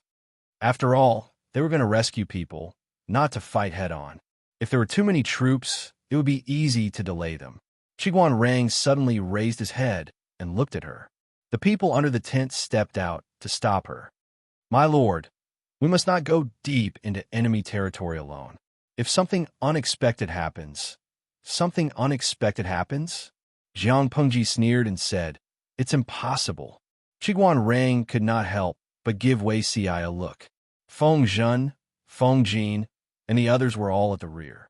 Currently, the strategists who followed the army were him and Wei Si. Fear was one thing, but if Wei Si could persuade his lord, it would be a good thing. Unbeknownst to them, Wei Si was also feeling bitter. In his previous lives, he had been with his lord for decades. He was already very familiar with her. Once she made a decision, there was basically no room for discussion, unless Wei Si pondered in his heart and secretly gave Li Yun, Dianin, and the others a look. Li Yun and the others were not as smart as Wei Si and the others, but they were not stupid people. They were about to step out when Jiang Nongqin beat them to it. "I am willing to make a military pledge to bring back military advisor Yang and the others with my life." Li Yun and Dianin also stepped out one after another, unwilling to be outdone. "I'm willing to go." To be honest, their lord personally led troops deep into the enemy's territory to rescue people. This action was touching, but at the same time, it was extremely painful. Why was it painful? If something unexpected happened to their lord, and she did not have any children to inherit her will, they would not be able to fight. Speaking of which feudal lord officials had suffered more than them? Which feudal lord did not have a lot of children, but their lord was special? She was still single, and the young lord was nowhere to be seen. The more it was like this, the more pressure they, as officials, were under. Jiang Pengji was their lord and the most important core. Once she died, the whole power would fall apart. Okay, Officer Jiang, come along. Jiang Pengji only agreed to let Jiang Nongqin follow, but she did not say that she would not go. Everyone was dumbfounded. Be more courageous. The person who can kill me in this world has not been born yet, Jiang Pengji said helplessly. I will return safely. My lord has made up your mind. I know I can't stop you. I only hope that my lord will put your health first and not take the risk to avoid falling into a dangerous situation. Wei Ci sighed in his heart. He knew he could not stop her. Whether it was in the previous life or this one, there were many such scenes. However, Wei Ci's compromise made Qiguan Rang unhappy. He secretly glanced at Wei Ci from the corner of his eye and frowned slightly. Everyone did not notice this detail. Only Jiang Pengji did. All of you can leave. Prepare immediately. Time cannot be delayed. She then added, Wen Zheng stay. If it was in the past, Wei Ci would stay, but this time it was Qiguan Rang. Wen Zheng should know why I want you to stay. She used a declarative tone. Qiguan Rang's heart was clear. He immediately guessed the answer. For Zixiao? Jiang Pengji said, he can't stop me. I don't want Wen Zheng to be more fearful and dissatisfied with him because of this.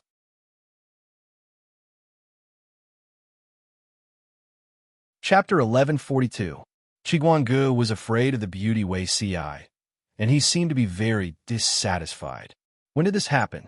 My lord, you don't have any doubts? Jiang Pengji knew what he was talking about. She smiled and said, Zixiao has a secret, and it has something to do with me. Because of this secret, he came to me from 1,000 miles away and did his best to assist me. However, because the secret has not been made public, it is normal for Wen Zheng to have some doubts about him. If you want to know, I can tell you, as long as you are willing to believe. Qiguan Rang was stunned for a moment, and then he returned to normal. No, my lord, it is enough that you know what to do. He shook his head. Although the grudge in his heart had not disappeared, it was not as heavy as before. My lord trusts Zixiao so much. If he dares to have second thoughts, I will be the first to not let him go. I will definitely eliminate him. Jiang Pengji smiled and said, Wen Zheng, you underestimate me. Qiguan Rang said seriously, It is not that I don't trust you, my lord, but he paused and did not say the rest of his words. The love between a man and a woman could easily make people lose their minds. Otherwise, how could pillow talk be so effective? The audience was watching the show. Qiguan Gu was really a warrior to say something like, eliminate Wei Ci in front of the streamer. Even if it was a show of loyalty, wasn't he afraid of being put in a difficult position in the future? Thinking of Qiguan Rang's usual low-key and cautious style, the audience unanimously believed that he was not a person who liked to court death. He dared to say so he must have a certain degree of confidence. For example, Jiang Pengji's trust in him was no less than her trust in Wei Ci. After the troops were organized, Jiang Pengji did not dare to delay and immediately set off with the troops. Yang Si accidentally dug a hole for himself and almost buried himself alive. Han Yu used the fire beacon to send a message to the troops stationed at Qichuan Plain. Before Yang Si and the others arrived at the border of Qichuan Plain, the troops stationed there had already organized their troops to intercept them. Yang Si gave up the idea of breaking through the encirclement. Breaking through the encirclement at this time would be courting death. The enemy was already prepared, and the effect of the sneak attack was far from what he expected. Even if he could successfully break through the encirclement, the delay would be enough for Han Yu to lead the troops to catch up. By then, he would face the awkward dilemma of being outflanked. Instead of that, it was better to play hide and seek with them and delay time. Yang Si's rogue tactic had a term in the game, kiting. Qin Gong advocated breaking out of the encirclement, and so did Cheng Yuan. No one wanted to sit back and wait for death. 2 against 1. Yang Xi's decision seemed strange. Qin Gong was very respectful to Yang Xi because of the sock puppet 5 tastes. Even if the two of them had different thoughts, he would still consult Yang Xi seriously. Yang Xi gave Qin Gong a look that said, "You are worth teaching." He continued, "Su Bei's troops aren't the only ones who can see the beacons on the Sichuan plains. Our Lord can see them as well." Qin Gong was surprised. "But military counselor, I don't think I've received any news from the Lord recently. If they wanted to see the beacon fire, then their Lord's army could not be far from Hu County." But Qin Gong didn't remember receiving any news about his Lord's army. Yang Xi smiled and said, "Could it be that Feng Jing has forgotten the declaration of war? Based on the distance the Lord took to send the declaration, the distance should not be too far." Qin Gong's eyes lit up, as if he had opened the door to a new world. Cheng Yuan asked, "Military advisor Yang, are you saying that the Lord will send troops to support us?" Yang Xi replied, "Yes, there is at least a 60% chance of success. There are many shrewd men under the Lord's command. How could they remain indifferent when they see the beacons on the Sichuan plains? I'm sure they can guess our predicament and will definitely send troops to support us." Before the arrival of the reinforcements, Yang Xi had to preserve as much of his combat strength as possible. Perhaps they could even kill a wave of enemies. Yang Xi's courage was greater than the heavens. They were already in a precarious situation, yet he could still optimistically think about killing the enemy. Qin Gong said awkwardly, "However, the terrain of the Sichuan plains is flat. It's not easy to hide." Yang Xi replied, "You don't have to worry about that. I have my ways." As a result, Xieze lost track of the enemy halfway through the chase. The scouts searched several times but couldn't find any traces of the enemy's army. How could more than 10,000 people disappear in a thin air? Could they have grown wings and taken to the sky as a group? The scout cursed in his heart and braced himself to pass the news to Han Yu and Xieze. They were about to catch up, but those bastards had disappeared without a trace. Han Yu pondered for a while and asked in a hoarse voice, "Is there a river nearby?" The scout thought for a while and said, "There is indeed one. Is the river deep? How wide is it?" The scout didn't go down to check, so he didn't know how deep the river was, but he knew its width. "The river is more than 20 feet wide. I don't know how deep it is." Han Yu held back the blue veins that were throbbing and squeezed out an ugly smile. "Go and check it out." Xieze understood. The military counselor suspects that they crossed the river and hid their traces. Soon, the scout came back to report the news. Because of the terrain, there wasn't much sand on the riverbed. The deepest part of the river was only as deep as an adult's chest. Han Yu said with a headache, using the water to escape. "Yang Jingrong is really capable of anything." It wasn't winter or late autumn, so the river was cool. It would be nice to go for a swim. Search along the river and pay close attention to the beacons. Report to me as soon as you find any traces of the enemy. Unexpectedly, Yang Xi didn't choose to break out of the encirclement. Instead, he avoided the soldiers stationed at the Sichuan plains and chose to hide. If it weren't for Han Yu's good upbringing, he would have scolded and cursed him harshly if it were someone else. "Damn it, how shameless." Xieze said, "Don't be angry, military counselor. They are marching and swimming. They won't last long. At this pace, they wouldn't even need to do anything. They would tire themselves to death." Han Yu looked serious. He thought that Yang Xi must have something to rely on if he dared to do this. "Colonel Qin, are you okay?" Yang Xi was a weak scholar.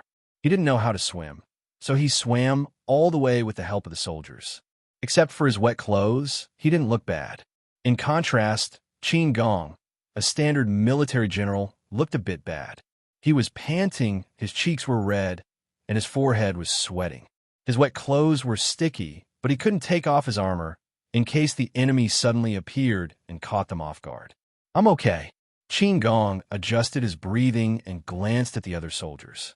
After a little rest, they returned to normal. They seemed to be very familiar with such behavior. None of them complained. Yang Si saw through his mind at a glance. He smiled and said, "My lord said that she would give you 10,000 elites. She won't cheat." After a short rest, the army set off again. They swam along the river at a very fast speed. The enemy couldn't catch up with them in a short time. Yang Si was thinking about what to do next. It would take time for the reinforcements of the Lord to arrive. He had to delay as much as possible. He would play hide and seek during the day and recuperate in the mountains at night. With a general idea, Yang Si was happy again. With his character, once he fell into the hands of the enemy, he would definitely be killed first and report later.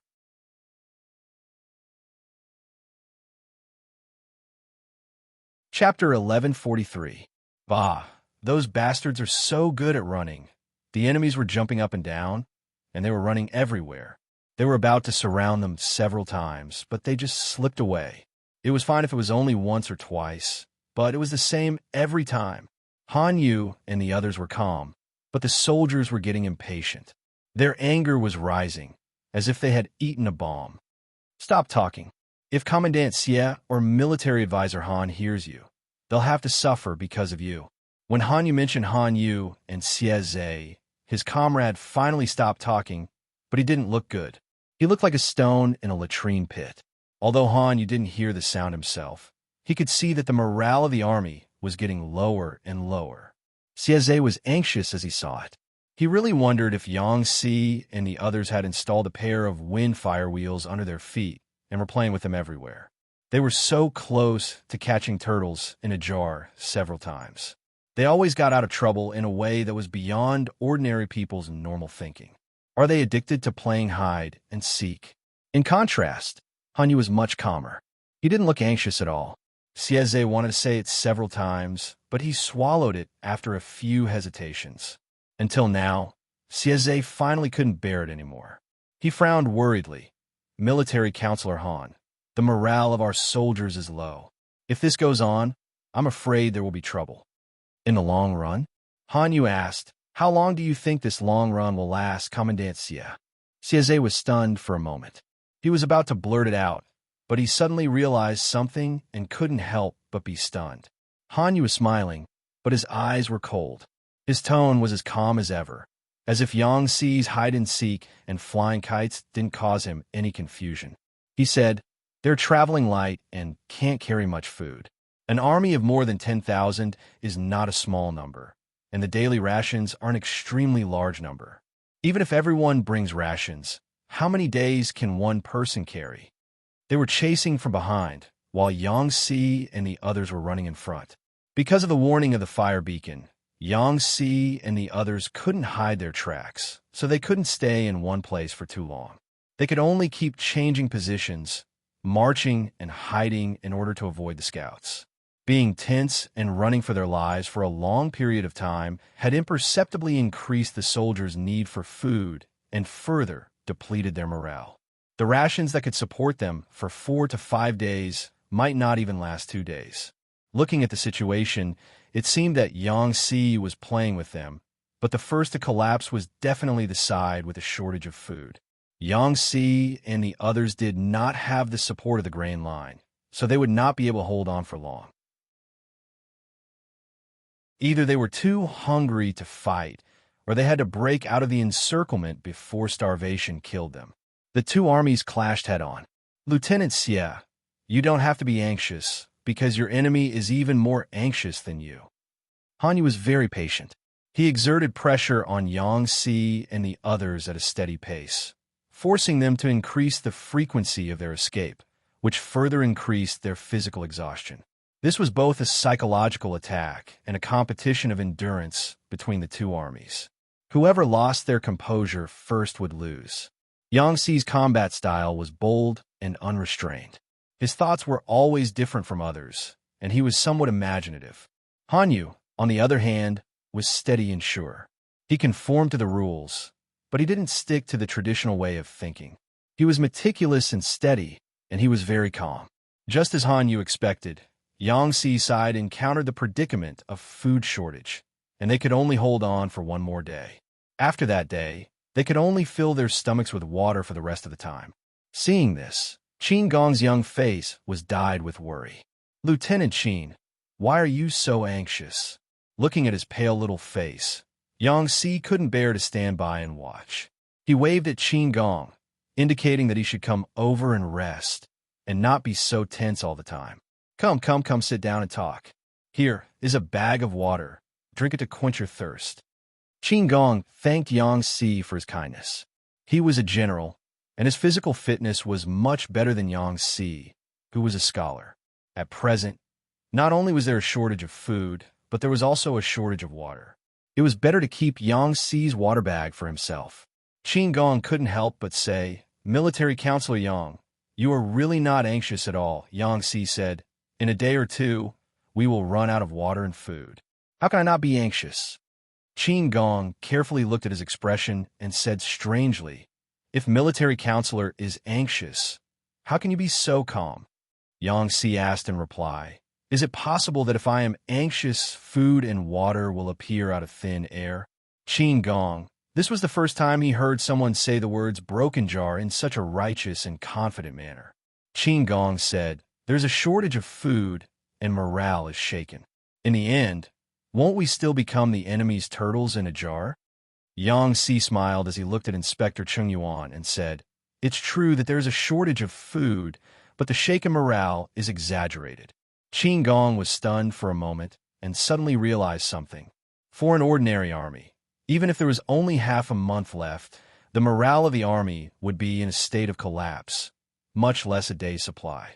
As the food shortage approached, there would inevitably be soldiers who deserted or were afraid to fight. The longer time dragged on, the more deserters there would be. This was almost unavoidable. To give a ready-made example, Su Fei had been besieged in Mountain Urn City for several months. The water soldiers he had recruited were the first to escape. As time passed, their number reached more than 30,000. They fled in all directions, became bandits, and harmed the people. After that were the soldiers who were qualified to lead the army, and then the trusted troops. Those who were willing to stay and live and die with the army in times of danger were basically all loyal elites. Qin Gong had been tense for the past few days and did not notice this for a while. The army of more than 10,000 had fled east and west for several days, and their food and fodder were getting increasingly scarce. The soldiers under them had not reported any deserters. This was simply impossible. Yang Si saw that he was in a trance, and the corner of his mouth curled up into a sneer. I have said before, my lord, that you are leading 10,000 elites. They must be genuine elites. Qin Gong's heart was touched, and he could not say a word for a long time. But, I have disappointed my lord. Qin Gong knew how rare it was to have 10,000 elites. They had all been built with a lot of money, food, and a lot of effort. Losing 10,000 at once, Qin Gong would not be able to make up for it, even if he plucked off his own brain. What does this have to do with you? If you want to blame someone, blame Qiguan Wanzhong. His declaration caught us off guard, and we became the fish in the moat. Yang Si secretly grinned. If he was lucky enough to survive, he would definitely beat up Qiguan Rang's house and make him compensate. Qin Gong thought that Yang Si was comforting him, and he could not get rid of the guilt in his heart. He did not expect Jiang Pengji to place such high hopes on him right from the start. This trust made his heart feel sour, but at the same time very warm. Qin Gong endured it and racked his brain to find another topic to talk about. For a general, there was no greater sense of accomplishment than training a fierce army of tigers and wolves. He wanted to know who trained these 10,000 elites behind him. This question was a little difficult. Everyone has a share, Yang Si said uncertainly. Moreover, the birth of the elites is not all due to one person.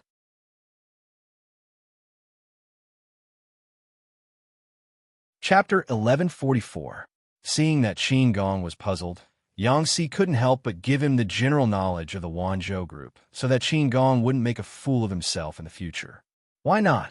The so-called elite troops are no less than elite weapons.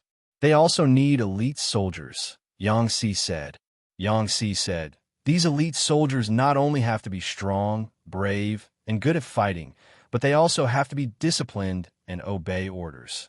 Only those who can do these two things can be called elite. Yang Si told Qin Gong about the tricks of training soldiers in the Wanzhou group. A strong body, brave and good at fighting.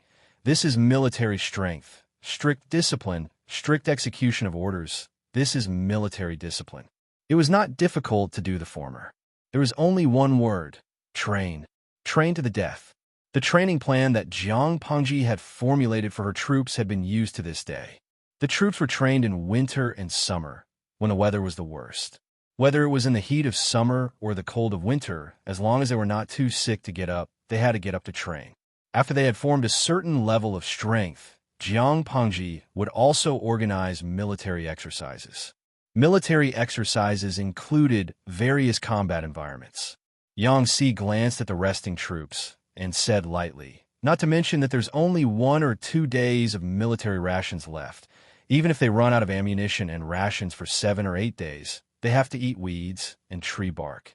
Military exercises are like real battles. No one deserts then, and no one will commit crimes now." Qin Gong was flabbergasted, but he had an urge to give it a try. He had never thought that training troops could be done this way. The so-called military exercises were real swords and spears, not putting on airs. But with such harsh measures, why doesn't anyone desert? Although he hadn't seen it with his own eyes, Qin Gong could imagine the severity and cruelty of training troops after hearing Yang Si's description. The tyranny of the king and the rebellion of the people. Yet none of these troops resisted or were dissatisfied. Qin Gong's attention was attracted by Yang Si's words. For a moment, he forgot his previous worries. Yang Si smiled. Hardness is easy to break. Softness is easy to bend. It's the same for training troops. Using both the carrot and the stick is the right way. Elites cannot be trained hard. Not only did they need tough training methods, but they also needed a soft policy of appeasement. Soldiers were also human. They could not all be unparalleled loyal, and they could not be expected to use love to spontaneously pledge loyalty to Jiang Pengji. Yang Si pointed to the troops and said, "For them, the price of deserting or being passive is far higher than dying in battle." Qin Gong was dumbfounded. What kind of technique was this? Yang Si stretched out 2 fingers and said, "One is military discipline, and the other is welfare." Jiang Pengji had considered the issue of military discipline when she set up the army. She even put military discipline in the first place and formulated strict military rules. The soldiers were all peasants, and almost none of them could read. It was very troublesome to talk to them about military rules and discipline. Jiang Pengji used the method of violent brainwashing. Regardless of whether it was winter or summer, she would shout about military rules and discipline 3 times a day in the morning, afternoon, and evening. Since the promotion of the new rhymes of Chinese, not only the common people were required to learn rhymes, but even the soldiers in the barracks had to learn them. Not only did he have to complete the regular training, but he also had to learn literacy from the political commissar. The position of political commissar was created by his lord, and he enjoyed the treatment of a centurion. His main job was to educate the soldiers' ideology. The primer was not the teaching material of the Golden Scale Academy, but the military rules that the soldiers were so familiar with that they could almost recite them backwards. As if brainwashing and education were not enough, Jiang Pengji also linked military discipline with pension benefits and retirement benefits. This move was extremely insidious. Once the soldiers violated military discipline, they would be directly recorded in their files. Not only would it affect the individual's salary and future promotion, but it would also affect retirement benefits or pension benefits for those who died in battle. Since the establishment of the Golden Scale Academy, these 2 benefits included the qualifications for future generations to go to school. This rule was too terrible. Under the use of both carrot and stick, which soldier dared to escape? For the sake of their families and children, they would rather starve to death in battle than violate military discipline and become deserters. Qin Gong was so shocked that he opened his mouth slightly. One sentence was written all over his face. Could it be played this way? Yang Si patted his shoulder. Qin Gong was still too young. If he was shocked now, what would he do in the future? After resting for a while, The scouts found traces of the enemy and hurriedly sent the news back. Yang Si sighed softly. Enduring the pain all over his body, he stood up and said, "Colonel Qin, gather the troops and horses. Let's go. This long game of hide-and-seek or cat-and-mouse will be decided sooner or later." Another 2 days passed. Han Yu, who was originally calm, had a grave expression on his face. Yang Si and the others were still as slippery as before. They did not seem to be in distress due to the food shortage. The scouts also did not find any deserters. Could it be that his judgment was wrong? Did Yang Si take all his belongings with him to escape? If so, he should change his way of thinking and think again about what Yang Jingrong was up to. Someone quickly go and ask if there is any unusual movement at the border of Hu County. Something was not right. Everything was not right. He knew Yang Si's temperament very well. He would not get up early without benefits. He would never do meaningless things. If there were enough water and food, Yang Si would not stay in the Sichuan plain. It was a pure waste of time. He would have found a way to escape. Now he was still circling around the Sichuan plain. It was more like a cornered beast fighting. If so, the question came back to itself. Did Yang Si lack food? If there was a shortage of food, how could he explain that there were no deserters and the marching speed was not reduced? If there was no shortage of food, Yang Si's actions puzzled him. Han Yu thought about it again and carefully connected the routes that Yang Si had escaped along these days. The routes were twisted and complicated. They seemed to be irregular, but they were all heading towards the northern border of Hu County. "Report. The news has been found." The voice of a messenger interrupted his thoughts. "Say it," the messenger said. Lu Shi divided his troops and attacked Hu County directly. Han Yu suddenly thought of something and accidentally knocked over the bamboo slips on the table. "Yang Jingrong, you actually had this idea?" It was not that Yang Si did not lack food. It was obvious that he had used a smokescreen to deceive others. Coincidentally, Xie Zhe found another place. Unfortunately, he was one step too late. Yang Si had already escaped with his troops. They escaped faster than a rabbit.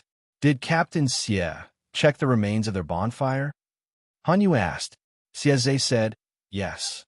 Han Yu asked, is there any trace of cooking? Xie Zhe thought back carefully, and a troubled expression appeared on his face. He had not noticed this. Han Yu went to the bonfire in person and was suddenly enlightened. The bonfire was messed up. It looked like the traces left by people fleeing in a hurry. In fact, it was to cover up the food that was not cooked. This is a good smokescreen, but it's a pity, Han Yu said decisively. Captain Xie, assemble the troops and go to Gusu. Gusu is located in the mountains north of the Sichuan plain. Xie Zhe was surprised. Counselor, are we not going to catch Yang Si? Catch him, Han Yu said. It's like catching a turtle in a jar. According to their own speed, they would definitely be able to reach Gusu before Yang Si and the others. The next day at noon, Yang Si and the others had been without food for 2 days. The soldiers were in good condition, but their combat power was less than half of the usual.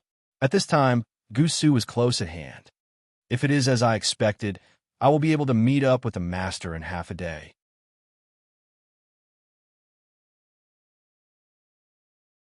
Chapter 1145. Feng Jing, tell everyone to be careful. I don't feel good about it. Yang Si looked around suspiciously.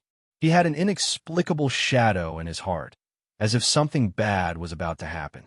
Qin Gong said, okay, I will send the order to all the battalions to be on guard. Chen Yuan asked, did you notice anything wrong? Yang Si said, Gong Liao, who do you think our opponent is? Han Wenbin is one of Master Yuanjing's favorite students. It won't be easy to take advantage of him. Underestimating the enemy is a taboo for a military strategist. Underestimating the enemy will inevitably bring disaster to us. Send the order to the soldiers to be on guard. Don't relax at all times. We are not far from Gusu. Don't fail here. Because Cheng and Master Yuanjing were good friends, Cheng Yuan could occasionally enjoy Master Yuanjing's guidance. In Cheng Yuan's opinion, no matter how talented the knowledgeable old man was, it was not worth being surprised. The wind was blowing, and the leaves and grass were rustling. Han Yu was wearing a black Confucian robe. His long hair was tied into a crown. He had lost a lot of weight after days of running around. The blue veins on his forehead were clearly visible. He put his hands behind his back and looked in a certain direction. He could faintly see more than 10,000 soldiers and horses rushing toward Gu Su like squirming ants. Han Yu fixed his eyes on them and found that the ants had changed from their previous loose posture to a marching formation that could be used for both offense and defense.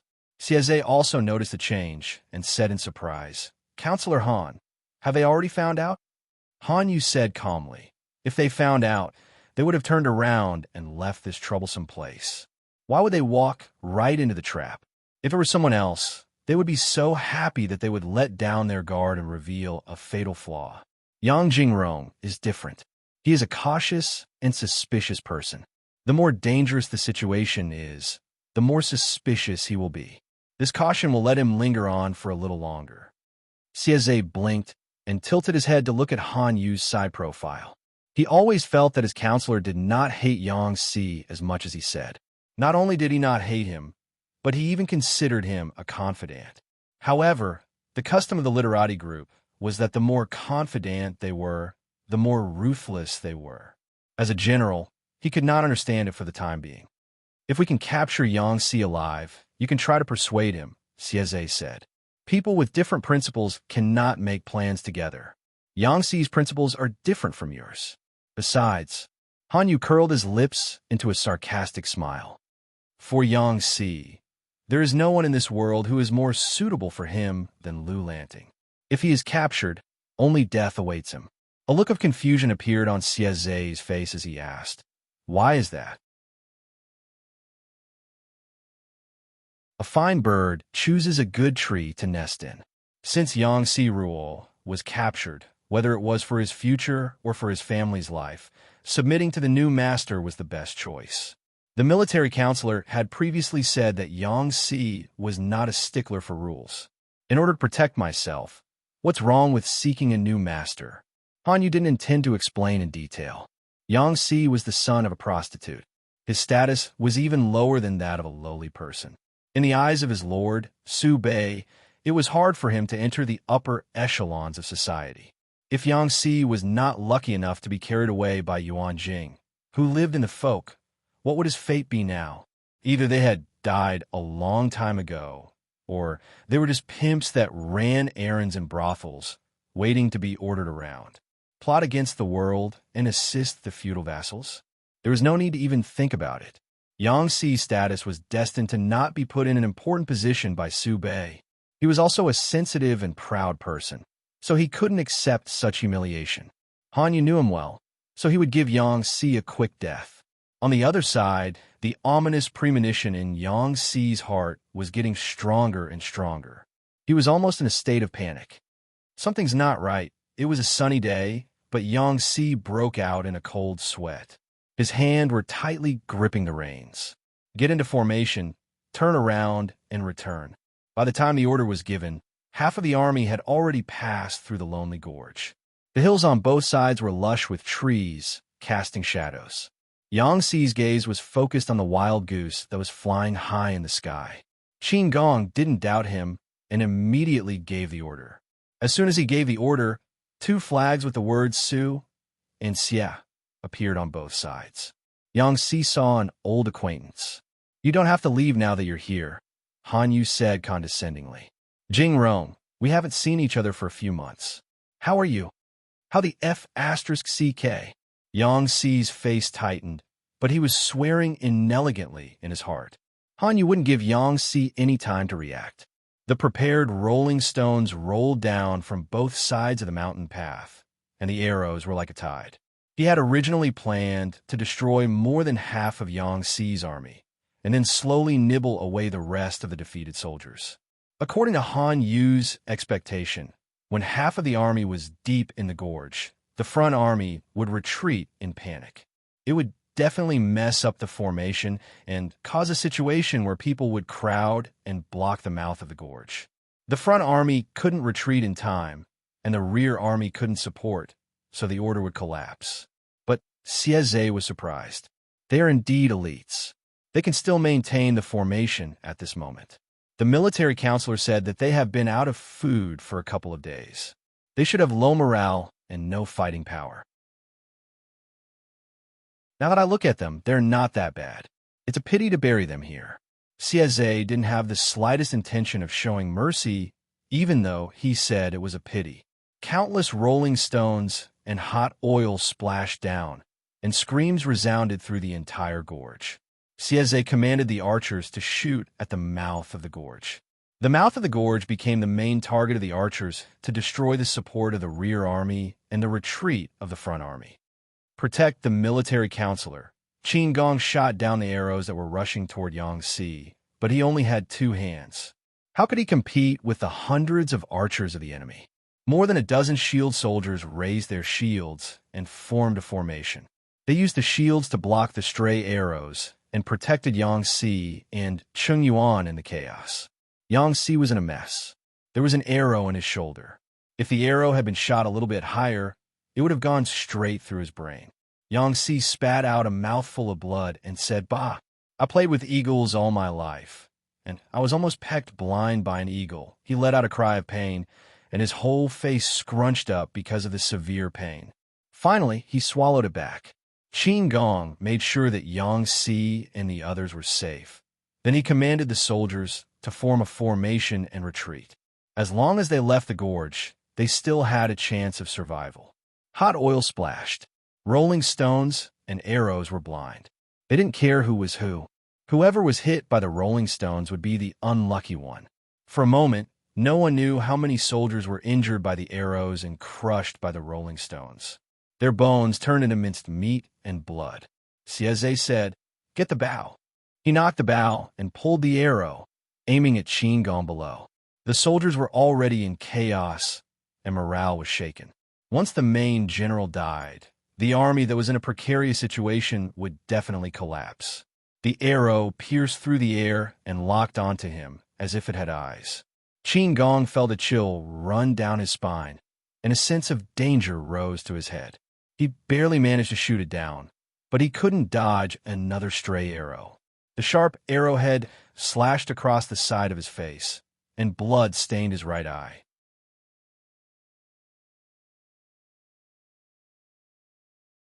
Chapter 1146. After leaving behind more than 3,000 corpses, Yangtze and the others retreated from the lonely gorge with the wounded soldiers. However, Yangtze did not feel the slightest joy of escaping because they did not have enough supplies. They were just struggling at death's door. If he were Hanyu, he would not let go of such a good opportunity. He would naturally take advantage of the situation to kill them. Chungyuan supported Yangtze. He was already hungry. After this incident, he was so weak that he almost could not stand. Yangtze endured the pain and said, "Gong Liao, go and tell Colonel Qin to immediately organize the uninjured soldiers and retreat quickly." Chungyuan understood the other meaning. He resisted the urge to faint and shouted at the top of his lungs, "Military counselor, I will delay them for a while with the remaining troops." Yangtze was very calm. Even though he was in so much pain that he could not stand up straight, his mind was exceptionally clear. For a strategist, weighing the pros and cons was an innate instinct. Even if he had to sacrifice himself, he would not hesitate to do it in order to achieve the greatest benefit. "My lord, the reinforcements will arrive in less than half a day. We can't let these more than 10,000 elites be completely annihilated by the enemy. Under such circumstances, the outcome of staying behind to cover the retreat was definitely a dead end."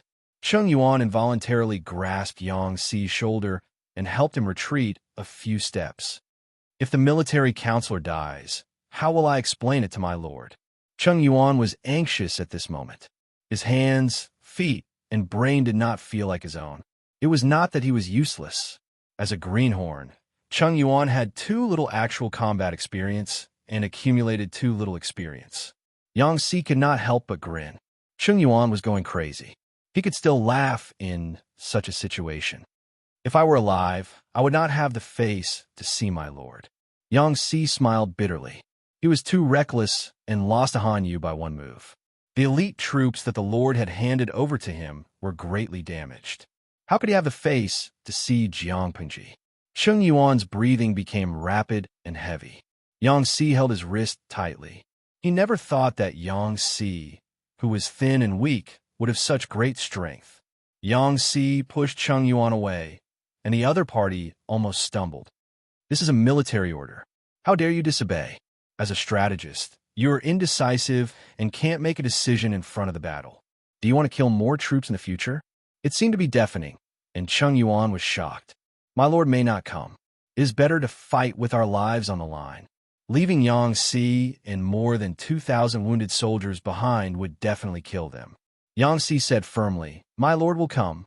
Cheng Yuan gritted his teeth and passed the message to Qin Gong. Qin Gong thought for a while and ordered the troops to be divided. My injuries are heavy.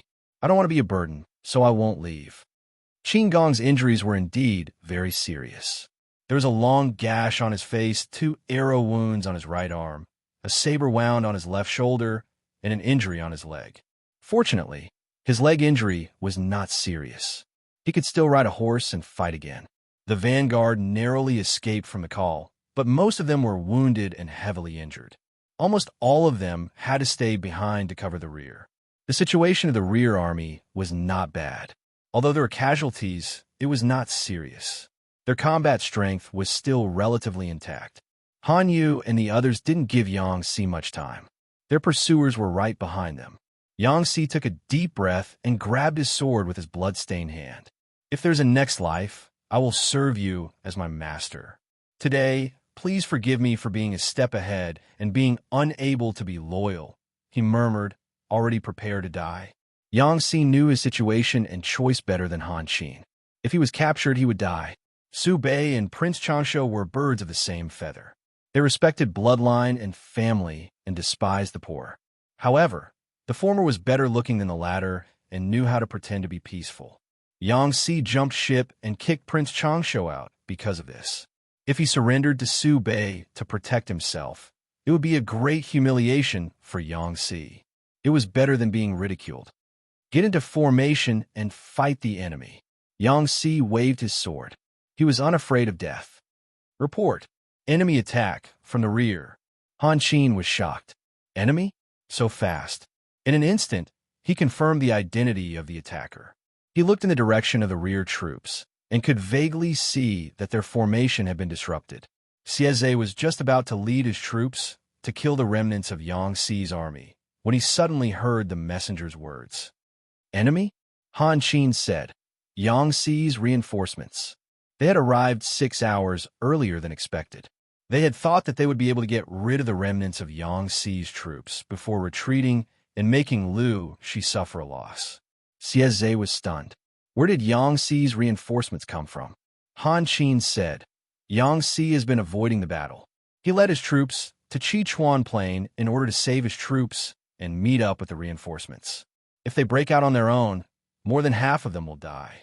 If the reinforcements come, they can at least preserve their strength and deter our army. Unfortunately, Yang Si's wishful thinking was completely disrupted by Han Qin. Xieze was puzzled. Our army did not intercept their letter. How could the reinforcements come so coincidentally? Han Qin said fire beacon. Because of the fire beacon, Lu Shi guessed that Yang Si was in trouble. It was not surprising that he sent reinforcements. Xieze immediately understood and asked, Counselor, what should we do now? Han Qin said, it is not advisable to fight. If it was a frontal battle, there was no need to panic. But the reinforcements attacked from the rear and disrupted their formation. They could not organize an effective resistance for a while. The longer they waited, the more casualties they would suffer. If Yang Si reacted and cooperated with the reinforcements to attack them from both sides, the situation would be even more disadvantageous. Han Yu made up his mind in a split second.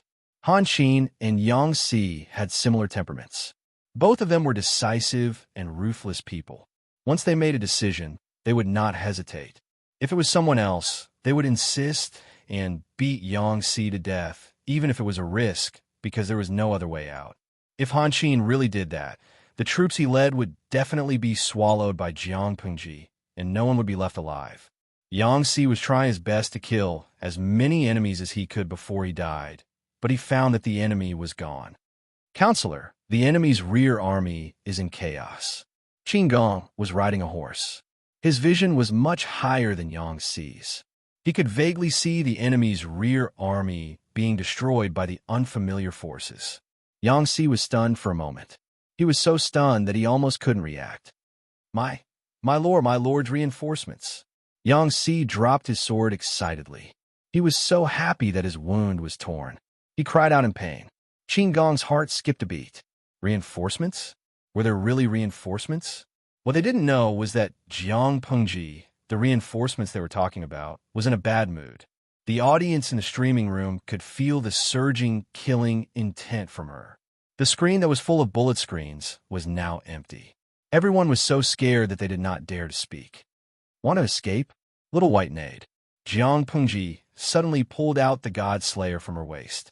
The bright snow-white blade was shining with a cold light.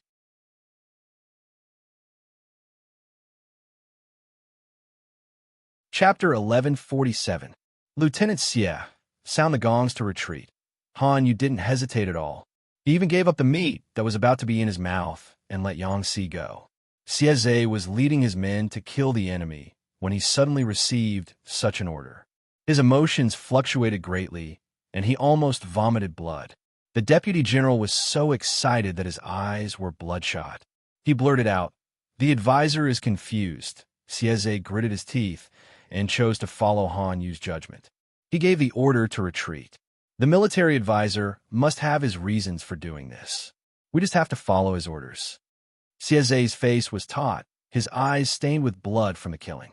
No matter how dissatisfied I am, military orders must be obeyed. How can I question him now? Don't say anything more. Retreat, retreat. The deputy general was so angry that he wanted to vomit blood. Although the position of a military advisor had the right to supervise military affairs, to put it bluntly, it was just an official subordinate to the general. It was mostly an advisor who mainly came up with ideas and strategies. The strategists under different vassals were also different. Some were just staff officers with no military power, some had partial military power, and some were under the command of the Jianna strategists who were in charge of the entire army. Han Yu wasn't an ordinary military advisor, but Su Bei didn't completely delegate his authority to Han Yu to be a military advisor. In short, Xie, as the commander-in-chief, did not need to listen to Han Yu. Big brother, can't you have your own opinion? The deputy general was furious with Xie, but he didn't dare to disobey orders and could only choose to retreat. Only when he retreated did he realize that his rear army was almost completely routed by the enemy. He couldn't help but feel a chill in his heart. How many enemies had ambushed them? 10,000 or 20,000? In fact, Jiang Pengji had only brought 3,000 troops and horses with her to provide support. The remaining 7,000 troops were still on their way and would take about 15 minutes to arrive. Seeing with her own eyes the bloody corpses, rolling stones, arrowheads, and burning oil that littered the ground of the lonely forest canyon, her anger soared to the breaking point. My lord, there are less than 10,000 corpses in the valley. Many of the corpses are still warm. It can be seen that the tragic battle happened not long ago. Jiang Nongqin's face was solemn as well. Her eyebrows were tightly knitted, and her cold eyes were emotionless. My lord, please send me to lead the troops to chase after them.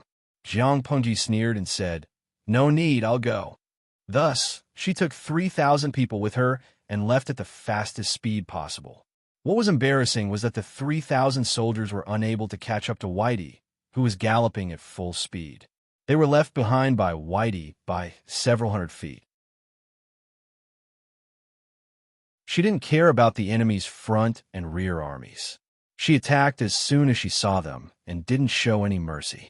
Jiang Pengji's expression was unprecedentedly gloomy. There was almost no pause in the Godslayer. Whenever the blade lit up, it would definitely reap a few lives. Quang. There was a dull sound of collision as the enemy's rear army reacted and tried to block with their swords and shields. Jiang Pengji exerted some force with her wrist, and the few tiger-headed bronze shields were cut in half by the God Slayer. The cut was smooth and neat. Little White raised its hooves and stomped on the enemy soldiers, taking away the stupefied shield-bearers. The blade of the god-slaying saber was still as shiny as new. There was not a single crack or scratch on it. Courting death, Jiang Pengji had already rushed into the enemy's formation. In such a situation, the enemy would always attack the mount first. Dozens of soldiers hid behind a shield wall. They held long spears in their hands and stabbed at Little White, who was under Jiang Pengji. From the enemy's point of view, Little White was her mount. Even if she didn't lose any of her riding gear and armor, if she was really stabbed by the long spear, she would definitely lose control due to the pain and indirectly affect Jiang Pengji, who was on the horse. As long as she fell off the horse, could the silver-armored young general fly into the sky? Little did they know that someone had been in the sky and had never come down. Their intentions were seen through by Jiang Pengji. With a twist of her wrist, the god-slaying saber turned over. She was as fast as a ghost. The blade cut off all the horizontal and straight blades on the long spear, leaving only a smooth piece of wood. The speed of the wood did not decrease. It stabbed the fish-scale armor on Little White's body. It was like a normal person walking on the street who was suddenly hit by a stick. Little White snorted in pain. His anger soared, and he went on a rampage even more ferociously. His hooves added more souls to his body. Kill! Jiang Pengji rushed dozens of feet into the enemy's formation before the 3,000 troops arrived. When the enemies met, their eyes turned red. When the two sides fought, it was a life-and-death battle. Their battle cries soared to the sky. The morale of Jiang Pengji's side was like a rainbow. They attacked the enemy's rear army and had the advantage of surprise. The enemy was caught unprepared. Jiang Pengji's performance was too dazzling. She single-handedly stirred up one side and caused the enemy's formation to collapse. The soldiers under her command were already full of anger. When they saw their former comrades die in the lonely gorge, their anger was added to their grief and indignation. Now, all these emotions had turned into hostility. With only 3,000 troops, they had defeated the enemy's rear army of 7,000. Jiang Pengji alone had slaughtered countless people. The god-slaying saber in her hand was full of human blood. It looked even colder and more terrifying. Who on earth is that? Deputy General Xie Zhe was scared out of his wits. He had no time to complain about Xie Zhe's obedience to Han Yu's orders. He asked Xie Zhe. How would Xie Zhe answer? Han Yu was very far away. He could only see a vague figure, but he was very familiar with the figure. Suddenly, Han Yu clenched his fists tightly. When he saw through Yang Xi's plan, he knew that Wanzhou would send reinforcements to support Yang Xi. But he never thought that the reinforcements would be Lu Shi. In order to save his subordinates, a feudal lord risked his life and went into battle. He didn't know if Yang Xi was lucky or unlucky. It was not a good thing for the plotters to have such an emotional lord. But Han Yu felt a little envious of Yang Xi. Lieutenant Xie mobilized the archers. We must kill that silver-armored soldier. The biggest disadvantage of Jiang Pengji's side was the lack of long-range forces. After all, they were rushing to rescue the soldiers and provide support, so they couldn't bring a lot of supplies and machinery. Xie Zhe did as he was told without any hesitation. Yang Xi was the first to notice the movement on Han Yu's side. He was so angry that his whole face turned pale. Han Wenbin had already recognized the lord. Lieutenant Qin, quickly go and protect the lord. Mobilize the troops to contain the enemy's central army. We can't let Han Wenbin's wishful thinking succeed. Qin Gong immediately responded and rushed out on his horse. His reaction was a little slow. He finally realized what Yang Xi had said. Protect the lord? Wait, the lord is here? Qin Gong looked cold and ruthless, but his heart was trembling with fear. Qin Gong couldn't be blamed for not recognizing Jiang Pengji. Generally speaking, he had only seen Jiang Pengji twice. Both times, Jiang Pengji had appeared in women's clothing. Anyone who was not blind would not be able to mistake her gender. Now, She had changed into men's clothing. She was wearing a dignified and heavy armor. She also had an aura of 8 meters. Killing people was like cutting vegetables. It would be strange if Qin Gong could not recognize her. After the shock, Qin Gong was touched and worried. He was afraid that something bad would happen to Jiang Pengji.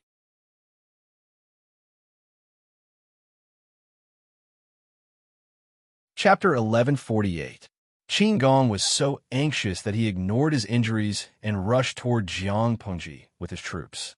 Before he arrived, the sky was filled with arrows.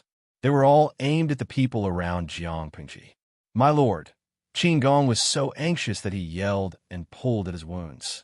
If he was hit by the arrows, he would be seriously injured even if he didn't die.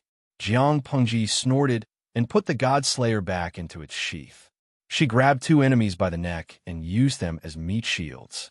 Little White also cleverly escaped into the crowd and charged around, using them as meat targets. She threw away the 2 dead bodies and unsheathed the God-Slayer again to clean up the surrounding enemies. Little White came back. Jiang Pengji grabbed its reins and mounted the horse again. While galloping, the blade cut off several people's necks as if it was cutting wheat. Little White rushed out of the shooting range of the arrows with Jiang Pengji on his back. He made a detour to the other side. It was an accurate, dangerous, and exciting maneuver, but Jiang Pengji didn't change her expression.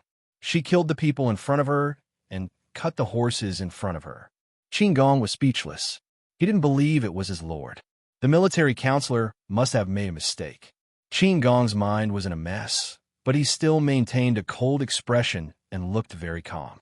On the other side, Xieze saw that the arrows didn't work, so he asked Han Yu, "Military counselor, the silver-armored general seems to be fine. Should we?" Han Yu said decisively, "The opportunity is gone. Don't waste your time. Retreat." Opportunities on the battlefield were fleeting. It was Han Yu's fault that he didn't seize the opportunity. Xieze pursed his lips. He could only act according to the plan and suppress his curiosity. What was the silver-armored general's identity? The military counselor changed his mind at the last minute. It showed that the silver-armored general's status was not low. He was at least a core figure. Otherwise, he wouldn't have been worth the military counselor's attention. Xieze admired Han Yu from the bottom of his heart, but the lieutenant next to him was full of resentment. Han Yu was not the military counselor who had total military power. Han Yu and Xieze shared half of the military power. Han Yu was just a civilian who gave advice and suggestions. How could he order Xieze around and change the military order at the last minute? The more he thought about it, the angrier he got. He couldn't help but blame the failure of the mission on Han Yu. Han Yu made a big fuss, but didn't gain much. He finally got the upper hand, but he changed his mind and withdrew his troops at the last minute. What was he trying to do? As they retreated, Xieze couldn't help but ask his own question.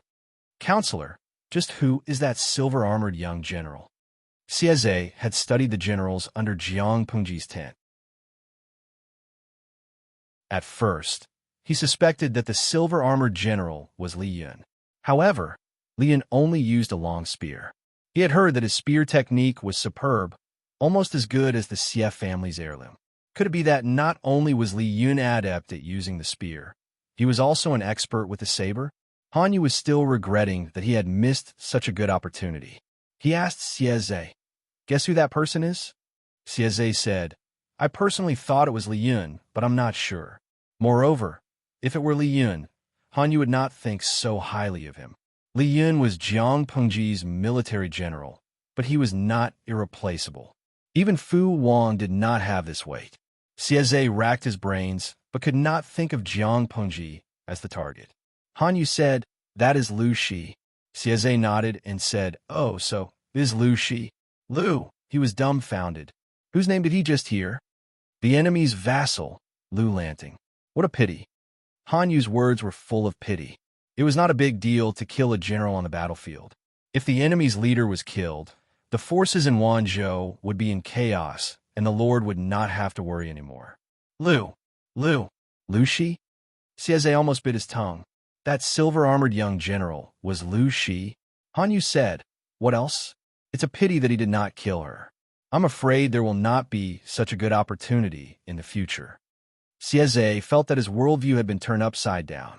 Who would have thought that a vassal would at most be in the middle of the army?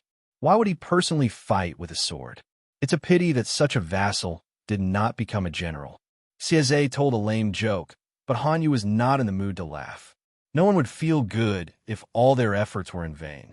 Sieze said, "This is my fault. You don't have to blame yourself." It was the duty of a military counselor to give advice, but it was his job to kill the enemy. It must be his fault that he failed to kill Lu Shi. Hanyu shook his head. His face, which was already much thinner, looked a little gloomy and cold. Since Hanyu had given the order immediately, they did not suffer many casualties. They ran away faster than rabbits. Jiang Pengji chased for a while and killed more than 100 people. In the end, she could only look at the dust that was raised by the enemy and grit her teeth. The battle had just ended, and Jiang Nongqin had already arrived with the remaining troops. She did not see Jiang Pengji. She first saw Yang Si, who was pale and had lost a lot of blood. He was sitting on a rock, dispirited. "Is the military counselor injured?" Jiang Nongqin asked. Then she changed the topic to Jiang Pengji. "Where's the Lord now?" As she spoke, she asked the female medics who had followed the army to come forward. The two sturdy female soldiers walked forward with medical boxes on their backs. If it were not for their figures, people would not be able to tell that they were women.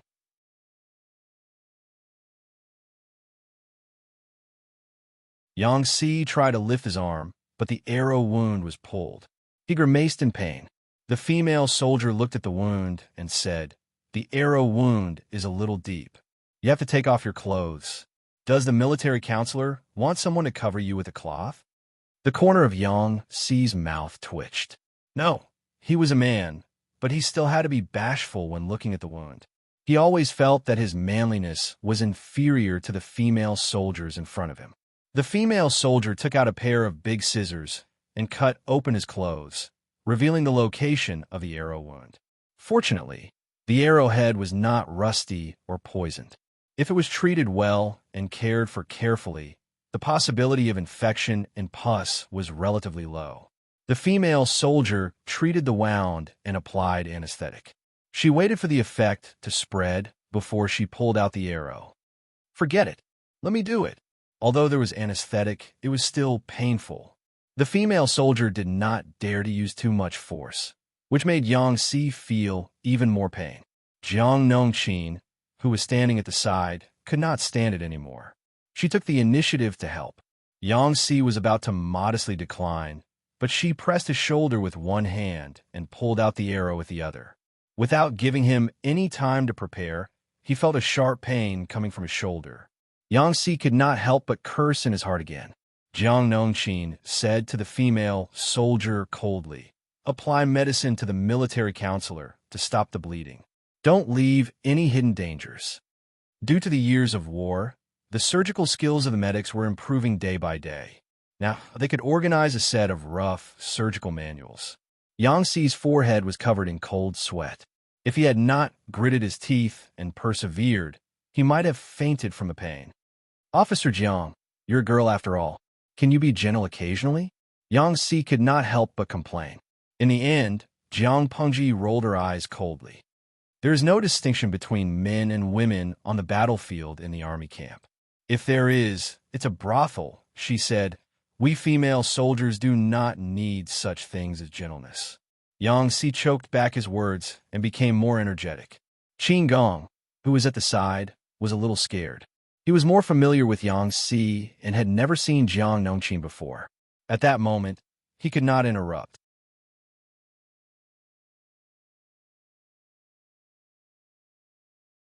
Chapter 1149. Yang Si squinted his eyes and barely saw Jiang Pengji coming against the light. He endured the pain and used his uninjured hand to prop himself up from the stone under him. Jiang Nongqin helped him up when she saw this. "Sinner Yang Si greets my lord." Yang Si took a few steps forward, but Jiang Pengji had already galloped forward. She got off the horse and lifted Yang Si up with one hand. "What do you mean by sinner?" Jiang Pengji furrowed her brows tightly. She stared at the white cloth tied around his shoulder. Because Yang Si moved a little too much, the wound that had just stopped bleeding split open again. Spots of bright red slowly seeped out and dyed the area red. Yang Si's face was pale, and he said with shame, "Sinner, I misled the command and caused thousands of soldiers to lose their lives in Gushu." Jiang Pengji thought it was something serious, but he was not to be blamed for it. A fool is bound to gain something from 1,000 considerations. A wise man is bound to make a mistake from 1,000 considerations. Yang Si was a human being, not the brain of heaven. No, even the brain of heaven had made mistakes before, let alone a human being. At the end of the day, it was not Yang Si's fault. He could only blame the enemy for being better than him. He, on the other hand, obediently went to take the blame. How can there be no deaths in war? Jiang Pengji was distressed that thousands of elites had died, but it was not a reason to push the blame to others and shirk responsibility. Yang Si's lips opened and closed for a long time. His bloodshot eyes were glistening with tears, which made the bystanders feel sad. You have tried your best to deal with the enemy and even saved most of the troops. Why should I blame you?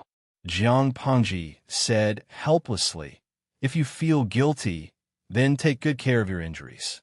You suffered a loss in Han Yu's hands this time. Next time, you will get back at him. Yang Si stopped the losses in time and saved more than 6,000 of the 10,000 elites. Most of the casualties were in Gushu Gorge. Who could say that Yang Si had done nothing wrong by being able to retreat under such circumstances? Jiang Pengji looked at Qin Gong and said, "Officer Qin was seriously injured. Why didn't you let the medical soldiers treat him?" In ancient times, the medical skills were backward. In her era, a missing arm or a broken leg could be regrown in minutes, but it was not possible here. Although Qin Gong did not lose an arm or a leg, the wounds on his body were still quite terrifying. There was even a palm-long cut on his face. Suddenly being called out by Jiang Pengji, Qin Gong came back to his senses. My lord," Qin Gong called out. His mind was still in a mess, so he suddenly became speechless and didn't know what to say. Jiang Pengji said calmly, "We'll talk about it later. Field Officer Qin, go and tend to your wounds first to prevent excessive blood loss." Qin Gong thought that he would be reprimanded like a storm, but it turned out to be a warm and caring one, scaring him into a daze. Qin Gong was used to being a capricious lord like Su Fei. He had already mentally prepared himself to be the scapegoat in 72 different ways.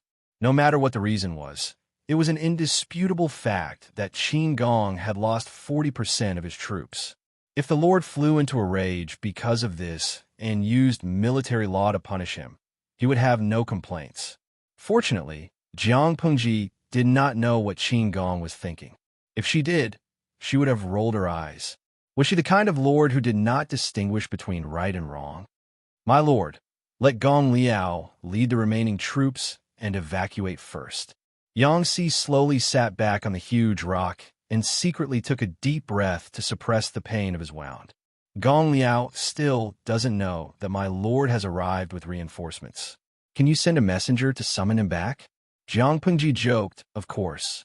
Otherwise, Gong Liao will run in the wrong direction and into the enemy's lair." At that moment, Jiang Pengji sent a messenger to chase after Cheng Yuan. Cheng Yuan was a little confused at first.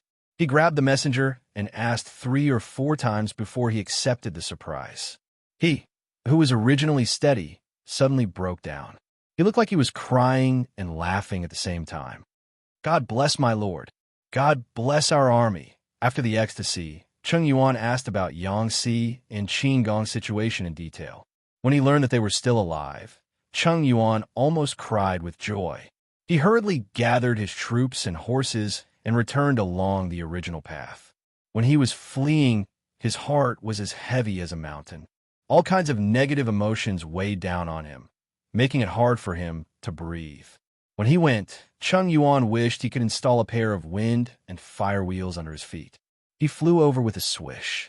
He galloped on his horse, his sleeves blowing in the wind, and the hairband that bound his hair fluttered nonstop. When he arrived with his troops, the simple and crude camp had already been set up. Pots were set up on piles of bonfires, and a variety of food was bubbling in the pots. The aroma of food drifted into everyone's nostrils, tempting their stomachs to growl like thunder. The surviving soldiers were very hungry. They didn't care that the white rice had just come out of the oven. They opened their mouths and wanted to eat it. The boiling hot rice rolled in their mouths a few times, scalding them until they shivered. Their tongues were scalded until they were red, but they couldn't bear to spit it out. Instead, they swallowed a whole. The heat rolled along their mouths and into their mouths. It was scalding, warm, and satisfying. Many people had already burst into tears. They hugged their bowls and sobbed. Some people were so anxious that they grabbed the rice with their hands. After crying for a while, they laughed. These days, they drank water to fill their stomachs and ate weeds and tree bark. They were so hungry that they could only tighten their belts. The group of people were so hungry that their eyes were glowing. Yang Si was the same, but he had encountered a rather awkward accident. His entire right arm was wrapped tightly and hung in front of his chest. It was very unnatural for him to use chopsticks with his left hand. He could still pick up the large ones if he was not awkward. However, he could not pick up the small ones no matter how hard he tried. Sigh, I hate that I'm not Zixiao. Yang Si was envious for a while and put down his chopsticks unhappily. Wei Si's left and right hands were very agile.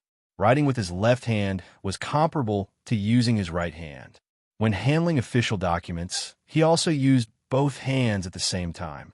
Such a unique skill could not be learned by ordinary people. As he was thinking, a wooden spoon appeared in front of him. "Thank you, Colonel Jiang." Yang Si was somewhat flattered. This female colonel was usually very cold. Apart from his lord, there was no one else in her eyes. Yang Si had never dared to provoke such a person. For her to condescend to give him a spoon, it was as if the sun had risen from the west. "You're welcome. It's not convenient for the military counselor to use chopsticks. I'm afraid I'll be disrespectful in front of the Lord." Yang Si was speechless. Ha! The sun still rose from the east today. This unapproachable colonel could not stop talking about the Lord. Yang Si could not help but mutter. Jiang Nongqin, who had sharp ears, could faintly hear her own name. Military counselor? Yang Si coughed softly. He scooped up the spoon and ate his meal, avoiding Jiang Nongqin. However, Jiang Pingji heard what Yang Si said. She glanced at Jiang Nongqin. Her face was as calm as a mountain, but she secretly thought to herself. While Jiang Pingji was eating, the frightened audience quietly poked their heads out. Finally, a few sporadic bullet screens appeared on the blank screen. "Xinjia, excuse me, can I send bullet screens now?" "Naji, should be able to." The audience from the two dimensions cried like a storm in their hearts. Even though they were separated by a dimension, the murderous aura made them tremble.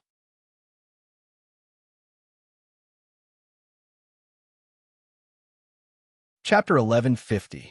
The little princess in the live stream room was shocked. Some of the old fans in the live broadcast room could not take it anymore, let alone the newcomers.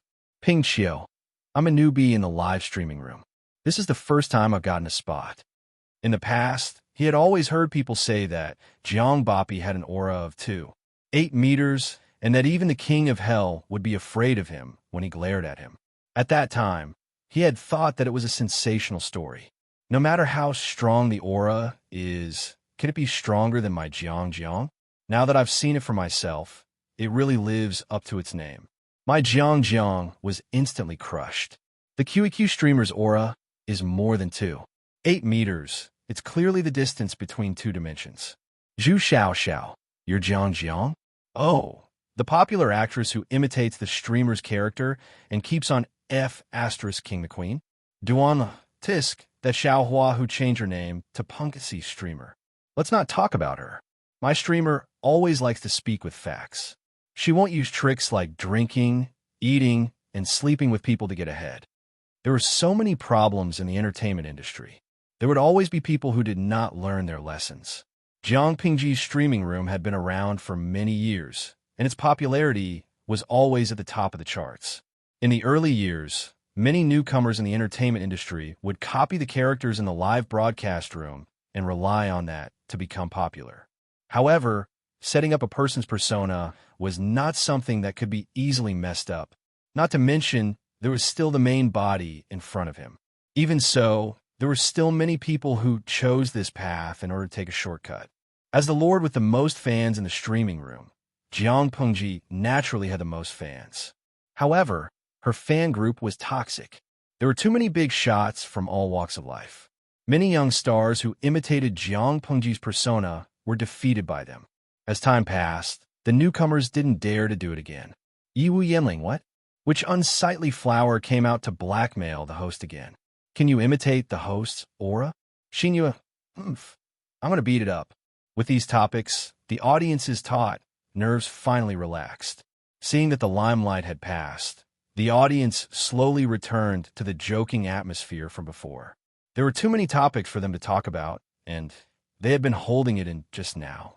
If it wasn't for the tense atmosphere, they would have flooded the screen with bullet screens. Women's harms. Qin Gong, let me hug you and comfort you. Even if you're disfigured, you're still the fattest. Blooming thorns.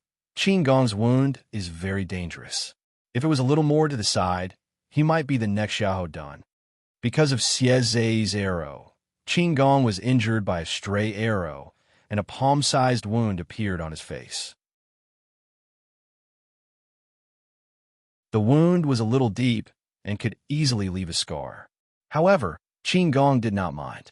He was a man, and a general at that. Scars were the best medals. Yukong Do.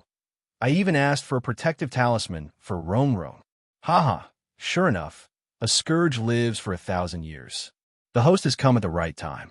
Huan Sun Fan Xiao de Gui Qi. It's not exactly in time. If it was a few hours earlier, more than 3,000 casualties could have been avoided. Speaking of the tragic battle in the Lonely Hill Canyon, the hearts of the spectators became much heavier. Jiang Pengji was a qualified streamer. She streamed live every day. Her influence and her team were built up through the eyes of the audience. They put themselves in Jiang Pengji's shoes, and the soldiers were their blood and sweat. With so many casualties, how could he not feel heartache? However, as Jiang Pengji had said, how could there be no deaths in war? They only hoped that the chaotic world would end soon, so that they could happily accompany Jiang Pengji to watch the show. Jiang Pengji's originally relaxed mood suddenly sank a little when she saw the bullet screen. Yang Si called himself a sinner. He did not know that Jiang Pengji also blamed herself, but she did not show it. She felt a little sad emotionally, but her rationality told her that the soldiers had died for a reason. Their deaths had brought about the situation that Jiang Pengji wanted the most. Perhaps she had been assimilated into the ancient times. If it was her in the past, she would not even bat an eyelid. She finished eating without changing her expression. Jiang Pengji glanced at a few bullet screen comments. Zaya Shui Wu Shuang, let me ask you weakly, didn't you notice that the host's weapon is a little strange? Lao Cg Lianmeng, it's indeed very strange. The style of a knife is somewhat like a tang knife. I can't tell the material, but its hardness is definitely more terrifying than the well-tempered steel that we know. I just went to the Tieba forum and found a recording of today's stream. I dragged it back to watch it and found a very shocking fact. The host used her knife to easily cut through several tiger-headed bronze shields. Needless to say, she cut through several people's bodies with one knife. We can't even achieve this level of knife craftsmanship in our era. Do you think the host can do it in this era? The onlookers saw that Jiang Pengji was unstoppable. Apart from double-clicking 666, she basically did nothing else. Those big shots were different. Their focus was different from ordinary people. The knife in Jiang Pengji's hand was obviously unusually strong. Wu Yueshua. Could it be alien technology? Tangerine soft candy. Maybe it was made by a cultivator? Shimo Ning. Could it be that a super powerful person saw that the host needed to change her knife every time she fought and couldn't help but mail her one? The onlookers used their own black holes of imagination. Some people integrated their imaginations into a story with a beginning and an end. Sankei. Maybe the host has a super terrifying backer. This backer is a super powerful person from the cultivation world. He pitted the host for having to change her weapon every time she fought, so he couldn't help but use alien technology to make a plug-in weapon for her. Jiang Pengji looked coldly at the onlookers as they let their imaginations run wild. She thought that it was scary enough that Wei Ci guessed that she was a man in her previous life until she met the onlookers in the streaming room. She was still too young. However, the origin of the God Slayer was indeed a mystery. She didn't want to explain it, so she let them make wild guesses. The name list of those who died in the war must be sorted out as soon as possible. Add another layer of compensation. Jiang Pengji paused and added, "They died for me. I can't just leave their corpses in a foreign land. Collect their corpses properly tomorrow. This matter cannot be neglected." "Yes," everyone responded. Jiang Pengji continued, "Jing Rong, it's been hard on you these days." More than 10,000 troops had penetrated deep into the enemy's territory. It was already a great achievement for Yang Si to react quickly and preserve most of his troops. More importantly, they now had sufficient reason to attack Su Pei. She would repay him tenfold in the future for how many of her soldiers were injured by Su Pei today. Little did she know that Su Pei was sitting on pins and needles. While Jiang Pengji was reorganizing her troops, Hanyu led his troops back to Shanwu City. Su Pei thought that Hanyu would return in 1 or 2 days. He didn't expect that he would be delayed for so long. In the end, he didn't get what he wanted. They didn't manage to wipe out the enemy. There was a gap between reality and his imagination. Su Pei was in a bad mood, but he didn't show it on his face. Not only did he not blame Hanyu and Xieze, but he also rewarded them greatly and organized a banquet for them. Hanyu had something he wanted to say to Su Pei, but there were too many people around. He could only restrain himself. Halfway through the banquet, Su Pei got up to change his clothes. After changing, Su Pei prepared to return to the banquet. "My lord, I am the assistant general under Captain Xie's command. I have an important matter to report to my lord." Su Pei frowned. When he heard the identity of the person, he waved his hand to dismiss the guards and called the assistant general forward. "What is it that you can't say at the banquet? Why must you talk about it in private?" "That you're tuning in to the Romance Rendezvous YouTube channel. We're so grateful for your support, and don't forget to subscribe to join us on this incredible journey through captivating stories. Your generosity through donations truly makes a world of difference, as it's the primary source of revenue that allows me to expand and enhance this channel for you. Thank you from the bottom of my heart for being a part of this adventure.